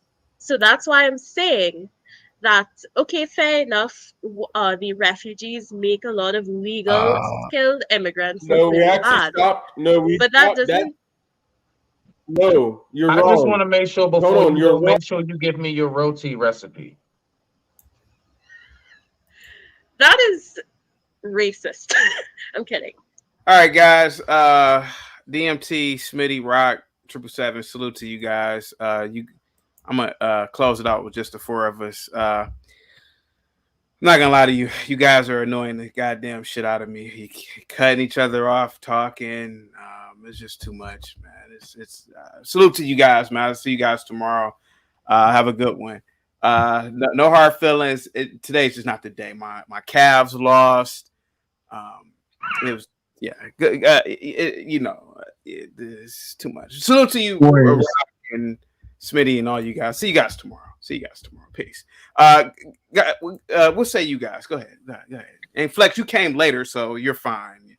And you generally don't cut people off, but enough's enough. Smitty cutting people off. Rock cutting people off. 777 acting like an idiot, telling people to be their maids. It's too much. Go ahead, guys. Go ahead, guys. So, Lana, you would agree that women, for whatever reason, that come over here from a different country usually have a disdain for African American women. Have you seen that? I don't know that as okay. So basically, what people see abroad of America is like MTV, right? Unfortunately, the American education system is not held in regard like in some other places. So we do have preconceived notions that all Black Americans do is twerk and they don't have any sense. I'm not saying it's true. I'm saying it's what we see abroad. But the culture in every culture, country, whatever, passes through the women. Your mom is the first person to transmit her culture. So it could just be that, when you see a bit of xenophobia going on there, that's where it comes from. And I've given another example that in the US, when the Klan wanted to perpetuate its agenda, it was the women who went into schools and tried to create an after-school club. You can look it up for yourself. Well, I mean, go ahead. Do you know? Hold on. Do you know as a kid, right? Because we're subject to the same imaging that you guys are. Do you know what we were shown of Africans, and Of course, black people? absolutely. Big Um, belly, skinny yeah, black people with for flies on sure. their eyelid that they never blink. Hmm. They'd be starving.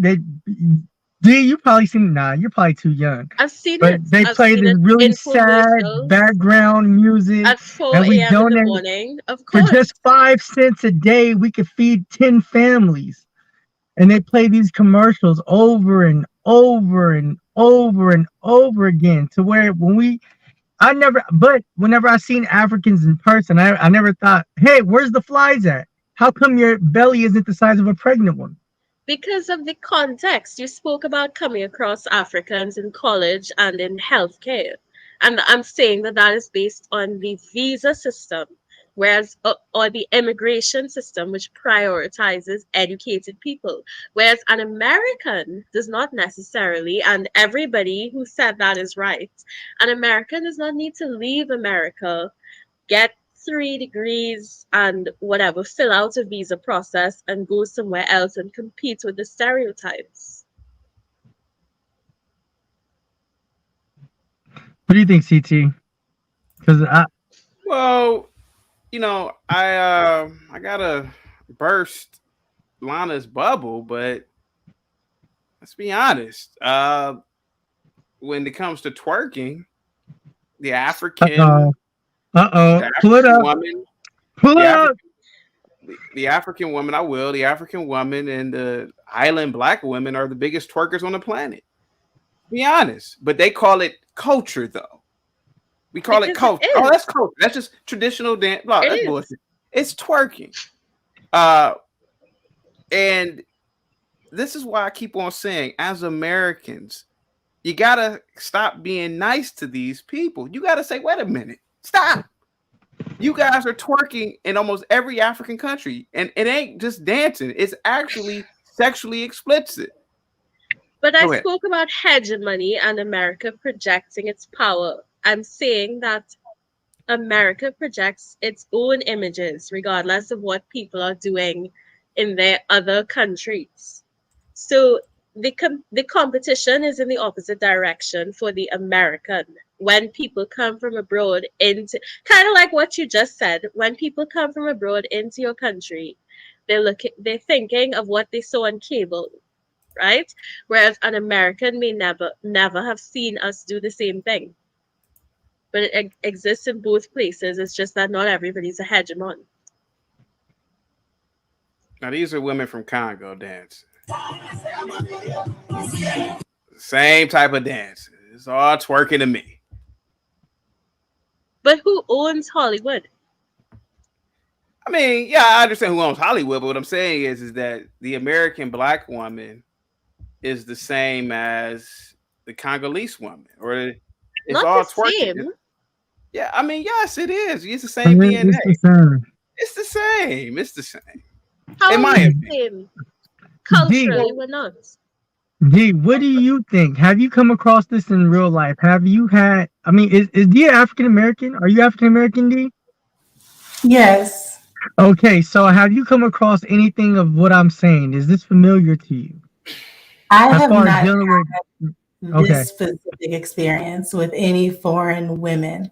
I can understand where it comes from, just going off of what Lana said, but I have not had this experience where it's so, woman-centered that foreign women have a disdain for African American women. So I can't speak to that at all. Never had that experience.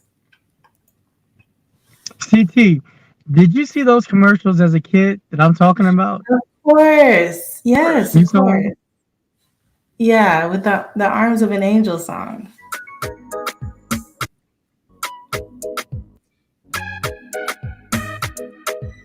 I mean, let's be honest. It's the same type of dance as black women in America. See, yeah, it's the same type of dance. It's the same type of dance. all of it is just ancient mating ritual dances. The ancient Egyptian black women were doing it. They drew pictures of them doing it, put it on the. Where's the pictures that you normally pull up? Where is it? Oh, give me a second. I'll pull them up right now. Pull it up. Yeah, I'll put it up right now for you guys. Lana, what say you? I mean, come on. I mean, let's be honest. Let's be honest. What they're doing, they're twerking. Come on, let's be honest. So yeah, I mean, so the African American woman is doing the same thing as the African woman. They're all dancing, twerking. But you have to look at the other circumstances that unfortunately surround African American women, not through any fault of theirs, as to why it's seen as ghetto in one context and seen as culture in another. Well, I mean, no offense. All of Africa is ghetto. So how can you say that? No, just hear me out. Just hear me out. Just hear me out. Just hear me out. Hear me out. See, I gotta take up for the African Americans today. See, African Americans are wealthy compared to most of the Africans in the diaspora and most people on the planet. So when you guys call women in America ghetto, particularly black women, this black woman may live in DC, which is the capital of America. She may live in Los Angeles, which she lives in the state of California, which literally has a GDP that's higher than most all African countries combined. You're talking shit about, not you guys, but when they say ghetto, it's like, how can you talk shit about this American woman who literally is in the land of opportunity? Where in these African countries, it's like you don't even have infrastructure. You don't even have a toilet to shit in. You got corrupt politicians. It's like there's no January 6th, but I'll let you continue. No. Okay, what about January 6th? What is your question? What I'm saying is that when people refer to the African American as ghetto, I would say that an African American should say, "Well, where are you from?" And if somebody says Sierra Leone, I would say Sierra Leone. All of Sierra Leone is ghetto. It looks like a dumpster fire. Let's be honest. Come on, man. Like, and that's what I would say. There are a couple of things to pick up on there, right? Go ahead. You first of all said that that America is the land of opportunity, right? Yes. Would you say that the average Black person is really capitalizing on that opportunity in ways that people outside of America or even inside can see? I would definitely say the average African American has capitalized on the opportunities in America. The average. Okay. All right. Because the average African American. First time I've heard that view. Yeah, well, the average African American has a job. The average African American. Really, unemployment is highest in the African American community in America. Okay? Let me ask you a question. What is the percentage of African Americans that are unemployed? Let me just Google that real quick. Okay. Because, and while you Google that, let me tell you something. The average African American is not unemployed. There are some Negroes with 2 and 3 jobs. And I know some Black women who are single moms, but they keep 2 and 3 jobs. And I'll get into that next. Yeah. But so listen, I told y'all today I'm giving smoke to foreigners. All foreigners. Okay. Who is 60% of Black men are in the middle class in America? 6.1% of Black or African Americans are unemployed, which is the highest unemployment rate of any ethnicity. Okay, 6%. 100. Okay, 6.1%. So Lana, so basically, if you condense the American Black population to 100 Negroes, 6 Negroes are just shiftless and lazy. 6. That means 96 Negroes are working. 95.9. Okay, but round that off. I asked you how many, but do you think that compared to other people, they are actually making their best efforts if they're the most unemployed group? Lana, I had a question. Not 100% of any group is going to work. It doesn't work like that. Nowhere in the Of world course do not. 100. Of Okay, course so if not. you get, But I'm so if you get, explaining. I'm okay, so explaining where if it you comes get from. 96% of anything, that's excellent.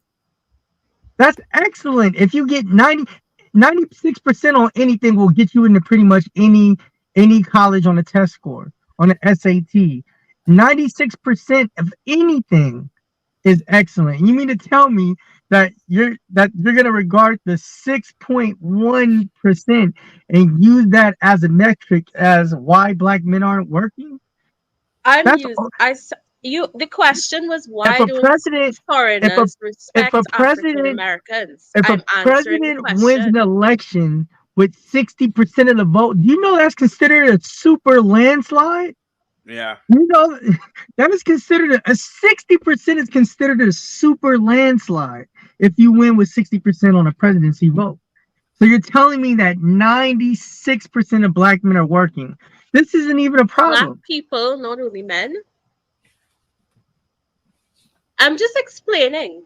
So perhaps because we're having like kind of in the middle of a debate, you're not really hearing what I'm saying. So maybe you're gonna have to look back at it. But I want to move on to the next part, right? Mm-hmm. I said that Black American women are vilified for the same behaviors that foreign women aren't, because of circumstances that are beyond their control. Right? What do you mean? So I can imagine I will get dragged across the internet for this, but I'm simply speaking. You won't get dragged. Based on impressions, based on opinions, etc. Right? So on average, even though the world is changing, people look at things like marriage rates as metrics of respect for women. And something like 75% of all Black children were born out of wedlock up till recently. So yes, an African woman may be twerking, but she may be also going home to her husband and making jollof. So it's hard I'm not saying it's right. I'm saying the world is a sexist place. And it's hard for people from other cultures to look at a group of women who repeatedly have kids out of wedlock and not apply the G word to them. I'm not saying it's right. I'm saying that's how it is. I have a rebuttal to that.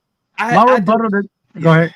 No, I do too. And Lana, I'm so glad. I'm saying the men are equally culpable because I said it was due to circumstances largely beyond their control. But I'm explaining why we think how we do. But Lana, listen, and I want you to continue to come over here, And like I said, you're not necessarily wrong in what you're saying.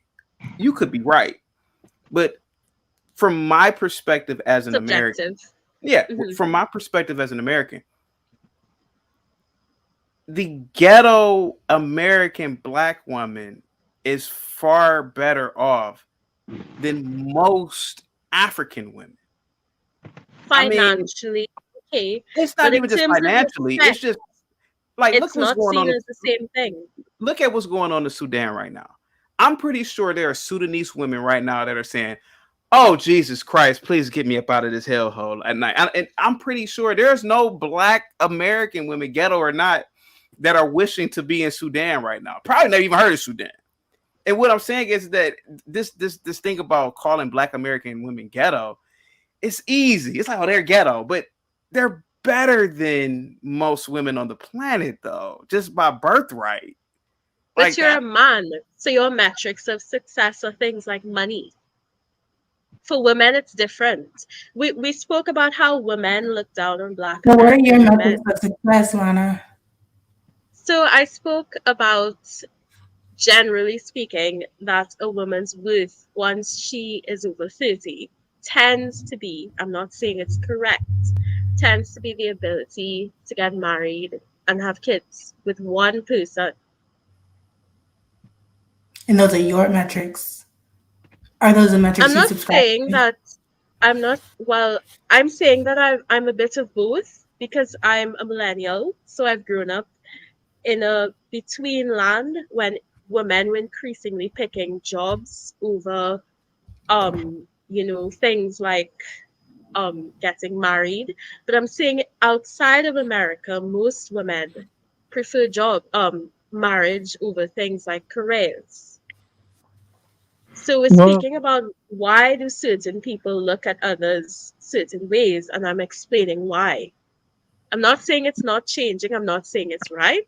I'm saying as it is, that's how it is. As I it think is the now. reason why you guys are having more of a success rate as far as marriages is because you guys are still new, and the sample size for statistical New. data is still. How do you define new?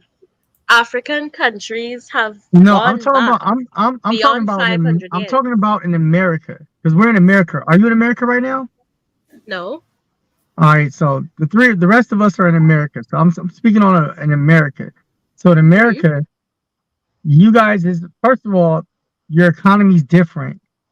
Your way of life is different. So the expectations, the pressures are totally different from a family where you're at versus a family where we're at. Because here you have to a homeless person here could be rich in your country. And that's something like what Chaotic was saying, because of the way of life. A guy could probably get by on half of what they need in America and take care of a family if they lived outside of America. But in America, if they make that same type of money, they shouldn't even be having kids. They shouldn't even be in a relationship. So I think that go ahead, CT. I was just gonna ask real quick. Lana, can I ask you a question real quick, respectfully? Sure. Did you sip on some wine or something like earlier today or something? Me, why I'm fidgety. Sorry.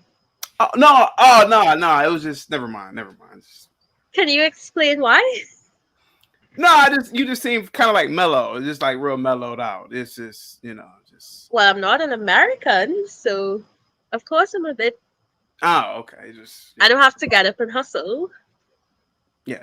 There you go. See, so back to what I was saying is like the expectations are totally different. But however, if you gauge your people who are living in America, they're probably having a little bit more success than African Americans right now. However, as time goes on, those statistics are going to change because that sample size will be a lot bigger, and therefore you're going to see the divorce rates go up. You're gonna see the unemployment rate on your side go up just with time. We are already seeing that 50% of American marriages end in divorce. We do know that for a fact. Can I say something real quick? I think the problem is, especially with like foreigners, particularly Africans and Asians, is that we're not getting the worst. America's not getting the worst. If that's what I just said. Yeah, if based Nigeria, on the Liberia, actual legal immigration system. If America bordered Kenya, Ethiopia, you won't get a lot of these so-called hard-working doctors and no, stuff. you're pretty much gonna get you will get Ethiopia, which is a shithole. Let's be honest. Ethiopia is one of the most stable countries in Africa. Let's be honest. Because of the lack of European colonialism. You can look it up yourself. Okay, let's cut the shit. What's the tallest skyscraper in Ethiopia? Name it. In Ethiopia? Exactly. Huh? Okay. What's the GDP of Ethiopia? I can Google. Okay. 1.3 billion US dollars. Okay. My fraternity brother Robert F. Smith is worth $7 billion.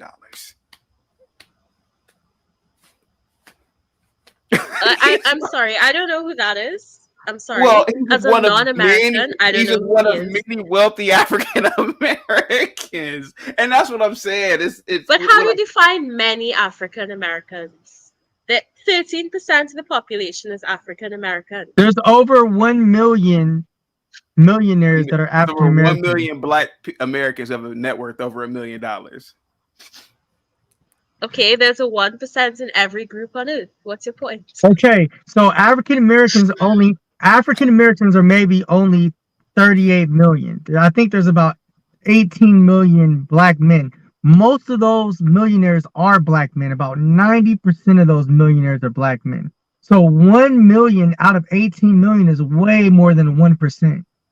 By the way, it's Ethiopia's Okay, because of 112 billion. sports and entertainment, which perpetuates negative images about Black Americans. No, Michael Lana. Jordan? No, LeBron Lana. James? Is it? Lana. Okay, okay, okay. Two guys. Lana. Two guys. Lana. Listen to me. Most African Americans did not make their money by playing sports and are entertainers either. The 1%. He just said that 90% It's far more than 1%. millionaires most African American, and I said there's an overrepresentation of African Americans in entertainment and sports. But what does that have to do with but what does that do with the 1 million blacks who in America who have a net worth over $1 million? I'm He's saying that most it's of those 1% of a minority. It's not proving a point because there's a 1% in every minority. And I'm when you telling you break that it number is down, higher than the higher how number many- than 1%.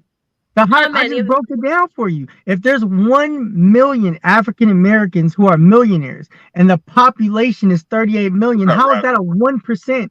90% of that is African American men. There's only 18 million African American men. So Raz, 1 million of 18 million is not 1%. It's a lot more than 1%.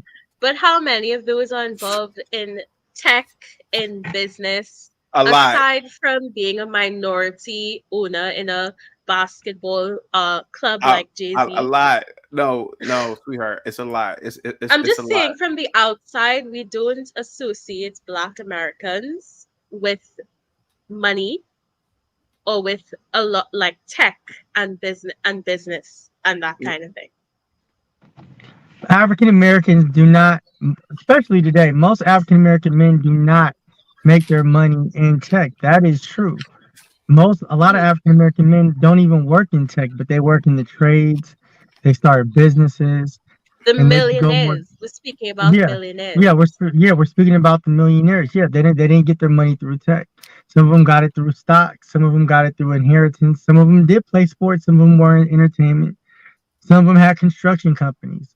Different types of stuff like that. They didn't do it the modern way is getting your money through some type of tech or some type of investment. But African Americans have been here for a very, very, very long time. So our way of becoming a millionaire is going to be a lot more vast than what you would modernly consider becoming a millionaire like an Elon Musk through like investments or Tesla or something like that.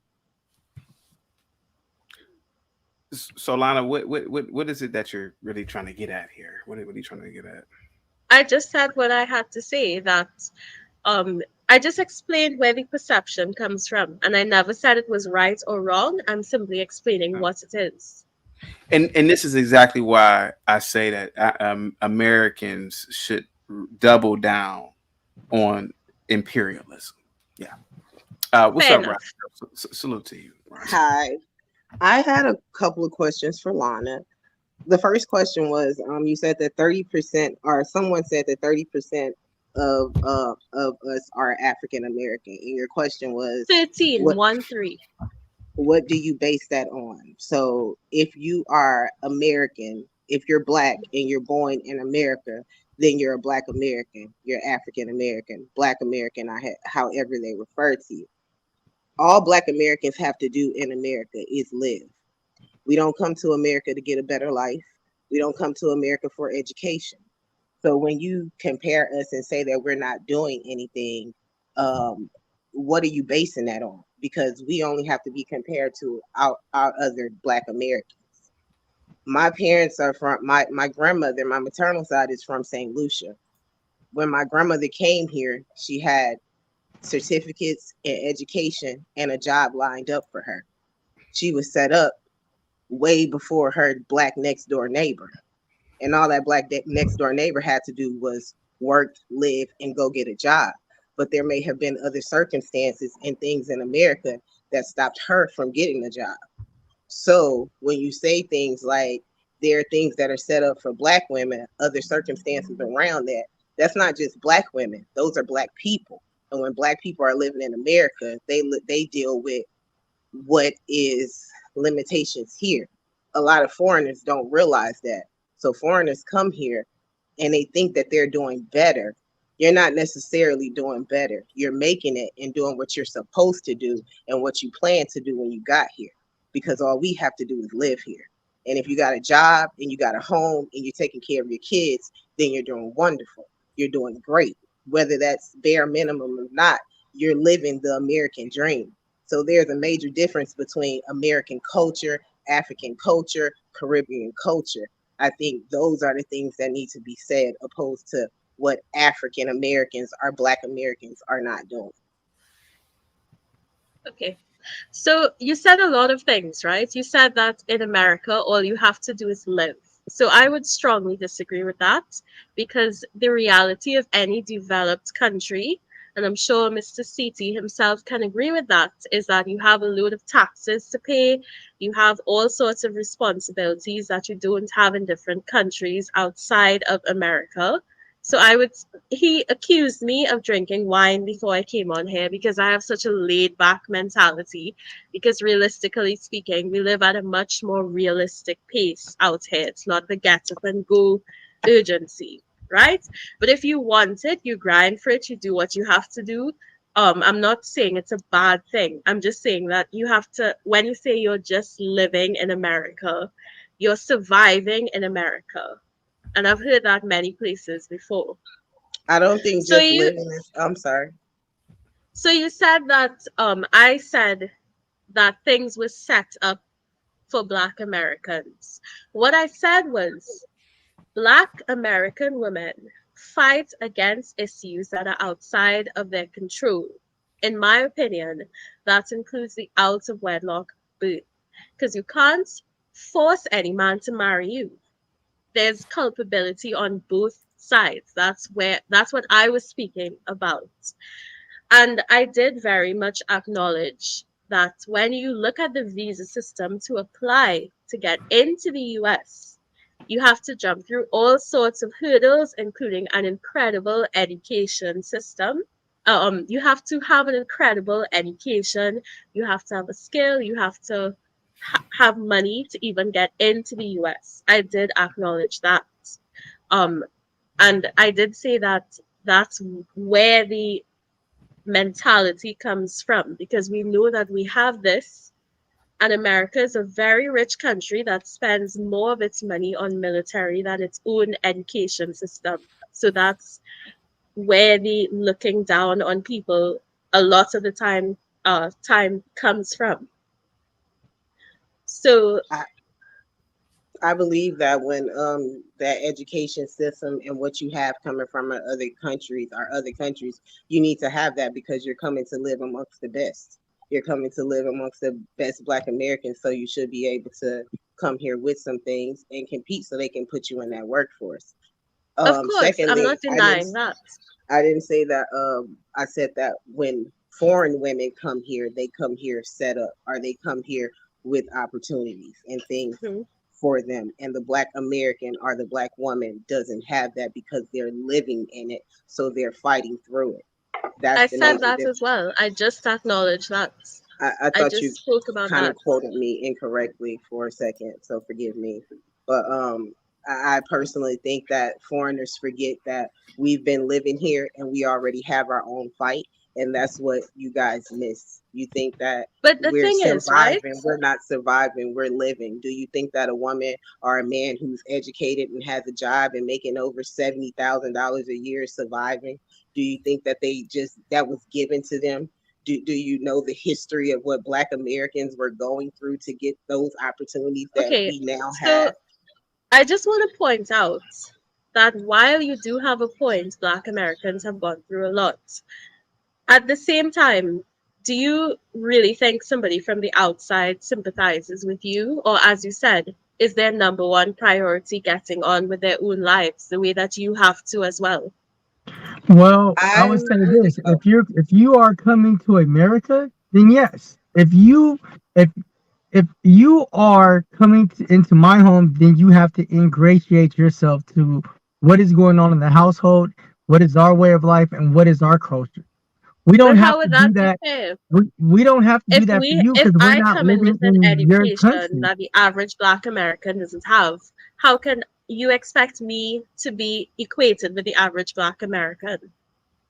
There are plenty of African Americans with education, especially Black women. So that's not even an argument. There are more African American women with education than there are non African American women with education. So that argument is not I going to thought stick at all. African Americans were the most enrolled, but are they the most graduated? And the issue about being the most educated sort of comes to naught in the end because they don't end up living through their adult years in a two-income household. So they go in with debt, they have to pay bills on top of all that, and they don't have an assistant bill payer. A lot of them have kids and they're looking after the kids themselves. So the education doesn't really pay off You when you just compare move to the some of the other goalposts. groups. You just move those I'm goalposts to not. something. I'm A lot, speaking who from doesn't graduate from statistics. college with tremendous amount of debt? That's what going to college is. Other Most countries people. pay for their people to go to Mhm. college. What are you talking about? Look into other That, European countries. They spend less on their military so they could spend more on their education. so you're saying that most foreigners that come to America and get educated in America are on scholarship from their own country. Foreigners who come in have to first of all have a decent education to get in, or good prospects to get into educational institutions. You should look at a visa application, an immigration form, and see what you actually have to get into to even study at a university in America. Lana, you mentioned something about taxes in America. Mm-hmm. You know those taxes pay for our great infrastructure. Our But your police. education system doesn't pay for that. Yes, yeah, actually it does, and we have. I'll Okay. admit, even in the ghetto, you have great schools. You How have. do you define great? I mean, Do I they guess. have nice, clean floors? Do they have lovely Yes. furnishings? Of course. But Yes. how many people take that education and go on to like university That's a choice, Lana. I mean, if they but don't, you can't have a take decent advan- standard of living without at least a bachelor's in this day and age. Let's be real. No, that's not true anymore. Actually, most of the richest people that we have in America didn't even graduate from college. Well, They're- Lana, But that's a in- minority. The richest Lana, in essence Lana, you know what's so is crazy? small group of people at the top. Lana, you know what's so crazy? And I noticed this even on YouTube. The biggest donators to channels are military men and women and high school graduates. That's it. I mean, yeah. I think that's really the bachelor's degrees. Go ahead, Flex. Yeah, I think you guys are not you, but Lana. I think that you are about 20 years behind what you're thinking. Degrees don't do for you today what they did for you 15 years ago. They'll just put you in debt because most people that graduate with a degree don't even work in the field that they got the degree in. Yeah. But they got the But you debt still that they have got to the have a degree in. degree. You still have Not to have a degree. necessarily. Even with coding, even pilots, they're starting to let pilots go in for training without degrees now because there's a shortage. Everything's changing. There's going to be a lot of people losing jobs because they were going to college for a skill that's going to no longer be necessary because of automation and the way that we're moving with technology. So you can be educated in one thing and be brilliant, but those services are no longer needed or required. I'm not denying that, but I'm saying as it is now, even through the immigration process, you have to have a degree. And the education system in the US is not really regarded highly outside of the US. Huh? So why do you guys fight so hard to get in them? Okay, so Chaotic said that the schools in the hood are incredible, right? Yeah, I mean, Do you think that the average immigrant, right, and like an African, do you think that they go and live in the hood on average? I mean, no, but Lana, what are you exactly getting at here? I'm just saying that you're making a lot of unqualified generalizations, which is perhaps Lana, leading to why people don't understand the disconnect between people who come in and the local population. But Lana, the fact that you just said, do foreigners come to the schools in the hood? I mean, think about it. You're still coming into America. I'm not saying America is a bad place. I'm not great. saying it doesn't have any attributes.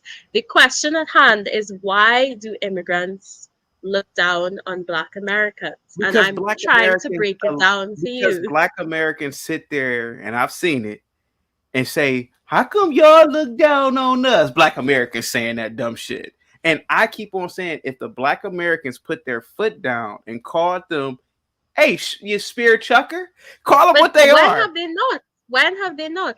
No. You have a no. Michael Blackson was called an African booty scratcher. Prove me wrong. Michael Blackson is a comedian who's bullshit. He knows ain't nobody call her no African booty scratcher. Yo, CT, I've heard it before.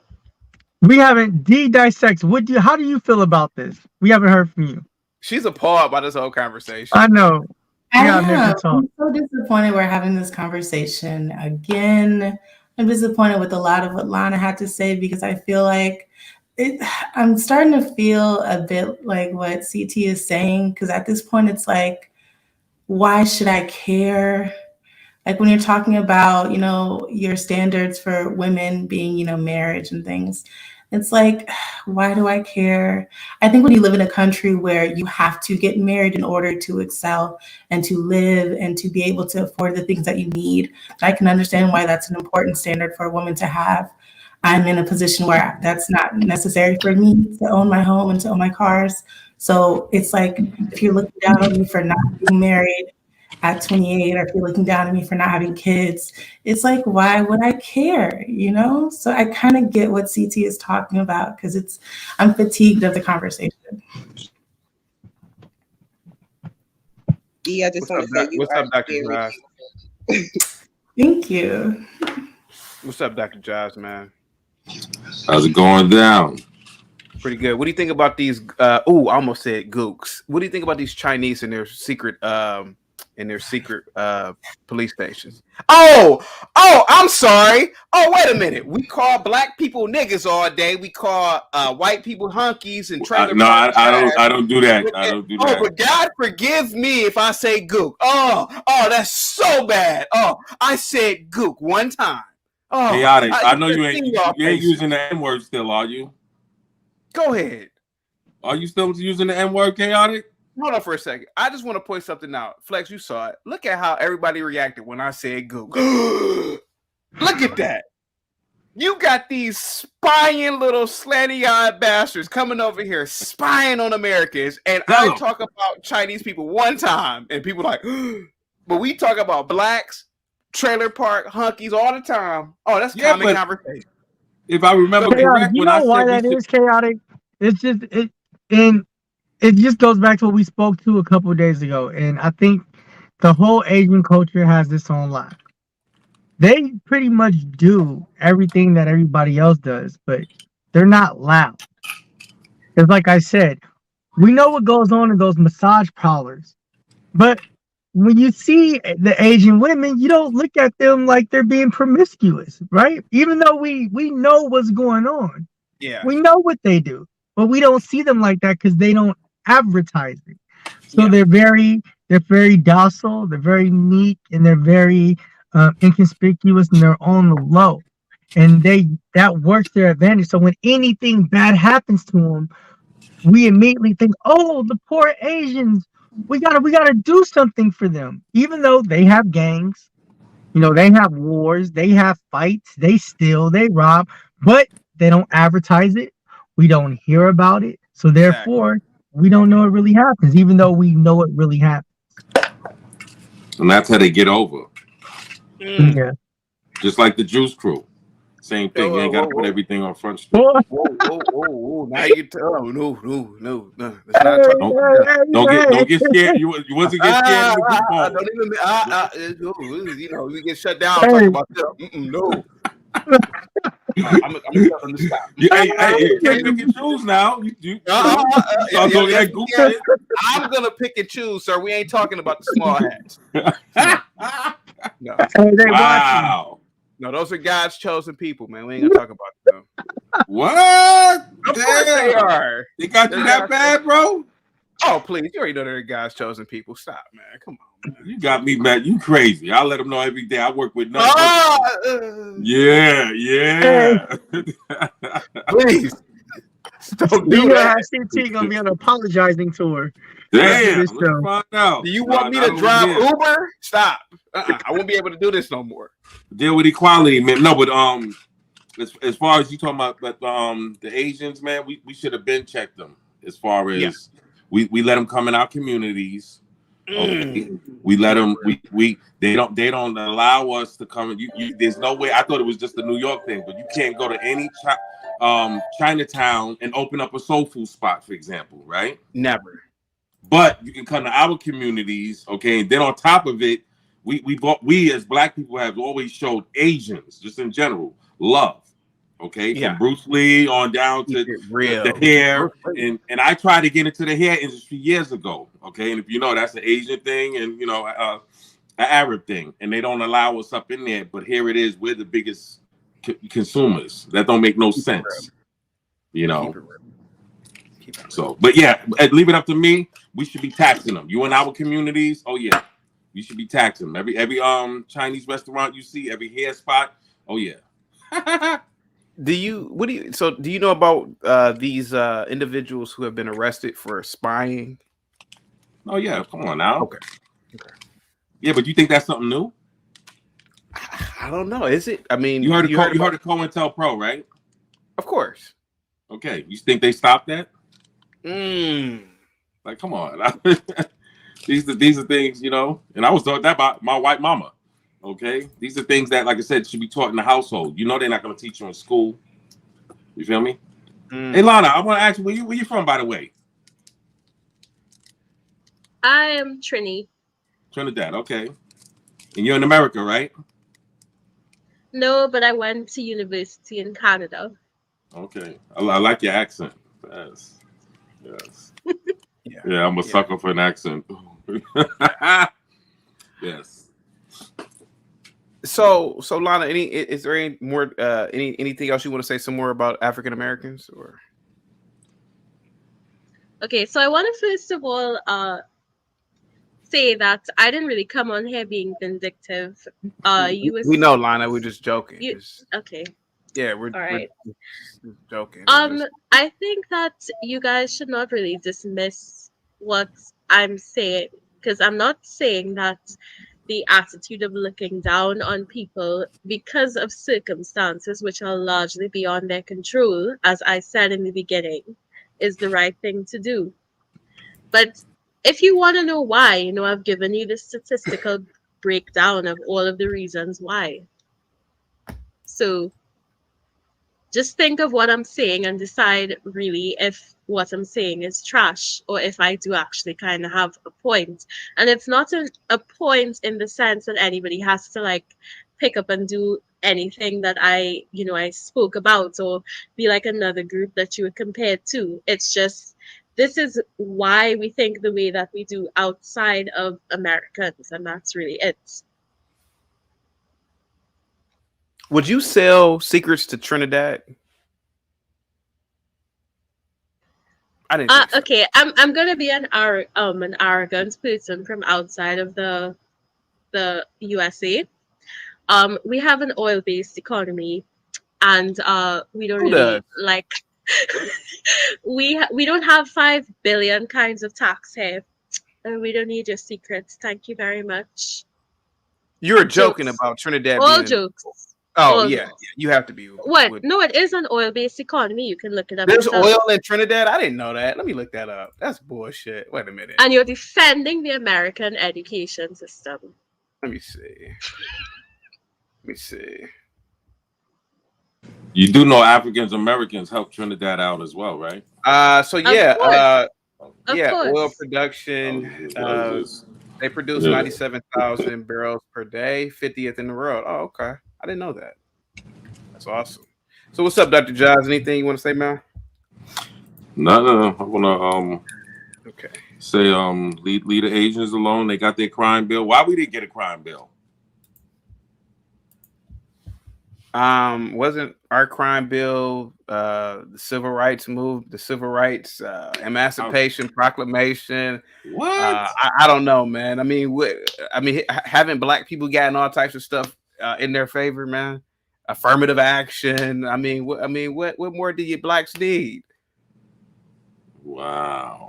What more do your blackies need? I mean, you got affirmative action. If they freed you from slavery. Oh, you joking with that one? Oh, no, hold on for a second. You were out of all the ethnic groups in the country, you were the first senators, the first congressmen and women. The first female millionaire was a black woman. What more do your blacks need? What more do you need, man? You got people marching and protesting for you when you get killed by the police. Even you could be a crackhead as a black person, and you got people marching and protesting for you. What more do you need? What that come on now. You know what that was. That was a political movement. What you're talking about. I mean, you got a black mammy that's in the White House right now as the vice president. I mean, come on, man. Like, come on now. What more do your blacks need? Okay. So you really think Asians should have gotten a crime bill? Really? Sir. No. Sir. Everybody should be protected in America. Everybody. I'll even say illegals to a degree. Everybody should be protected when they come here. Everybody has human rights. So what if the Chinese or Asians got a crime bill in their favor? Blacks have been getting things in their favor for hundreds of years. No, they haven't. Yes, you have. What you just named, okay, that civil rights bill, that was hijacked, okay, with women's rights and everything. That was in a primarily black.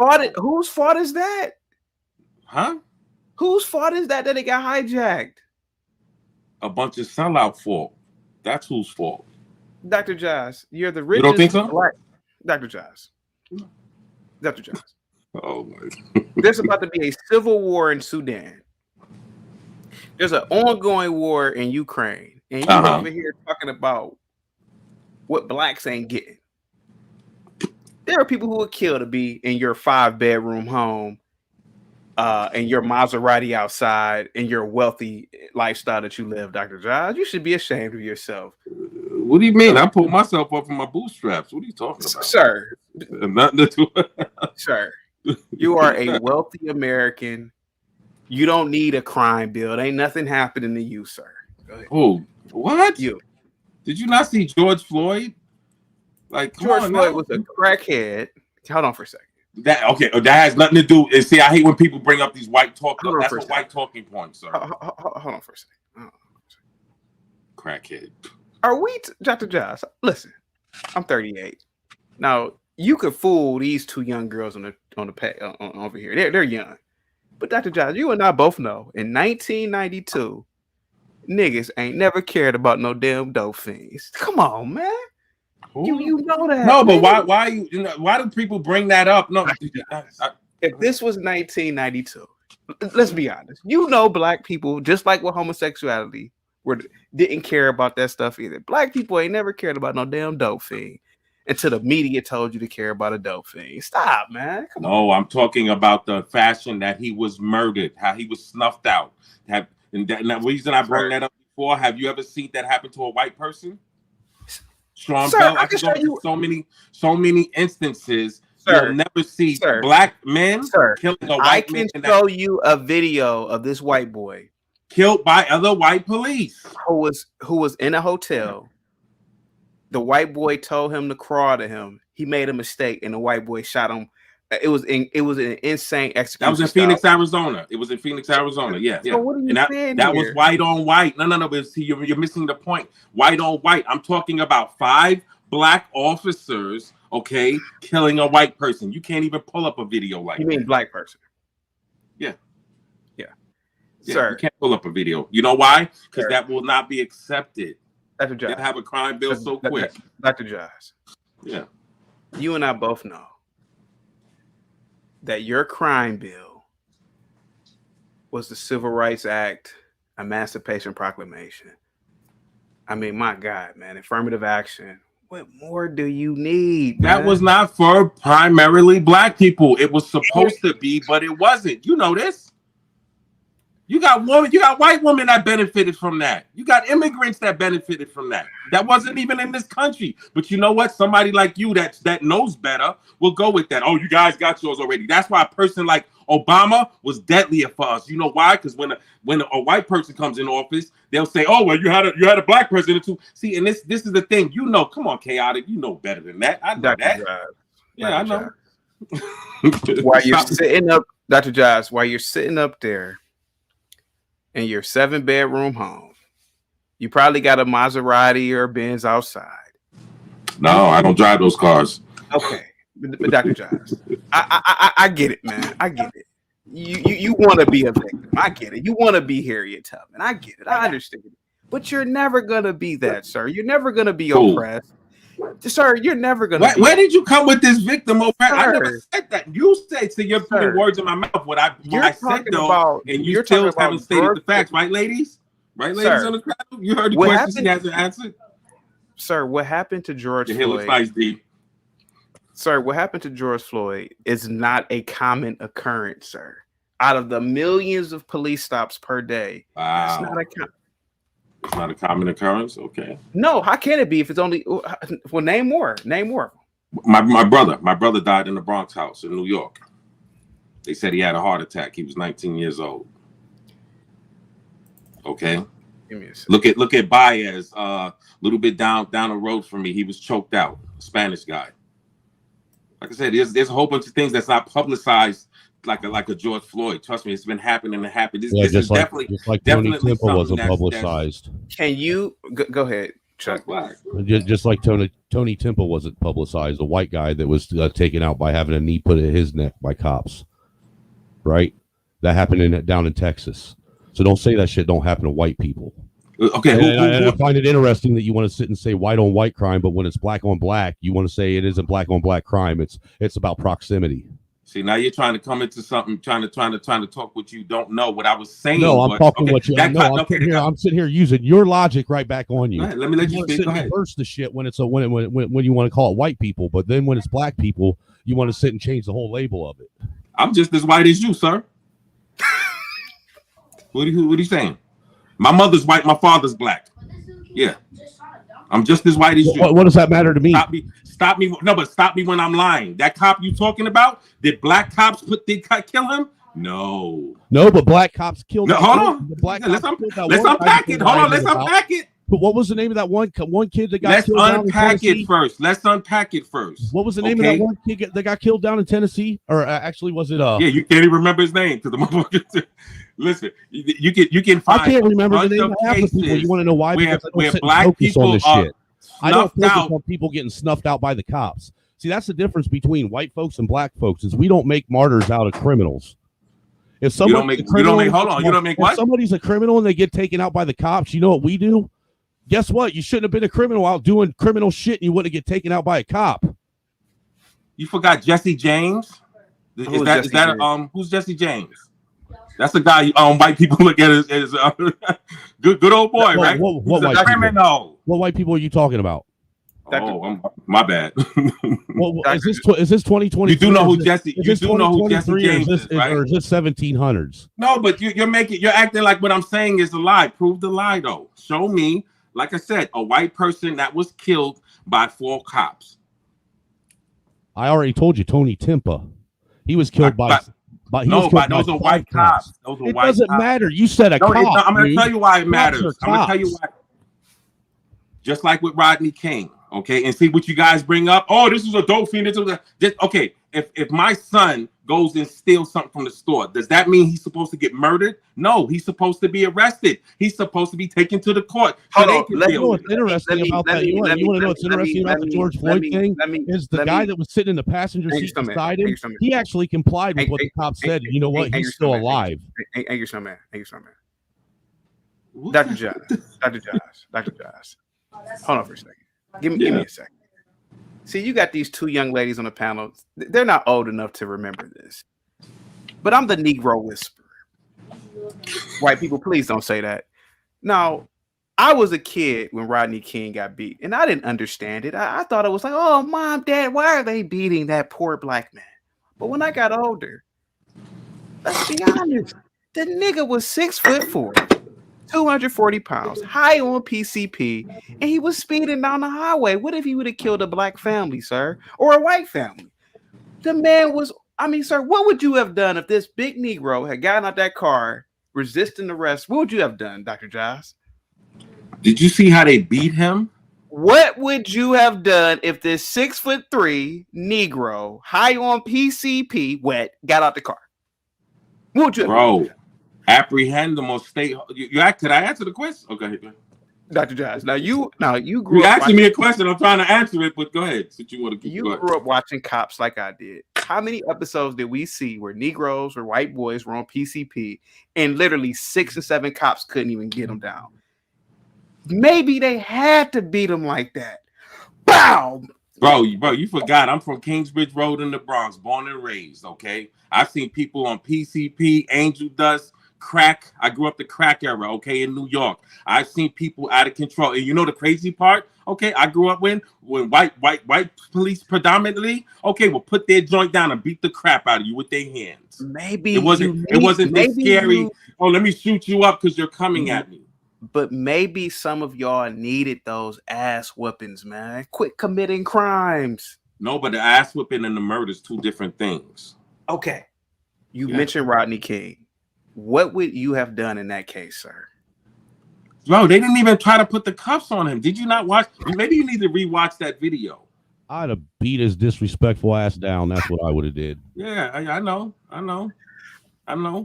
Okay, Dr. Justin. Okay, Chuck Black. Let me ask you a question. Is there a thing called white privilege? You believe in that? Is that a reality or is that false? What privilege do I have? No, I'm asking you. Is it a thing called white privilege? Tell me what privilege I have. Huh? You tell me what privilege I have. You want me to name you some instances? Tell me what privilege I have. What privilege? I bet you. Dr. Josh, I bet you that I could get into certain doors that Angry Snowman couldn't get in. Just based off of organization affiliation, a certain look. I bet you it could work. It could work two ways too, sir. No. How many homes do you own? What's up? How many homes did you say you owned the last time we spoke? 3? No, 4. 4? I'm in one of them now. Yeah. What about it? Yeah. So how many bedrooms do you have? About 5, right? What about it? So who's the privileged one? I do a little real estate on the side, allegedly. Then who's the privileged one? Huh? Then who's the privileged one? My hard-headed mama still lives up in the fucking Bronx with the crazos. But what does that mean with what we're talking? See, that's how you started. You know how the person lose because where you're going. We're talking about one thing and you're going into something else. You're the one that brought it up, dude, not me. What does that? No, you brought up where I live. You brought up the houses. What we're talking about was white privilege, which you didn't answer. Because I was trying to show you. It's because I don't have to answer. There's no such thing. I know you don't got to answer because you know it's true. You know it's true. Hold on, I think Lana want to ask you a question, Dr. Josh. Lana, what's up? You're on mute. Okay, it's not a question. It's an example of white privilege, right? So up until maybe 5 years ago, the average Black family had 5 cents for every dollar of generational wealth that a white family had. And that goes all the way back, obviously, from slavery, but also includes redlining, which systematically did not affect Black people, it affected poor people. Systematically prevented Black people from accruing generational wealth. And it also deals with things like the GI Bill, which allowed whites veterans to apply for loans and get homes in, I think, Levittown, for example, Lana, can I cut you and off, send please? their kids to Lana, college, Lana, while can I cut you black off? Lana, veterans were denied Lana, the same privilege Lana, can I simply cut you off? because they were black. Lana, let me cut you off here. I'm the Negro Whisperer. I'm never going to lie about black people and white people. Black people are in the financial situation that they are in because they buy Jordans, they buy 75-inch screen TVs. I spoke of generational wealth. Lana, not... give me a second, because I'll tell you why. Negroes, great granddaddies were buying Cadillacs. They were buying Gator shoes back in the day. And if generational wealth is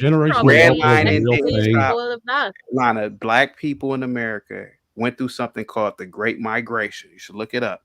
Of course, when they moved from the south to the north, moved from the south. They gave up a lot of land. They were subjected to white flight, meaning that white people would abandon their homes because they didn't want to. They didn't want black neighbors. Those then became the hoods, which were redlined. When white the people move, property it's value flight, went but when they all move the in, way it's down, gentrification. Which and one they do you want couldn't to be? Because you can't have resell both. those homes. Hold on for a second, because Lana, Lana. You're not an American. You didn't grow up here. I'm telling you what happened. There were cities that were literally given to black people. Look up a city called East Cleveland, Ohio. If my friend Blue Cousin's in the chat, we know all about it. Look up East Cleveland, Ohio. It literally was called Millionaires Row. They gave it to us? When? Of course. Yeah. No, when? Negro. Sir, you can't sit up here. See, Lana you can bullshit with Lana. She's not from here, but I am from America. Dr. Josh, there were literally communities in towns and cities that blacks had and destroyed. Detroit is one of them. Stop. No, you don't even know what you talking about the 67 riot, right? Well, those the average homes, Sir. though, were they the exception? Sir, blacks had Detroit, and what happened to Detroit, sir? Okay, let me guess. You're gonna blame the auto industry leaving? No, right? it was the white man's fault. What happened, Dr. Giles? What happened with Detroit? It wasn't no redlining in Detroit. It's funny you talking about that because that blacks had everything in Detroit. Why did Detroit look like a third world country, sir? Because the white man did it. What Lana's talking about, that white flight? No, yeah. What does white flight have to do with you inheriting a city and taking care of the damn city yourself? There's an area when you get a chance, look up Black Bottom in Detroit. Why is it called white flight when white people leave, but it's gentrification when they move in? I mean, Jesus Christ, you guys got a reason. You got an excuse for everything. No, can I just show you something real quick? Explain that? You ain't got to play it. Hold on. See, I kicked off a panel already earlier. Dr. Josh. Okay, I was trying to play this video of a dude who's wanted for Dr. Josh. Lana is a 20-something-year-old girl. She has no idea what she's talking about. Okay, oh, yes, she does. You and I both know the truth, sir. Black people were literally given towns and cities and destroyed them. Why do we lie so much, sir? You know how we destroyed them? Littering, not keeping care of our yards, sir. Let's be honest, man. No, it's white people going in there shooting and killing each other. You ever been to Europe? You ever been to Europe? Sir, you acting like they the cleanest. Okay. You ever been to Europe? Sir. Dr. Josh, you can sit up there and pretend all day long. But sir, shooting and killing each other to the point where businesses move out, thus creating ghost towns, food deserts, because you can't keep a store in there because people won't go to work. They're afraid to get killed. Let's stop, man. Why are we lying to ourselves? Why are you lying? Lana's not even from here. She doesn't know what. Yeah, but she was telling you about the redlining. That is so true. Redlining affected poor people, dude. And who's the poor people predominantly, Chuck? Dr. Josh, black people don't have generational wealth because we were consumers. Black people were buying Cadillacs and clothes, sir. Stop. Why are we lying? You really believe that chaotic? We were buying Cadillacs and clothes. We were never giving a shit. You're talking about Black Americans, correct?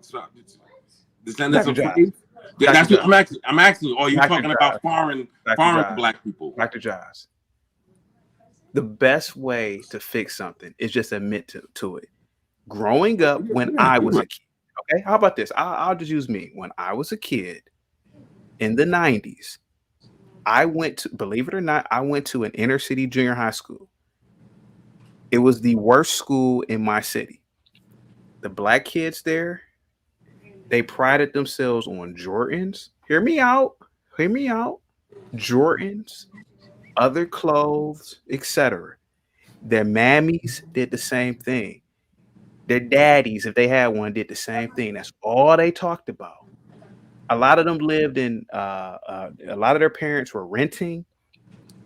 A lot of their parents had nice cars, but lived in duplexes because they were renting. My parents were well-to-do, though, who owned property. We have our priorities wrong. And I believe that blacks 100 years had their priorities wrong. They bought Cadillacs. Did they not? Did they not? They bought gator shoes. You know what I'm talking about, Dr. Josh. Why we capping? Why we lying? Niggas pride themselves on clothes and cars, man. That's why you don't have generational wealth and watching TV. Really? Why we lying? You're not giving that same chance. So that I'm trying to explain to you. And then go ahead, Lana. Do your thing, girl. Okay. I can't listen to Lana because Lana's not from here. She doesn't know what she's talking about. Why are you disclaiming her when okay, she go was ahead, saying Lana. some Go good ahead, stuff? Lana. Go ahead. She was hitting some points. So you keep coming back to the education system, right? Do you know where the majority of funds for a local school comes from in the US? Property tax. And if you destroy the property value merely based on the proportion of black people in an area, what do you think happens to the education quality in So those then it's places? black people's fault for that because they destroyed their own neighborhoods. Do they then turn for senses of fulfillment when they have the dollar to spend?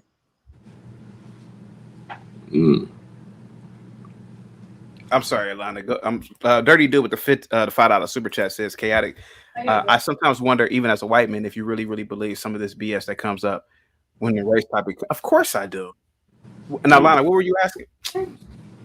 I was asking if you actually look at redlining and how the property value was driven down simply based on where people the percentage of black people in an area and the impact that has on the school system, and then people getting out of the school system and prioritizing Cadillacs and shoes. And that is not even taking into account the way that slavery denied black people the right to accrue generational wealth.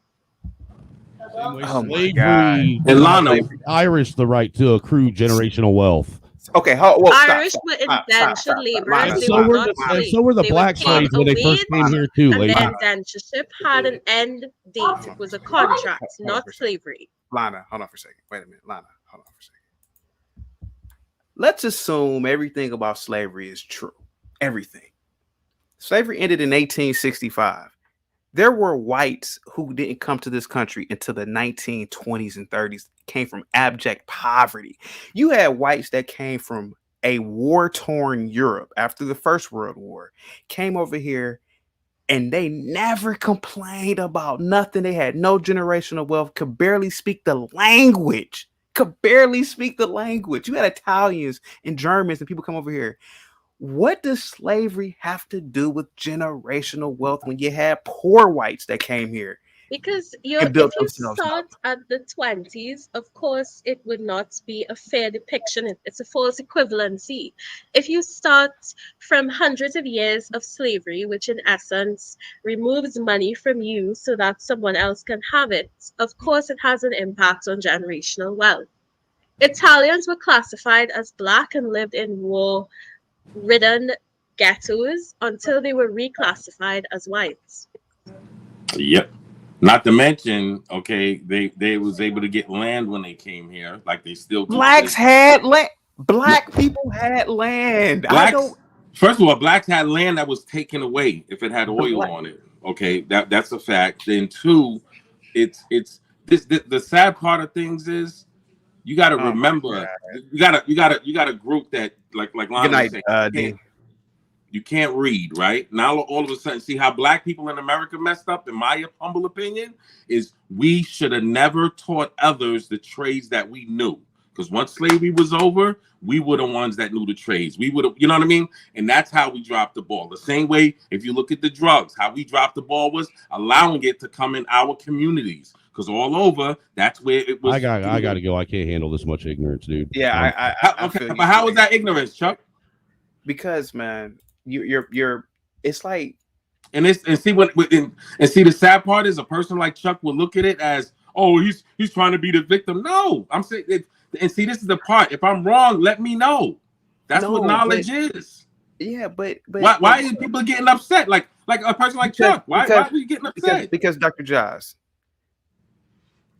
you got to look at it like this, man. You should be ashamed of yourself. You're living better than 90% of the people on the planet. The planet. Wow. So what does that mean? I have to forget the truth? What truth? You've never lived through any of the things you're talking about. It's downright offensive. How you live through Jim Crow? You didn't live through slavery.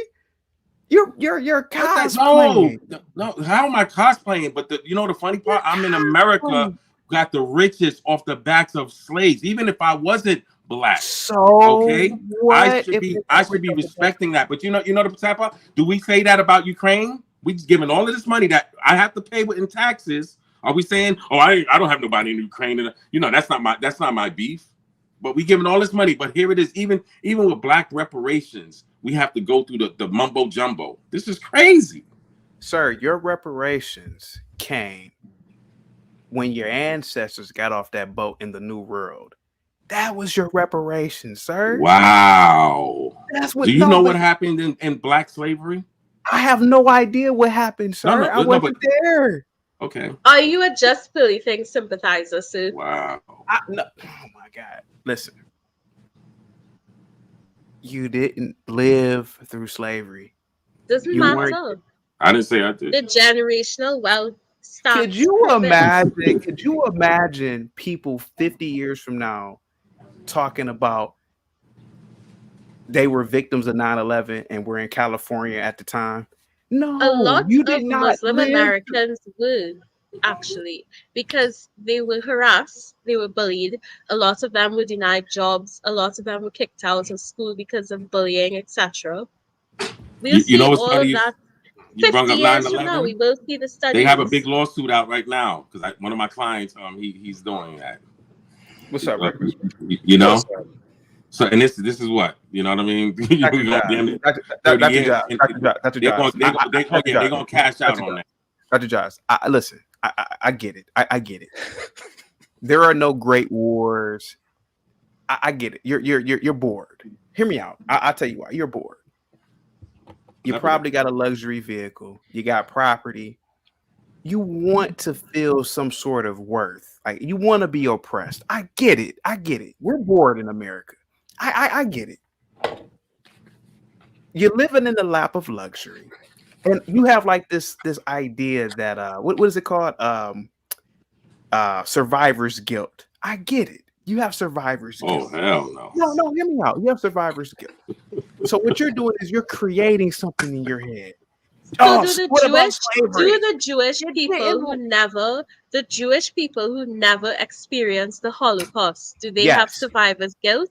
Because they sought reparations for historic injustice, which is probably 1% of all of the oppression they experienced in Europe since the first century.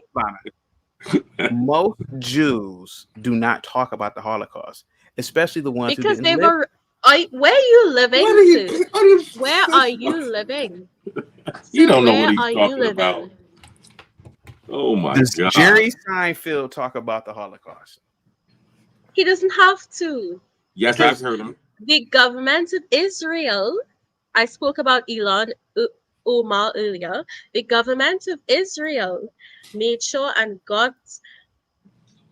started the process of reparations for the Holocaust, and it's not even considered done as yet. Wait a minute. Germany still owes Poland. You're saying the government of Israel did that versus them actually getting money from the crown when they got relocated here before they got put into that space in droves? You're saying that was their first. Where like your history sounds inaccurate right now. Where is here? They got put where they got put here. Where is here?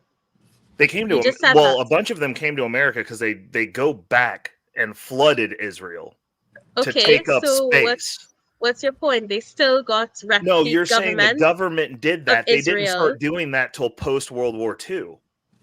You're inaccurate. Okay, so how am I So you're just inaccurate? saying I things. said that the government of Israel, which only existed after The 1945, crown was paying that's them not when they a were in secret. America, though. That was before the What Israeli nation crown? was set up. America is not a monarchy. What are you talking about? No, the crown was paying them. I What said crown? this very There's so clear, many and I crowns understand in that the my world. dialect isn't The as good as Dutch yours. crown, the Norwegian crown. Which crown? What are you talking about? What? How many crowns are there? There's The the British Dutch crown. crown, Which the crown? Norwegian Who crown, won the the war? Swedish crown. Which crown are you speaking about? That's right, Lana. Let them know. The only one that we would be referencing that we all are connected to, the British crown. Like, don't play dumb. Okay, so what? So the British, you're saying the British paid the Jewish survivor population for the Holocaust? Yeah, in America, they got money from. Okay, and then okay, Germany and in also had to addition, pay. But you said specifically that a so they nation that have wasn't gotten fully formed reparations did from that, and they endless didn't. amounts of people.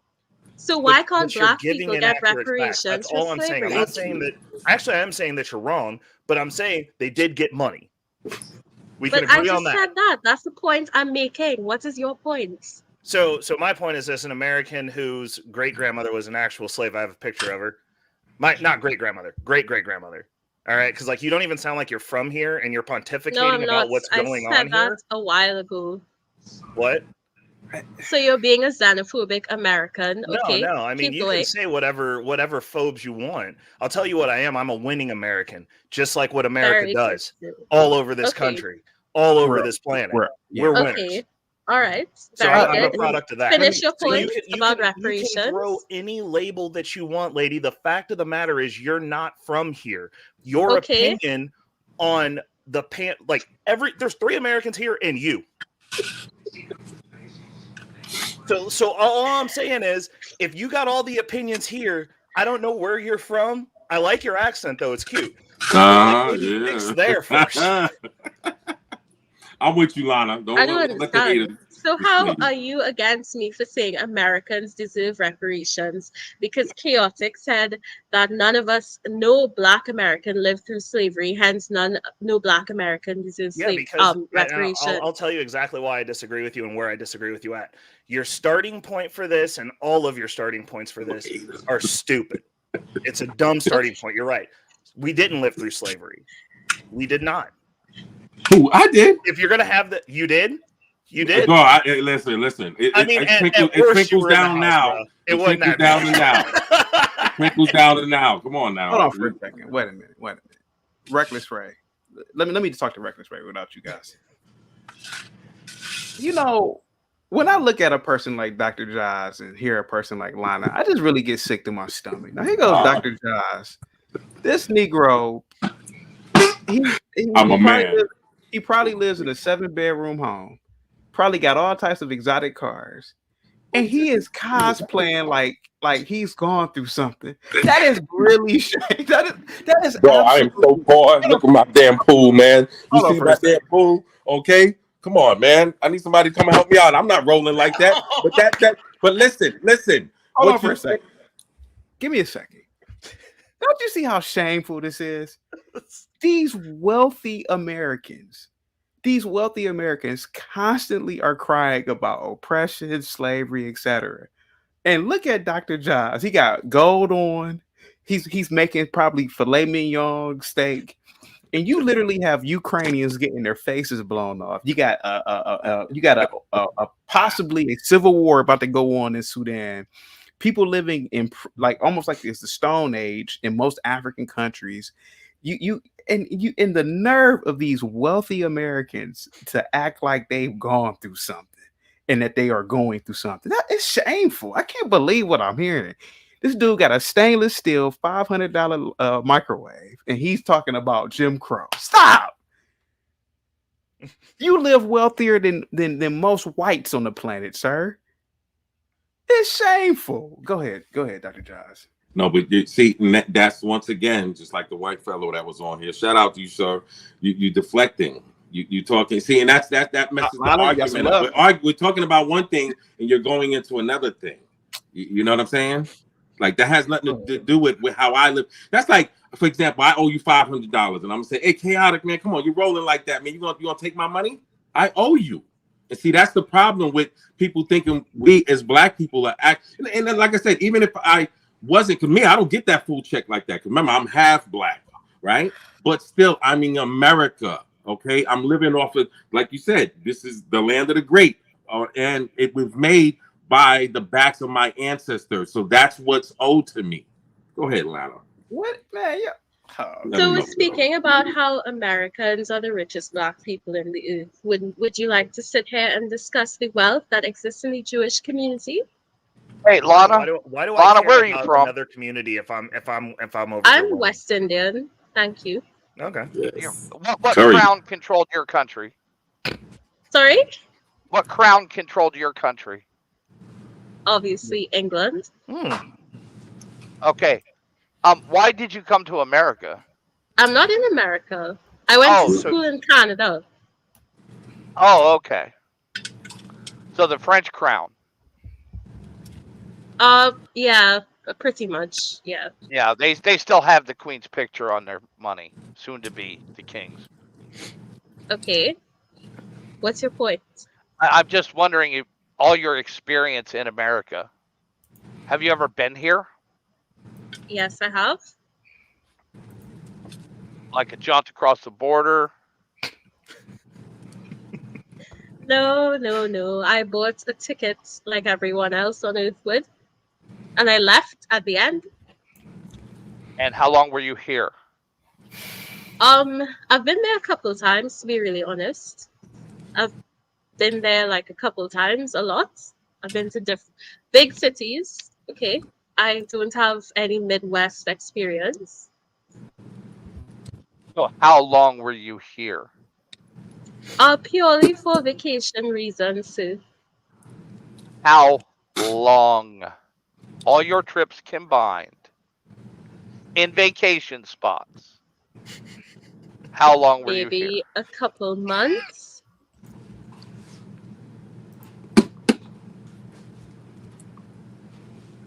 Because all I hear is school talking points. Okay, no problem. Redlining affected the poor. It affected the Jews. It affected the Irish. It affected the Italians. Momentarily on the until East they were Coast. reclassified as white.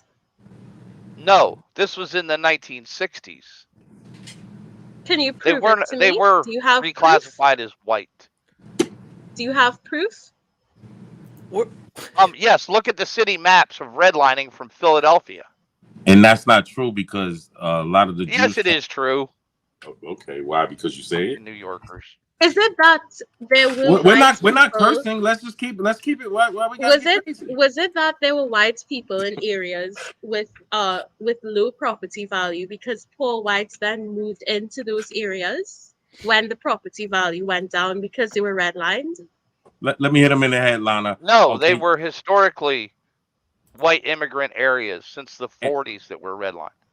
And a lot of those, remember the burnt down Bronx in New York? All those, lot of predominantly landlords were Jews crew. I mean, small hats, whatever you want to call them. Yeah. Mayo, why are you putting me on their side? You live close enough to Kansas City to know better than to have this argument. Because that's not the way that it Kansas City is actually here. an oddity Your for point the of reference, redlining the movement. biggest city Kansas that's City near is you an that oddity matters for the is redlining movement. Kansas City, sir. and that's not the way that the redlining worked here. Yes, closest and city to you as that I matters. stated, Kansas City was the oddity for redlining. Really?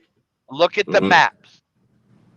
Look at the maps of the East Coast redlining, sir. The maps don't lie. But what I'm saying is you're talking about East Coast as though that was the whole of the nation that did it that way. So like if we're gonna add the context there, then we're going with anecdotal context. You weren't on the East Coast now. You're in the Midwest. But Mayo, I am now. You was Kansas City, and what they're saying actually did happen here. But Mr. Mayo, wouldn't you think that would be messed up? You're messing with people. You're talking about pull yourself up by your bootstraps and everything, and you're trying to hold somebody back. And then on top of it, you come to a place where it was made rich by black people, okay, and then you come over here, get comfortable. Hold on for a second. I gotta drop Dr. Guys real quick. What was made rich by black people, sir? Mel, let me ask you a question, Mel. When you were in the military and when you guys got paid, what did the black soldiers buy?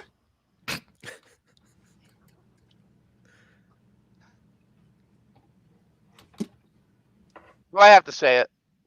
Go ahead, sir. It's you talking to me, man. So you already know. Go ahead. You're fine. You have all the immunity possible with me. I'm the Negro Whisperer. Go ahead. Cars and clothes. Thank you. What did the whites buy? I hate to say it. I hate to say it. And what did the white? It's an ugly trope, but. And what did the whites buy, sir? Oh, a lot of the dumbasses bought kind of the same shit, but big trucks. Yeah. Could that be the reason why there's no generational wealth instead of now they're buying crystal? No, but see, Lana thinks that generational wealth is the norm here, and it's not. It's not. Yeah. I never said that. I said in relation to the generational wealth that does exist, whites have disproportionately more. Well, yes, because whites are a disproportionate amount of the country, therefore disproportional to the amount of wealth. But there's more of them, Lana. You're discrediting numbers. Like, I mean, if you're going to have this conversation, let's have it genuinely. White people are literally 2 spots above black people as far as wealth is concerned in this country. They're not even winning at their own fucking game. Sorry, CT. They're not good. Indians and Chinese.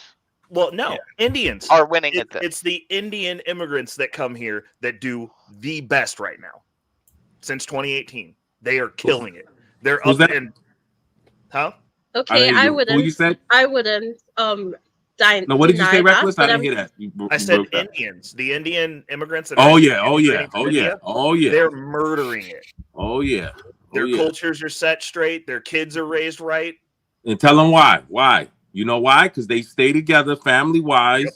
They get 100%. Their stuff together. And at one time, black people were doing this. Okay, this is a little bit before Black Wall Street and stuff like that. And there's more than a dozen Black Wall Streets. We just don't hear about them like that. If you dig deep enough, you'll see it. And this is not being, like I said, no victim. Like I said, I use my life. Okay, I wasn't raised by this and that, but I was given a springboard, and I don't look, like I said, I don't look in the mirror and say, oh my God, I'm and I use the ills of my life and I go off of it. You know what I'm saying? Yeah, you gotta hustle. You can't sit back and be, ask for things. And I didn't grow up on welfare, nothing like that. And my mother could have gotten it. But the question that I would pose to both of you, especially Lana, since she actually lives in this country, why do Jamaicans do so well over there versus how they do over here? It's a diametric opposite of how the Jamaicans that went back to. But okay. What are you talking about? You don't think they're doing better? You don't think that they're smarter? Like when they come here, the Jamaicans that come here from England are an order of magnitude smarter than we are. Are you trolling the Jamaicans that come from England? What are you talking about? I'm talking about Pan-African Saturday schools that they do have in England. What are you talking about? I'm actually pretty versed on what black people do in your country. What country am I from? You said you were from England, right? The Crown? No, I didn't say that. Okay. I'm West Indian. I'm from the Caribbean. Trinidad. Oh, okay. Never mind. So in England, they have Crown's Island school. Their culture values education, and they do better. Jamaicans do better where? In Jamaica? No, the ones that are in England. Because of the immigration process in the developed world that only takes the top most started educated, Pan-African most Saturday skilled schools because they put immigrants. them in bad schools on purpose. And they said, we're going to handle it I don't know ourselves. about that. I don't know about that. I Okay, think well, that it's a thing. any You group might of look black up Akala. people, He's from your home country. He lives in England. And he does some really great stuff. But he has a good perspective on what they did there that we did not do here under a similar circumstance. Okay, I just think that any group of people who survived the transatlantic slave trade has issues with cultural cohesion. But I am I'll agree with saying you. I can agree with that. that in terms of the immigration process in England, Canada, US, you have to be the most educated, the most skilled, full resume to get into the country. You survived the transatlantic slave trade? Oh, stop. My ancestors did, for sure. Tell him, girl. Okay, your ancestors. Hold on for a second.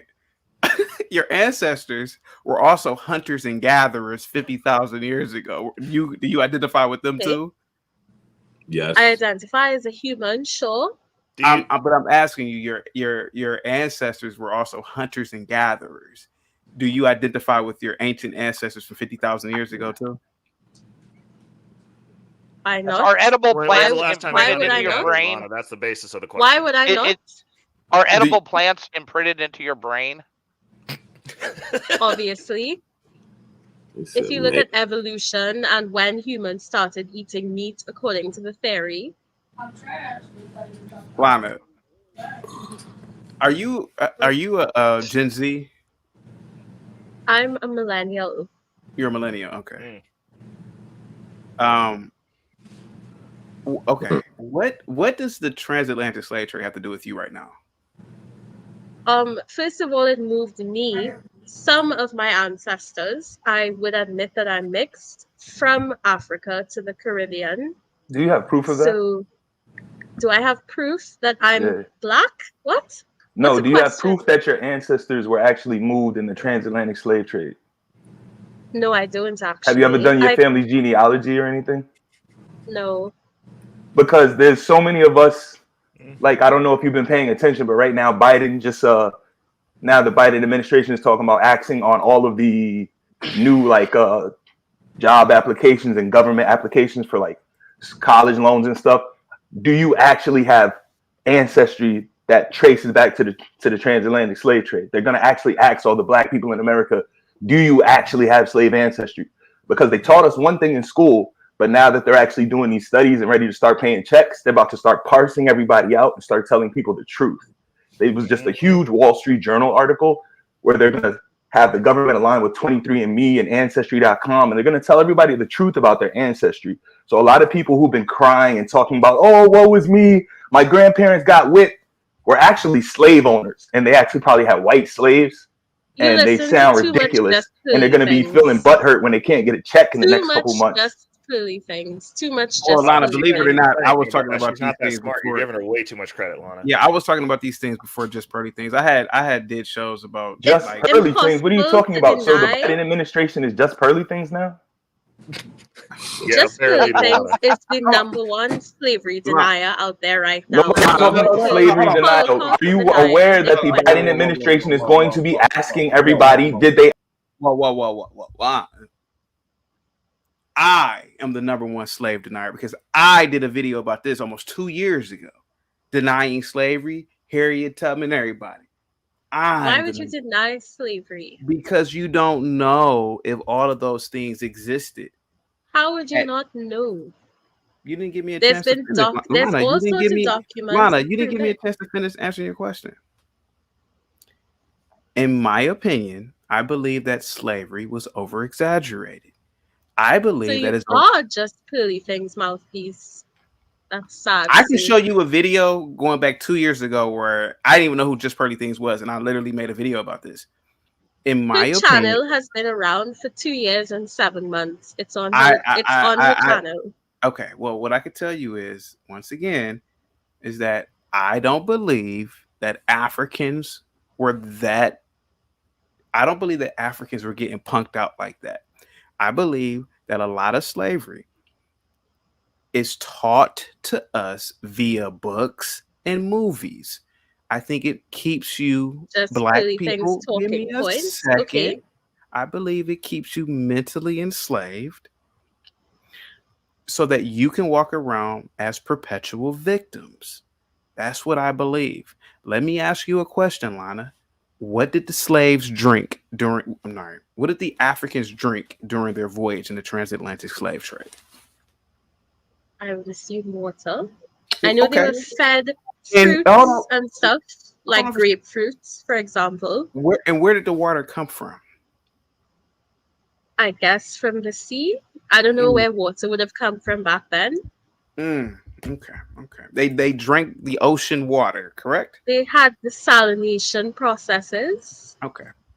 We didn't invent science as much as people like to think so. You're There would have been telling me that the processes back then. Africans drank the salt water, right?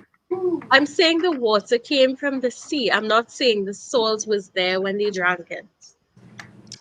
Okay.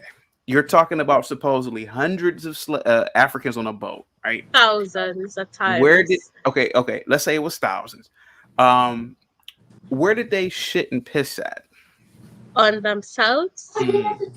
And what did they That's eat? not scientifically possible. I learned in school that they ate Lana, sort of an emulsion of things, including sometimes grapefruits and bits of meat. Hundreds of people per day times how many days at sea? I don't know. Do you know how long A the lot, journey? months at a time. Months So they at a had time. on these slave boats, they had all this grapefruit and all this food for hundreds of Africans. There were voyages for long periods of time back then, so they had the technology. May not have been a fridge like we have now, but there used to be long voyages back then as well. Where are the boats then? And what's the technology? There was recently a river that dried out somewhere in the US, may have been in Vegas, where they found the remains of a ship that they believed was a slave ship. No, let her finish. Let her finish. It was guys, give her a chance. It was in Vegas. Give her a chance. So this river that was in Vegas dried out, right? What happened now? Allegedly. Yeah, go ahead. Let her finish, guys. Let her finish. They found the remains of a boat that they believed was a slave boat. In Las Vegas? Well, in somewhere in the US. I can't Ain't no remember fucking where. water in Vegas. It was somewhere finish. where there was the mob, and they found skeletons as well, if I'm not wrong, from mob killings. Could have been clickbait. Wow. I don't know. Okay, so let me get this straight. So there was a boat that was found in some rivers by Las Vegas. And that dried out. That dried out. Okay. Okay. All right. It's a very dry boat. Now, Lana, I hate to burst your bubble. I don't think that there are rivers in Nevada. It could be, but Nevada is like the west coast of the United States. I don't know how a slave boat could have even gotten there. And let alone, I don't even know if there's even rivers in Vegas. Yeah, I don't know. It's like it's a desert. But you could be right though. I'm gonna look it up. Real quick. Hold on. Well, Let me look it up. CT, if you go far enough back, because slavery has affected us. This was younger dry ass slavery, CT. So this was like pre-slavery slavery. It's terrible. We're still affected by it today. And I want my money. And my shells. Your shells. What shells? Okay. They owe you, right, Reckless? That's great. Yeah, and the Hoover Dam wasn't built to make Lake Mead until 1935. Bro. But I do notice that I do see an article that Lake Mead dried up and they found like 4 bodies there. But I don't think you would have been able to bring a boat with people through Lake Mead. Especially since it didn't exist in 1935 until 1935. That is pretty accurate. Okay, Lana, I want you to come back, but Lana, this is becoming a Saturday Night Live skit at this point. Now, you said that there was a slave boat that was in Las Vegas. I said there was a boat that was found when a river dried that I in Las Vegas. assumed was in Vegas. Bro, that's the other side of the country. That boat went through everything to get there. Okay. Yeah. And it was not even America when it did, obviously. Facts. So yeah, Lana, I don't see, and this is what I'm saying, and this is the tragedy of history, especially the transatlantic history. You have gotten your information from stories, word of mouth, etc., and you don't even really the school system. Yeah, and you don't even know the geography, school system, and you don't even know the geography of America. And so it's not that we're laughing at what you said; it's actually we're laughing at you at this point, unfortunately, because everybody knows that Vegas or Nevada is a desert, and I don't think that there's any rivers there, unfortunately. She's talking about Colorado. Yeah, somewhere. I did say at the beginning. I was they don't know, Lana. I know. The Hoover Dam blocked off and made a lake out of the country, the Colorado over River. Land to sink it in a lake or a river. How? Make it make sense. Yeah, but that argument could be made about the Holocaust. Here we go. Again, you have actual survivors. Okay, so just because there's not a slave ship in the middle of the country, that means that I'm arguing against slavery existing? I'm arguing against the logistics of a slave ship no. in the middle of a landmass from the ocean. On their back to this day. People's great grandmothers have whip marks on their back. They live through great grandmothers? Yeah. Lana, do some math, because there's not a whole lot of 200-year-old people walking the face of the earth. I never said there was a whole lot.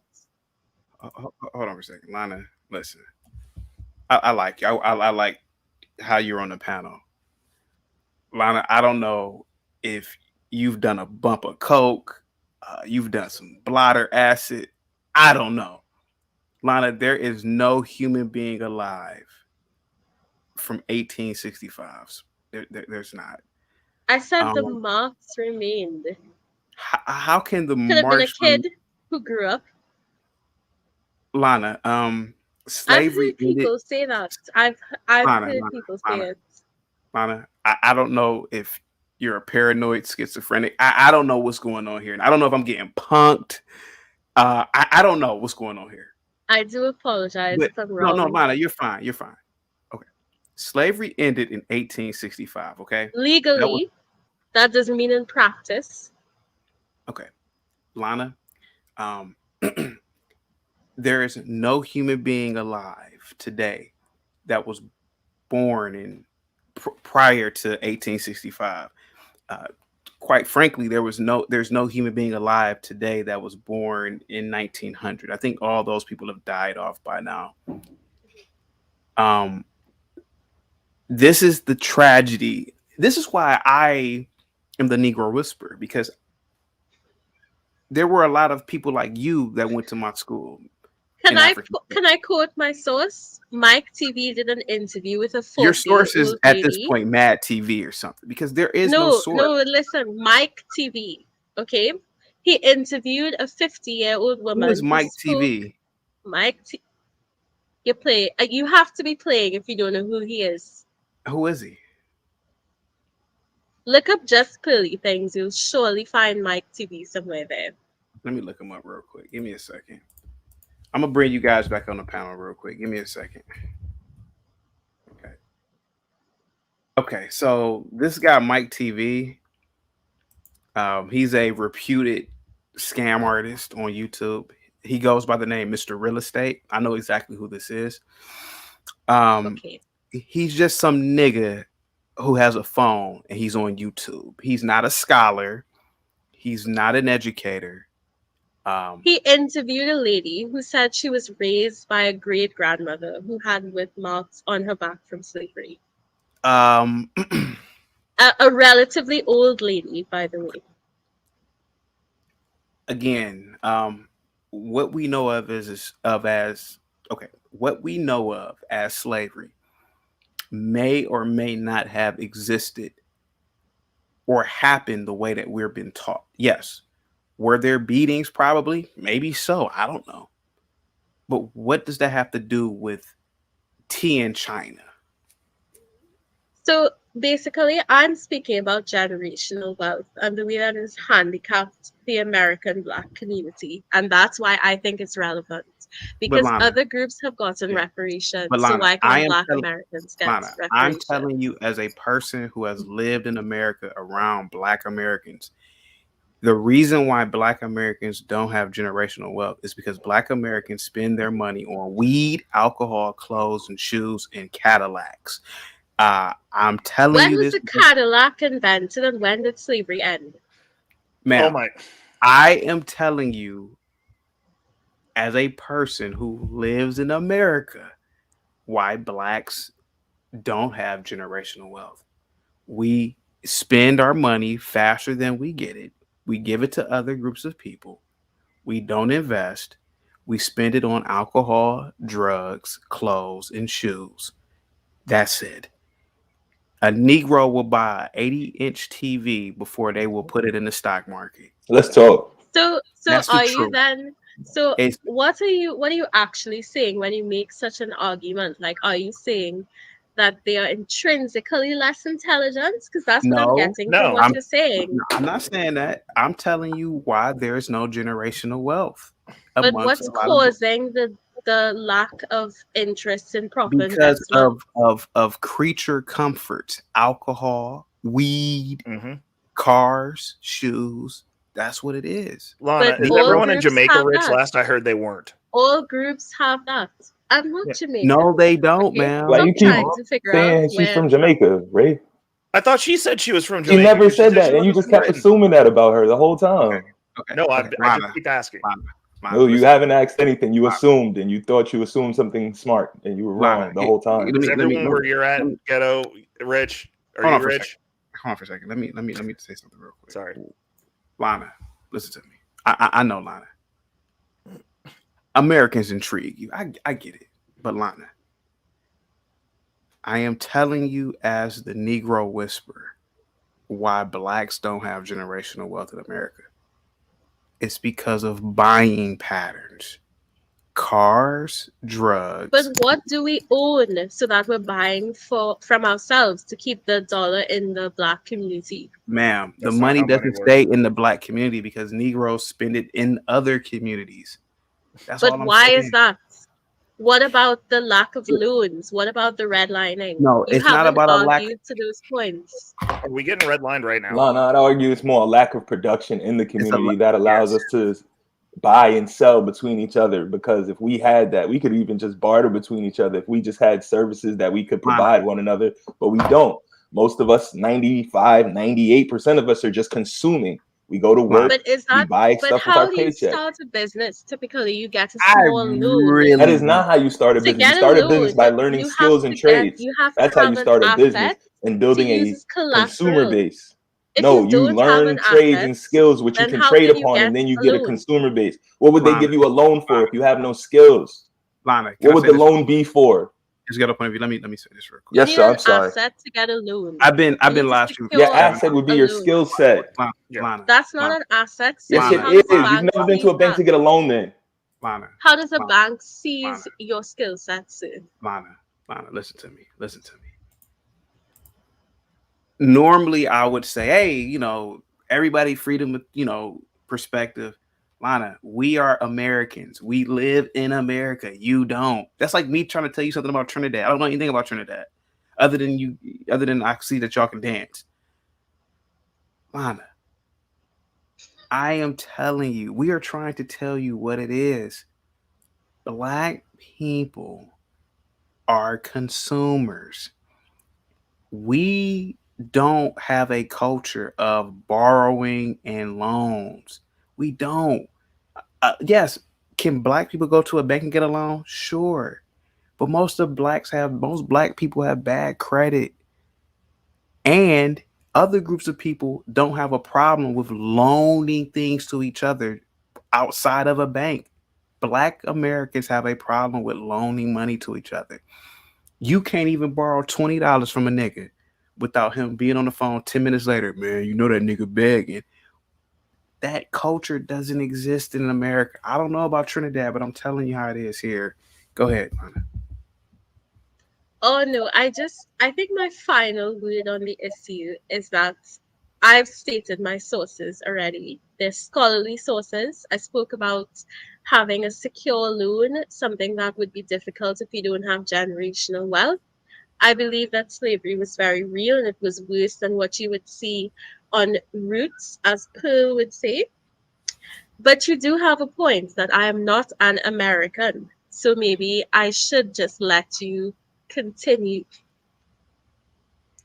Lana, what really bothered you about what Pearl said, if you don't mind me asking? So she said a couple of things, right? She first of all, a resurfaced interview came out for her of her saying that,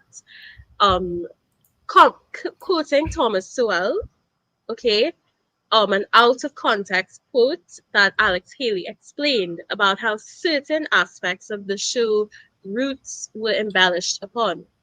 However, what was out of context about it? So Alex Haley said that because, okay, to jump on Mr. Chaotic side for a second, because he was not there, there are certain interactions that he had to fill in himself. It doesn't mean that the whole narrative was fake. However, there were certain things that he had to fill in himself. Are you familiar with the novel The African? No. So are you familiar with the law case and that he was sued and had to pay out $1 million because it was a fictional narrative called The African written by this white man that he used for the book Roots? And he had to apologize? But in any case, in any case, we can't just walk over that. Can I just continue? But I mean, can you address that? So because he plagiarized a particular narrative doesn't negate that slavery did actually happen and that it was not worse than what we see on television. Right, but she was specifically quoting Alex Haley, Roots, and it is a fact that he was sued in court and had to pay out $1 million. Can I continue about what I don't like about her as a human being, quite frankly, at this point? But did all of this start from her saying something that was true, though? I just want to know for the record. No, it started from her weaponizing Black people to make Black people look bad, for me personally. What did she say? Anyway, so let me continue, if I may. Yes, ma'am. So she also, so she spoke about how there were Black slave owners, right? That does not negate slavery entirely, and that the majority of slave owners were white. And even when you speak about Black, you have to define how Black is even defined. With these mixed race people, what do you mean by they were Black slave owners, right? So she also said that slavery was just embellished upon, and her only source of information was the show Roots and Alex Haley, etc. So if you actually go into Pearl's actual, her resume and all the things she's done, I believe she was an intern for Tom Cullerton at some point, a legal intern. This lady more than has enough sense and resources to do her own independent research and see all of the other sources that validate the existence of slavery and even how it was worse than what was in Roots. So she's intentionally creating a false narrative. Have you done the research? Do you know if what she was saying was accurate? Yes, I've been through the school system in the Caribbean. I have done outside of going to traditional school. Have you done any research? I read a lot. What books have you read on slavery? I haven't read books on slavery, but I've read scholarly articles on it. How did Europeans come across slaves? That's an excellent question. They bought them. From where? So they were already slaves. Some may have been. So then who enslaved them? African people, I guess. And Black Americans are free to sue those people as well, but it doesn't negate that the majority of slaveholders and owners and traffickers were not white. in America and worldwide in the transatlantic context. No, you said it's correct. They were not. They were not white. You were actually correct. Are you familiar with the Barbary Wars and the pirate wars that were fought between Great Britain and the Caribbean pirates? No. And the millions of white slaves that were stolen from places like North Africa, from... How do you define whites? North Africans are brown. No, they're not. How are Are you they familiar not with brown? Are you familiar with Algiers? Are you familiar with any of the white people that were put into slavery, like the 3 million white people that were put into slavery, a lot of which came to North America? Are you familiar with any of this? Familiar with the Barbary Wars at all? The No, but I Barbary think Wars were what you're literally fought in doing. the Caribbean. How do you not know about them? You're from the Caribbean, but you went to Okay, school down there. I can admit that I'm It was a ignorant huge. about that. Are you familiar with the movie Pirates of the Caribbean? Like they literally made a Disney movie about this. Okay, Johnny so Depp what's played your it great. point?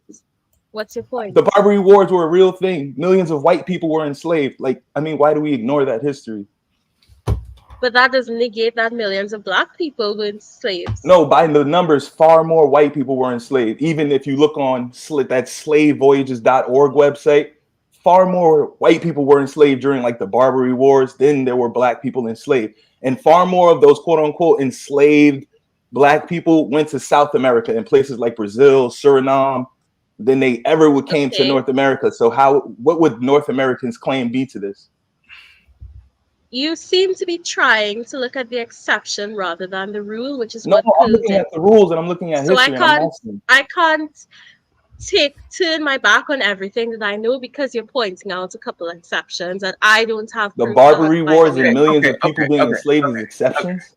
How is more slaves were white and more black slaves went to South America and How accepted? are those exceptions? Over 80% of the slaves went to South America from the slavevoyages.org website. Like, how do you not know this? But you're educated.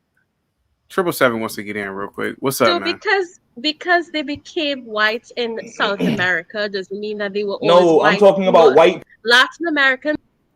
Yeah, what's up, man? Well, I wanted to sing Casey and JoJo, but it's just. Go ahead. Lana, would you mind if I sing some Jodeci to you? I do have a boyfriend, so That's I'm nice. sorry. That's nice. All right, would anyways. prefer that you don't. All my life, I pray for someone like you. And I thank God that I finally found you. You're all that I ever want. When will my love come down? You pick me up when I am down. Thank you. Okay. Yeah. That was fire. Good night. Lana, real quick, guys, real quick. I've been live streaming all day. Lana, let's assume everything you're saying is right. What does that have to do with the year 2023 in the United States of America with all this wealth that's in this country? So I basically explained what my issue was. If you're interested, you can even look into the civil law of compensation and that sort of thing that actually compensates people for things like emotional trauma if you don't want to look at the monetary arguments that I've been making. So I think that slavery was simply an injustice that needs to be compensated on or for, just like how the Holocaust was compensated on or for, basically. Oh, okay. Now, say you got a defective car, right, and you were injured by it. Do you sue the dealership or do you sue the car maker? Depends on causation and the contract of sale, actually, if you want to be really technical about legal matters. Lana, that's great that you brought up causation because I really think that's my point, that we need to be focused on the correct cause. I'd argue far more of us are prisoners of war than people that were actually enslaved, especially like people in the Caribbean being captured by people like Christopher Columbus and stuff. You guys have far more of a better, we are prisoners of war argument and we need to be restored than try to get repaired because you guys don't have proof you ever went anywhere. I'm sorry, I just don't know the legal or scholarly context around that claim. There's a But Christopher Hobbesian Columbus, he did argument, come though. to the Caribbean, yes? Of course. Right, and he enslaved a bunch of people in the Caribbean, yes? I don't know if he enslaved, but he set up the administrative machine that allowed for the importation of slaves. Right. Okay, so let's going with that premise. Wouldn't you argue that that would be a much better angle to attack than trying to attack some angle of us boats and ships and slaves that we really can't prove? I don't know how the two can be disconnected, and there's so much overwhelming evidence that slavery did occur. What and is it was the worse evidence? You can look up the evidence yourself. You can No, even go to it's not about whether museums. slavery existed. Where did they come from? We're talking about these boats and stuff. Like I'd argue that there's So the far more Danish made the information to like boats. an The encomienda Danish, system being here already from these okay, Spanish conquistadors, and then that also being taken up by the French and the British and the Russians and everybody that Spanish. was here. I'm But sorry, what go you're ahead. saying doesn't make any sense because you seem So to there be wasn't Spanish implying. conquistadors here. There wasn't French people here. They didn't. The How French do you didn't mean take over. here? Like This the side of the Americas, world all of the Americas, was North and South discovered. America, It was North and South America, and the rediscovered. Caribbean. Let's just call it the Americas. It was rediscovered. The Spanish were not here already. What do you mean? They left where they were and they sailed across the Atlantic to America, South America, and the Caribbean. So of Who's that? course, I'm sorry. I don't know who you mean by this. it started with the Portuguese and it went to the Spanish, then the French. Like it went up the road. Danish people built the boats, by the way, if you're interested. Thank you for Absolutely. I'm familiar with the Dutch, East and Dutch West Indian companies. Yes, man. Who actually look like us, but that's a different conversation. Okay, wait a minute. Lana. Okay. We agree with you. Okay, now what? We agree with you. Now what? Now what? Bring an action in law against somebody. Figure out causation in law and file a suit. Yeah, but a lot of African countries are now suing the crown that your friend was speaking about earlier for colonialism, by the way. It's possible. But the reason those African countries can prove it is because they're there. They're there. How are you gonna prove here from over there? Like let me read the super chat real quick. Let me read the super chat. Let me read the super chat. Crown Reese with the $5 super chat says, if she has a boyfriend, I know he's glad she's in the if she's in the other room. What is she talking about, CT? Please use your teacher skills on her. You know what? I'm listening, man. I'm rocking it out. I mean, she did say that there were slave boats in Las Vegas. But stop.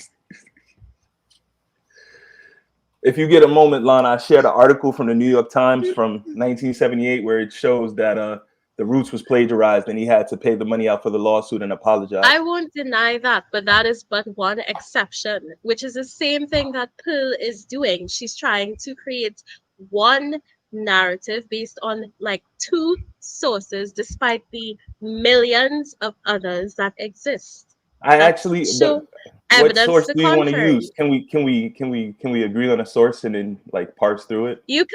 People keep saying that, but not. What source would you prefer? You can definitely look through all of the other sources, all of the other textbooks, go to museums, the typical sort of things you do when you're doing research. Right. So you don't accept slavevoyages.org, the literal slave tracking website? You don't accept that? I've never heard of it. Sadly. You've never heard of slavevoyages.org? Sadly not. It's literally they literally have like the system where they've done like this whole 3D animation of the boats and stuff. I know what's going. I know. No. This is his ghetto point of view. I know what's going on here. I know what's going on here. Lana is a comedian, and I think she's trolling or something. Now I think that's what's going on. You can check out my channel. I say the same sorts of things on my channel. But Lana, you did say that there were slave ships in Las Vegas, man, and like So that's one incorrect point that I made, which I did premise by saying I wasn't sure about it. It's not even just it's not just being incorrect. It's just you not knowing anything about America. And like that in itself pretty much makes everything you're saying about slavery kind of like null and void. And I did say like literally Las Vegas. You pulled me aside and you said some things about being American. And I said, if I have made the 2 points I wanted to, that there are plenty of sources that prove the thing about generational wealth, and that there's plenty of sources that prove that slavery was worse than just Pearly Things claims it was. So I said that on that note, I can also hush at this point. But if what did I'm Pearly talking Things about actually it. say Because about according to slavery? this article, Pearly You Things is should 100% definitely look accurate. it up. So what we mad about? You should definitely look it up yourself. Sir Mayo Monkey, whose face I haven't seen up to now. That has nothing to do with the conversation. What were her words? So she first of all, when she was interviewing Nick Fuentes, a known white supremacy. So Nick Fuentes was saying that he believes that the Holocaust was embellished upon, and she agreed with him and said that Thomas Sowell said that Alex Haley said that he was trying to create a myth by which my people can live. In his book, wherever he said that, he did say it. And she did that to agree with a known white supremacist and Holocaust denier. Is what she said not true? She's just like how Did Alex Haley not admit that later in life? Just like how the wage gap is typically not stated properly and it doesn't have the correct amount of caveats to explain the context, she did the same thing to agree with a white supremacist and a Holocaust denial. So what? Why does that bother? Why does that bother you? Why is she benefiting Several people off interviewed. of black people, Somebody just brought up the great calling points. black Tons of people people interview all white sorts of supremacists, quote horrible unquote. What's the names, point? including bimbos on her channel and pushing Maybe a they are. negative Maybe narrative they are about black bimbos. people and taking money for it, and then sitting up in everybody's face and agreeing with the Holocaust denial. So you're Lana, can I ask you a question? I see it now. You're Lana, can I just ask you a jealous question? that your channel isn't as big as hers. Why would I be jealous? Do you think I would be on here trying to basically get more exposure if I thought I was jealous? That's working hard towards a goal. That's why you're on here trying to get more exposure. But Lana, no disrespect. I Isn't really that do. good business It does sense? seem like some of the sisters is a little jealous of what Pearly has done and what she's been able to accomplish. And then when I look at some of the sisters' YouTube channels, they don't even have like 100 videos up yet. When like Pearly is doing like 100 videos a week. She's creating the content. She's generating. She's putting in the grind while they're like I'm just sure complaining. you are choosing.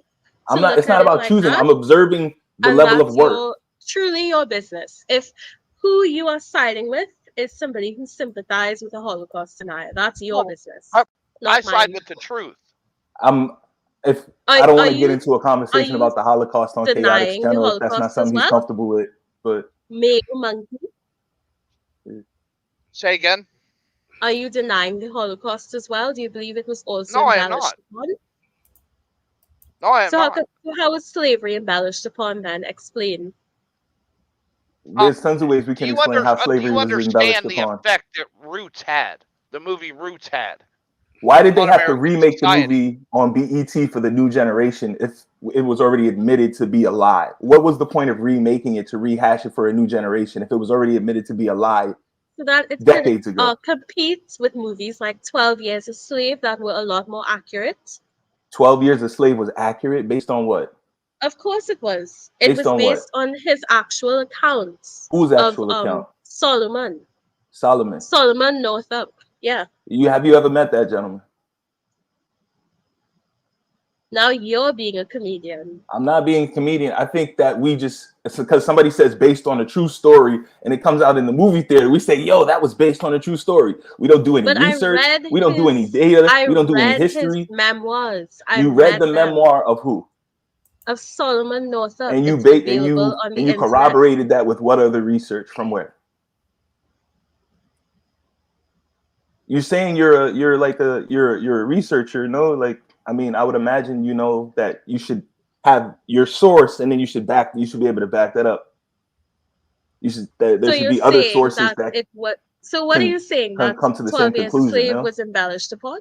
No, I think 1,000% slavery was embellished upon. Like, it doesn't make any sense what they're saying. You're like Chaotic tried to break it down to you earlier. You're saying that people were able to survive in boats with their feces, with disease, Not with all. pestilence, with Not no all. food, with no water. Not all. Not all. A lot were thrown over the sides. We all How know that. long can anyone survive in that condition? In small, we're not even talking about They vessels that even had steam engines half the were time, because steam engines unchained. didn't even come till They were fully into taken up manufacturing on deck. later.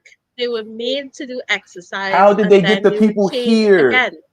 So Via boats made in Denmark. I just said that. Boats made in Denmark with engines or no engines, with steam engines or no engines. Were they rowing? How were they operating the boats? The initial ones came from Denmark. You can look it up. So Lana, you're saying that the people on the boat made the Africans do exercises? Of course they did, because it was an investment they were trying to protect. So they had to make sure they got exercise, they got fresh air. Hold on for a second. What kind of? Hold on a second, guys. What kind of exercises did the crew have the Africans do during this transatlantic slave trade? So what I have seen, and this could be a reduction, there could have been more that they were made to do. I have seen that they would literally whip at their feet, so they would be like, agitated and start trying to avoid the whips and stretch their legs and jump around. Who would whip valuable property? No, man. Not at their Thank you. Nobody whips valuable property. Far more people got lynched and whipped after Jim Crow started, way after slavery was over, than during the quote unquote slavery period. Hold on for a second. Let me answer these questions. Do we acknowledge? Let me ask her these questions. So, okay, let's fancy this idea, right? Do you think that the crew that had all these Africans that were going to be shipped into slavery, do you think they had them doing push-ups or something? They had them exercising. Okay. And okay, so they had them doing like suicides or something like that. What do you think they had them doing? They made them exercise. What kind of exercise? I just said that they were made to jump around, etc., so that they could stretch their legs. Okay. Now, what about do you think they had the Africans doing pull-ups too? Maybe they did. Damn, that's quite fat. That is fat. What about? Oh, hey, this might be wait a minute. His ghetto point of view, Male Monkey. What if the crew had the Africans doing like 6 inches and shit too? I think it was CrossFit with barrels, personally. You can laugh all you want. I'm still saying that there's an actionable injustice there. That's a bottom line. We're not arguing that, but what does that have to do with now? I just explained generational wealth. If you want to go into epigenetics and things like CPTSD, etc. You listen. Hold on for a second. Isn't it funny that we have epigenetics from not we, but blacks have epigenetics when it comes to slavery, but not your ancient hunter-gatherer ancestors who are getting mauled to death by. We do have that sort of epigenetic as well, which comes back to the thing I was saying earlier. So let me ask you a question: Do whites in America have epigenetics when, like for example, do Italians have flashbacks of when the Vikings and people when the barbarians were coming into Rome? Perhaps they do. There's no way to disprove it. Okay. All right. Well, it's possible. Okay. All humans have a fight or flight response at baseline. Okay, obviously, including potential CPSD. It might be very possible. That might explain some of the gun ownership stats in America, for example.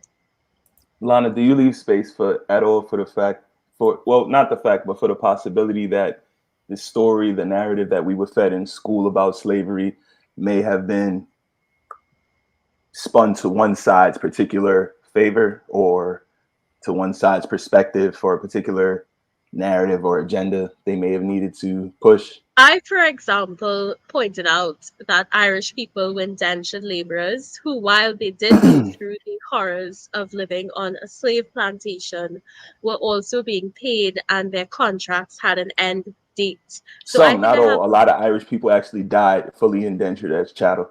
Okay, I'm not denying that. I just said that the conditions on a slave plantation were horrific.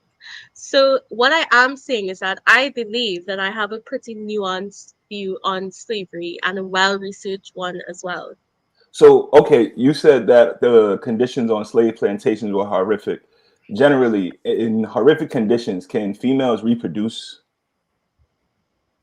They were only so horrific as would have been good for an investment. So, were they able to reproduce? Were like families able to grow and like populate out these plantations? Yes, Or did they have to keep going and getting slaves? They were systemically bred as well. There were creations of plantations just for those purposes as well. So they had food and shelter and medical care to enable reproduction. Yeah, I'm not denying that. I said they would have lived in conditions designed to protect the investments that their so they would have living conditions that even poor immigrants in the cities up north didn't have. Facts. Especially if I'm paying $1,000 a person, I'm not really about to throw that away. What about this sexual assault that took place on slavery on plantations? What about the sexual assault Christopher Columbus and his crew did to little kids when they came off the boat? I'm not denying that at all. Let me ask you a question. Okay. Lana, what does any of this have to do with 2023, Lana? Like, let me ask you a question, Lana. If sexual assaults really took place the way that they did, why do so many black women willingly have sex with white men right now? Since white people were because they're not being coerced, sir. They're not being coerced. Wait a minute. Hold on for a second. Wait a minute. Let me get this straight. This is why I don't like poo. No, Lana. Because Let me get to condone slavery Lana, would be to condone sexual assault as well. Lana, let me get this straight. You mean to tell me that the white man committed all these sexual assaults, but you have black women now who willingly have sex with white men? You would think that black women wouldn't have equivalency. One situation is a coercive situation of bondage. Lana, excuse me. I can get so women back then were not attracted to men with power and wealth. Wait a minute, Lana. I'm just asking you a question. If what this is another thing about the whole slavery story that I can't stand. If white people were committing these horrible acts of sexual assault, why on earth would the descendants of the victims willingly have sex with these people? Okay, Lana, go ahead, please. So are you aware that even in 2023, if a prisoner consents verbally to a sexual act with a guard, that guard will be held for sexual assault? I'm sorry, say the woman time. If a prisoner in 2023 consents to a sexual act with a prison guard, that prison guard will be charged with sexual assault. Do you know that? That's the law. Lana. So the point, let me finish, because this is disgusting that you don't want to let me finish on this issue. There is no way to consent to a captor having sex with you. It's assault. And there is no way to prove rape. No. Where did mixed race people come from, Sue? Oh, they were. So women back then were not attracted to power and wealth. They came from people having intermarriages. That's why they literally had to write the black codes to stop people from intermarrying. Do you know how many people were intermarrying back then? There is nothing such as a prisoner consenting. Are you familiar with the black codes? Are you familiar with the black codes? They literally wrote codes to stop people from intermarrying. Are you familiar with the Love case that was in court and how they had to like write law to let black and white people marry? It's got a point of view. Hold on for one second. Lana. You there, Lana? Let's assume that you are correct about the sexual assaults during slavery. You can look up the law yourself. It's an American law. Lana, listen to me. Let's assume that you're correct. Knowing this history, Why do black women willingly have sex with white men right now? Because the element of coercion is no longer there. Okay. It's truly consent. Okay. So it's consent. But why do they do it now? If the white man was so evil back then, why would these black women, knowing that their ancestors were great? Because they have a choice. They can if they want. That's quite damn fascinating. So you mean to tell me that people who went through all of these atrocities, they're saying, oh, well, they're not like that now. I'll just have sex with them because I like Not them. different with black men. And shouldn't they have it imprinted on their brain that this is dangerous? It is different than black men because black men are not running around saying white women assaulted them during antebellum slavery. Because they would have been killed by their own husbands or kicked out in some way. But Lana, if white people did all these horrific acts of violence, why would the descendant of the victim willingly have sex with these people? Because it's a free choice. Do you know what a choice is? I live in America. I know all about choices. But what about epigenetics?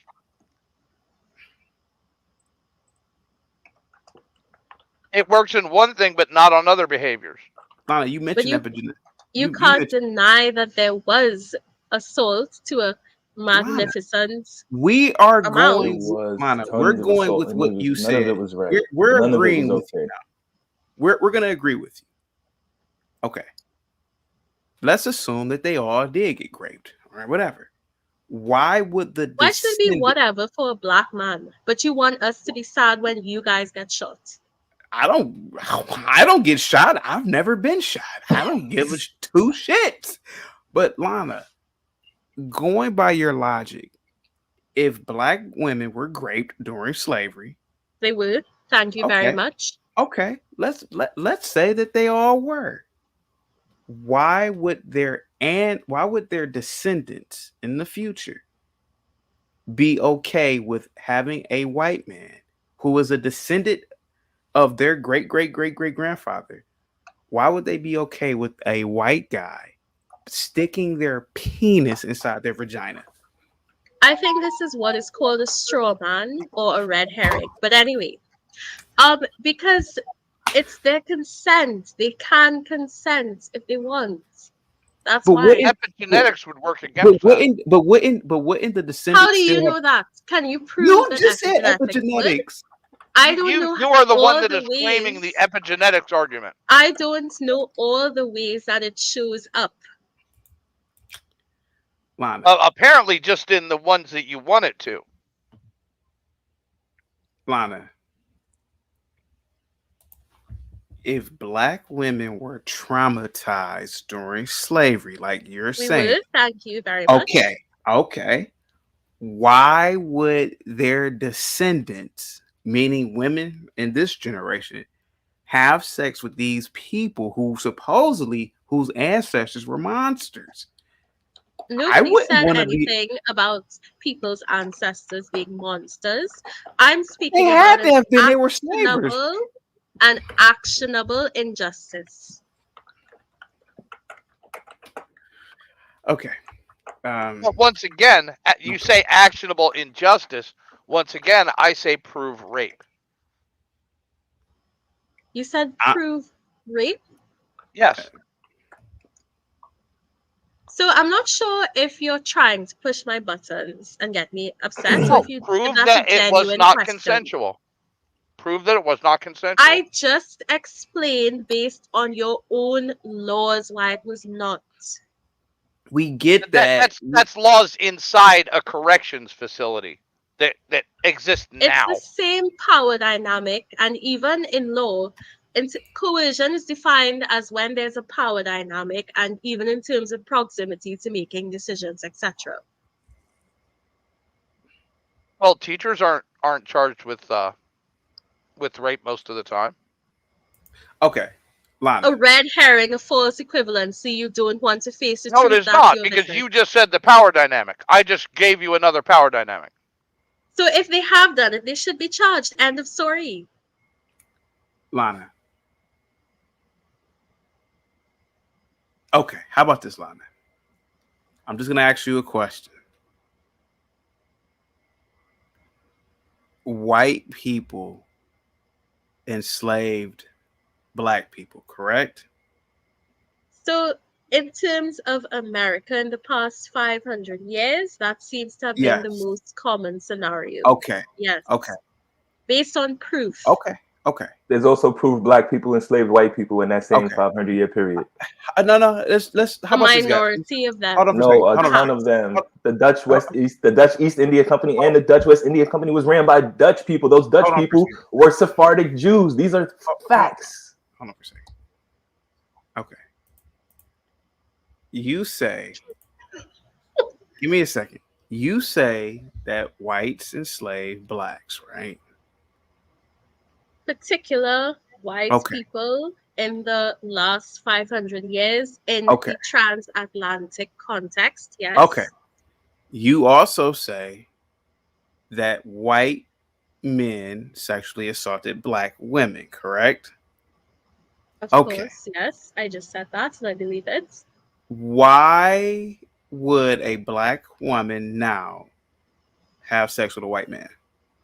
Because I just explained they can consent if they want to. I In this understand. day and age. I understand that. But with all the trauma of the past, you would think that black women wouldn't want anything to do with white people. But why do they do it then? Because they want to. Okay. Okay. In Because they cases where they're consenting. Thank you, Chaotic. That was excellent. Okay, I mean, you know, it's I get it. I get it.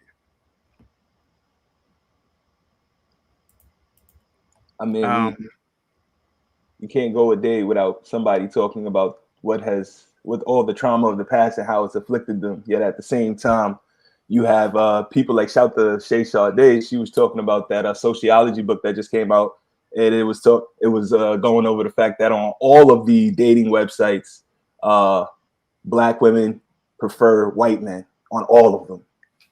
On all of them. I can share the link to the book. On all of them. Yes, on all of the dating websites, they prefer Caucasian white men. It does. It 1000% means something. It does, because if these people were that's so data. bad, That's data today. What happened? Lana, it did it happen. does negate what happened, because if these No, people it does were, not. if it was that And you have to be horrific. very careful about making that argument with a full puffed out chest, because that is Lana, disgusting. if it does negate the argument, because if these people were so bad, you would think that their descendants would not. want it. You need to stop right now before you get yourself in trouble making such an argument. How am I getting in trouble with? Who am I getting in You're trouble just with? showing a disregard for black women and saying that We love whatever black women. What are you happened to talking them about? was okay. Lana, you're love black saying women. that Hold black on, hold women on. were That's sexually crazy. assaulted during slavery. All we are And there's saying proof. is, There's a lot of proof of it. Lana, all we are saying is, if that is the case, why do black women associate around the very same men that raped their ancestors? Because of consent. I said understand it multiple times. And I would advise Lana, you, is it Mr. possible Chaotic, to because I don't think you're a bad person, but I would advise Lana, stop talking over me. Stop talking over me. She's still talking. She's still running her mouth. Lana, you're on mute. Lana. She's not talking, she's repeating. Lana, I don't believe that slavery existed the way that it is shown in the movies. Because if it did, black people wouldn't want anything to do with white people. That's why I'm willing to almost believe that there were, like, I'm almost willing to believe that a lot of Africans even willingly came here.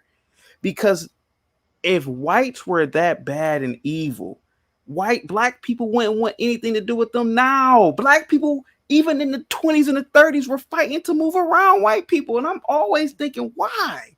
Maybe they weren't as bad as what they're. There was definitely groups and of people that did epigenetically, things. you would look Not at the all. same Not all. at them as you would a lion.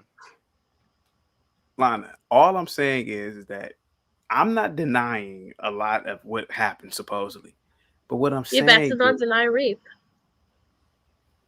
Lana, I'm not denying anything. I'm just asking a question. If these things happen at the scale in which they're told, you would think that blacks wouldn't want anything to do with them. Maybe a No, lot of because slavery, there's a book called How Under Europe Developed Africa. book.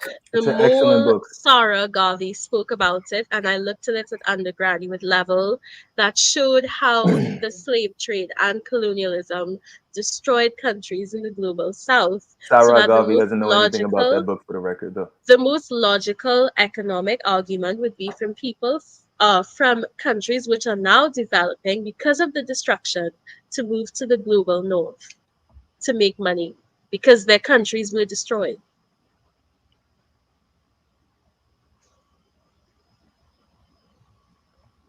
Lana, listen. Their countries were destroyed, but they were able to feed their people of their country. That's Lana. interesting. What Very- nonsense are you very talking interesting. about, Mayo Monkey? I'm talking about that they pushed out the European farmers and it caused famine across Africa. Lana, What It's nonsense? Lana, You're Lana. looking at it like in 100 out of 500 years for your own Lana. convenience, and that's Lana. disgusting. Lana, What listen what to what are we Lana. looking at so Lana. myopically? Please Lana. please be specific. Lana, hold on, guys, hold on for a second. Lana, listen to me. I guess what I'm trying to say is, if you're not willing to totally, and I'm tired, I think I'm using the right word, abscond from white people. If you're gonna sit up here and talk about all their atrocities in one breath, and I'm not saying it's you, but in the next breath, you're living in their country, speaking their language, sleeping with them, then it's like null and void to me. They have no choice, or Lana, other How do they have no people's choice of who they live lives with in were bed? imposed on Why is it them. that I can't finish what I'm saying? Other people's Lana. lives were imposed on them. Lana, I went to school with a lot of black females like you. Now, I don't know who you're sleeping with. That's none of my business. But I went to school with pro-blackity black females. They burnt incense. They beat on drums. But they were sleeping with white boys. They tell you all about the ancestors and all about slavery. And I'm like, slavery must not been that bad because you're sleeping with white people. You're mingling with But you white. can say the same thing about black men. You can, of course you can. That's why I give them smoke too. All I'm saying is that if slavery was so bad, why do you constantly mix and mingle around white people then? Leave them alone. I answered you multiple times. Do you have white friends? You can look at Do you the have way. white friends? Do you have white friends? Yes, I do. Okay, what color is your boyfriend? Why is that relevant? What color is your boyfriend? It's irrelevant. It's not irrelevant. What is it? The fifth? I plead the fifth. You sound like no offense to Dr. Josh. Dr. Josh talks all that black shit. But no offense to him. His kids ain't my complexion. His baby. Nothing about this dude. He even talked about him being black. No. These people can't be that bad. Jim Crow cannot have been that bad when you willingly are around whitey. Facts. No, it's How not. bad Okay, can these so people be when you willingly sleep with them? You're willingly the around them. global south was destroyed by slavery and colonialism, and it made more sense at the But end of who all did the that colonializing? for people to European countries to And immigrate what was the complexion of the to Europeans when they walked on the land? white, I guess. No, not true. Lana, Whatever. Lana, Anyway. can you do me a favor, Lana? So you can't Lana, demean the importance of consent, and you cannot deny that Europe. I see why Kevin Samuels used to like mute people. I'm talking. Lana, be honest. Is your boyfriend black? No. This is what we talking about, CT. Argument over. It's over. That doesn't negate history. Just stop it. It You doesn't- sound like Sisters in the chat going crazy for this girl, and she's a traitor. What's up, sisters in the chat? Sisters in the chat. This y'all champion, sisters in the chat. This y'all champion. Argument. I have parents of different races. What's up, sisters in the chat? Lana, you know how I knew? I went to school with women like you. I went to school with people like you, both dudes and females. One breath, they had talked about white supremacy, Jim Crow. Next thing you know, you see them holding hands, lock and key with a white person. Okay, I'm like, what the fuck? And it's like, how bad can they be? You're mingling with them. That's Hey, a man. false equivalent. Having all these It could be a false freckly equivalent. kids, curly hair, No, it's freckly not. kids. According to you, it's Stockholm syndrome. No, it's not. I explained what a captor was and why it's not the same situation.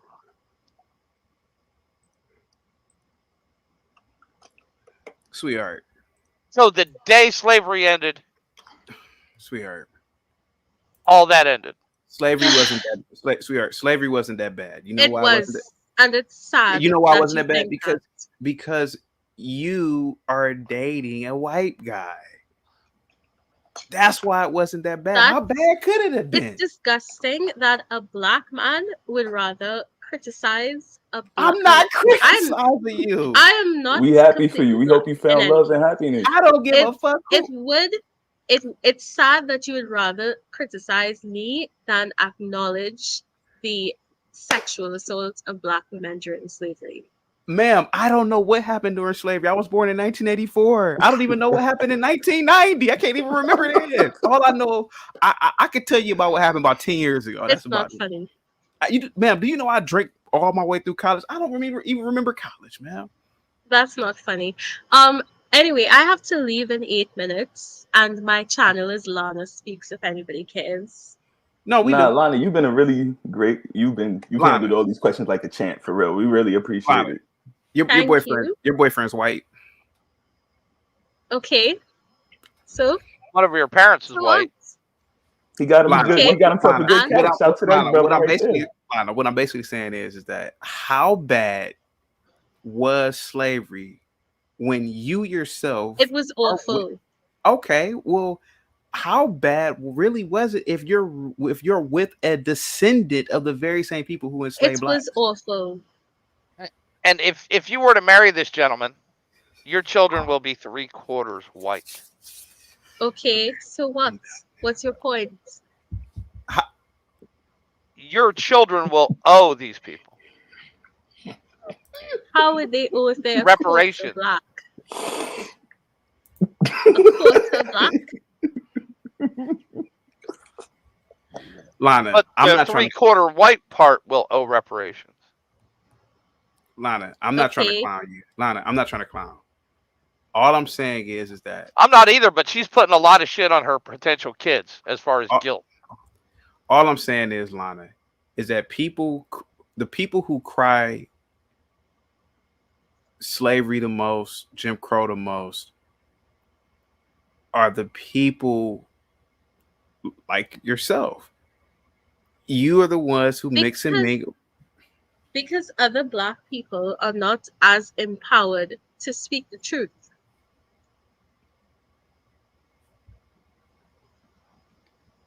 Ma'am, I met this Chinese kid. It was before COVID, and I've told this story before. This dude was about in his late 20s. You still listening? I have to go soon, but yeah. Me and him were talking, and we were drinking at a bar. And he was telling me how much he hated the Japanese.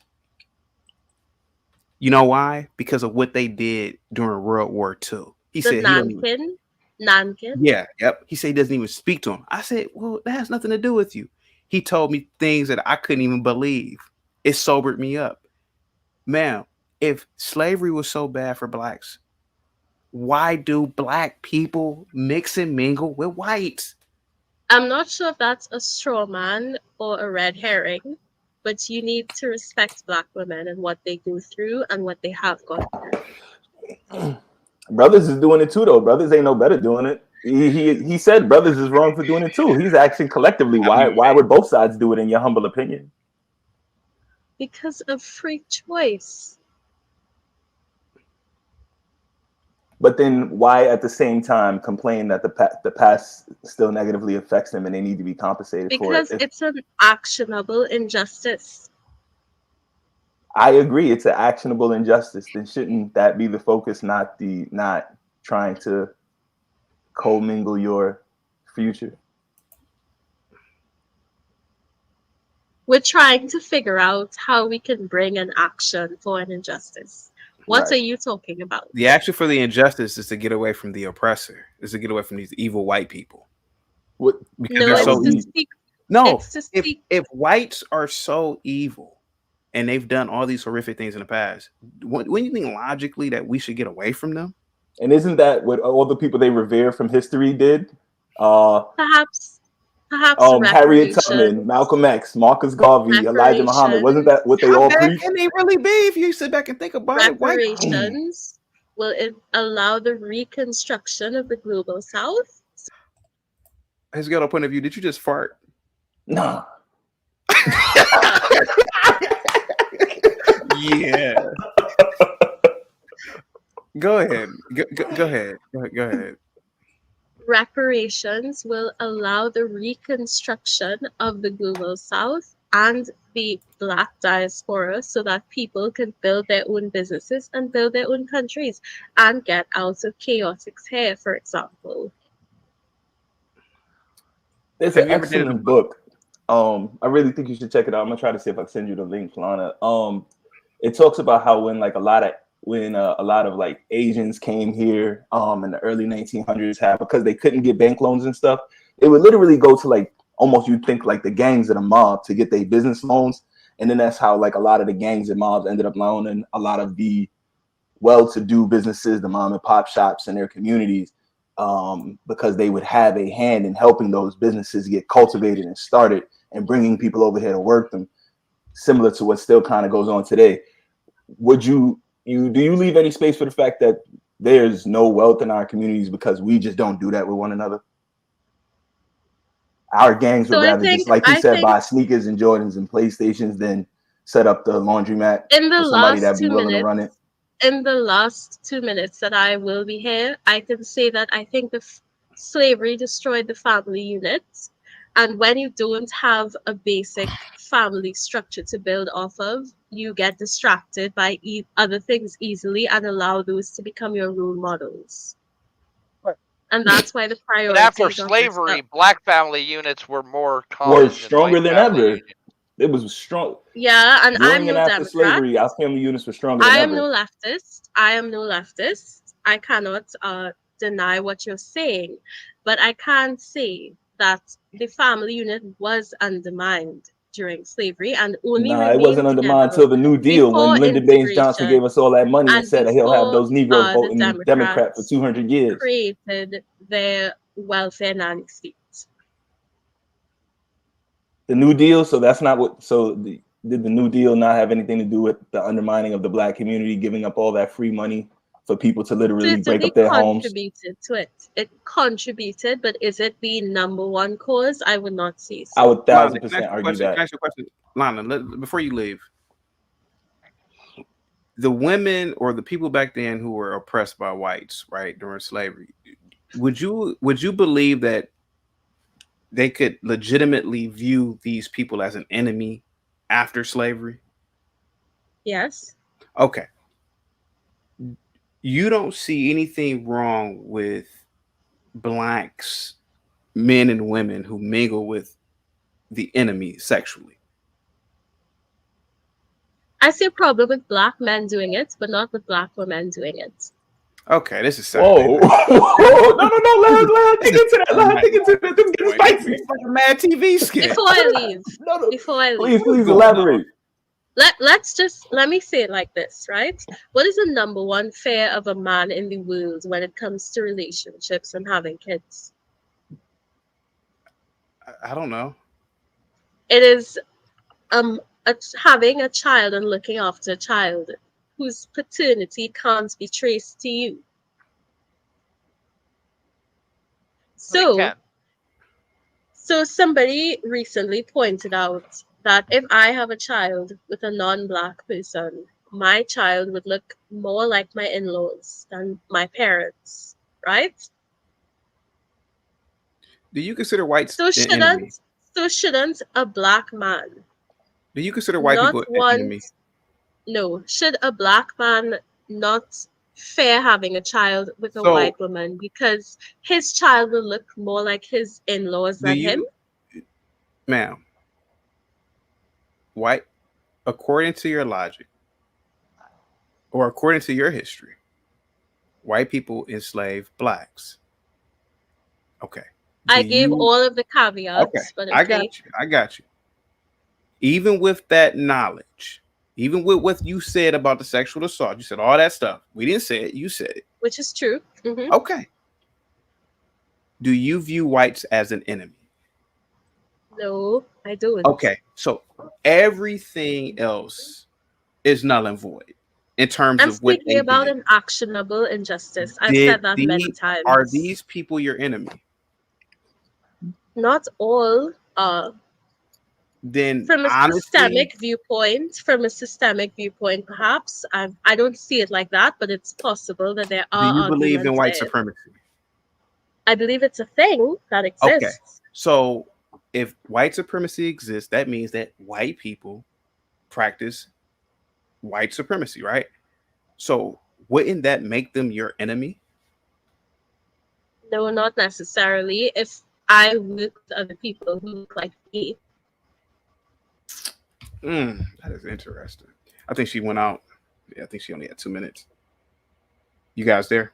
Yes, sir. I thought that was a great question. I that you froze. posed. Sorry, Oh, you froze. Yeah. So go ahead. I didn't hear that. So Yeah. If I learn to work with other people who look like me, it doesn't matter what white people are doing. How so? Because the reason that white supremacy is an institution is because white people work together. Facts. Okay. So But it doesn't deny that there's an actionable injustice. okay, so if there is an injustice, that means that these people are out to harm non-whites, right?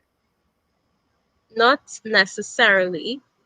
Okay, so it's not necessarily. It's like a sometimes thing. I spoke of an actionable injustice. Do you know what I mean by actionable? I mean something that can be brought in a lawsuit. That's what I'm speaking about. I understand that, but I'm trying to. Okay, Lana, thank you so much. I know you said you had to Good go. night. Please come back Please again. subscribe to my channel. It's called Lana Speaks. Absolutely, Lana. Thank you so much, Lana. Good night. Bye bye. Have a great night, Lana. I think Lana just wanted to pub her channel, to be honest with you. I don't think she was serious about what she was talking about. But listen, God bless her, man. God bless her. It's always the traders that go at the hardest. Yeah. I don't think white people were that bad, actually. Yeah, because if they were, I wouldn't want to be around them. I don't think collective. Yeah, I think the story that we've been told is the one that was sold and not the one that was true. Yeah. You know what I mean? Yeah.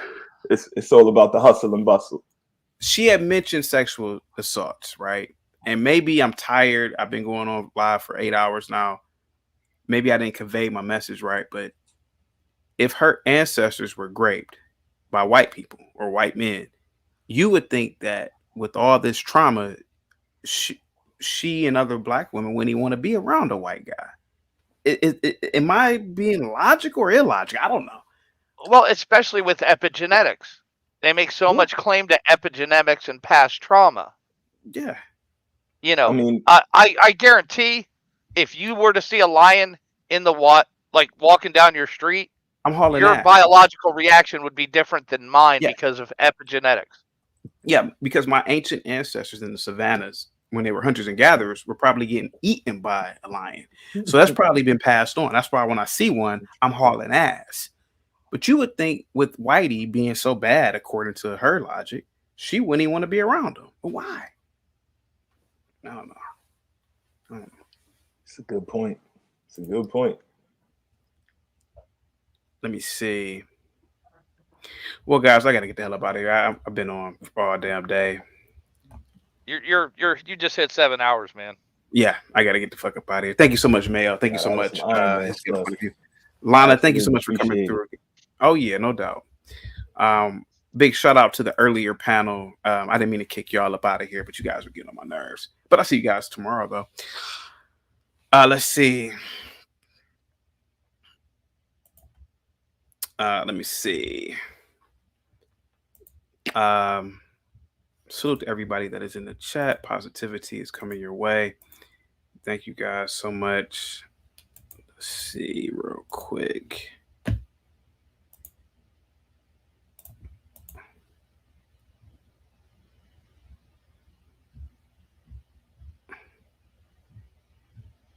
Let's see. Guys, I'll be back tomorrow. Thank you guys for all the super chats, cash apps.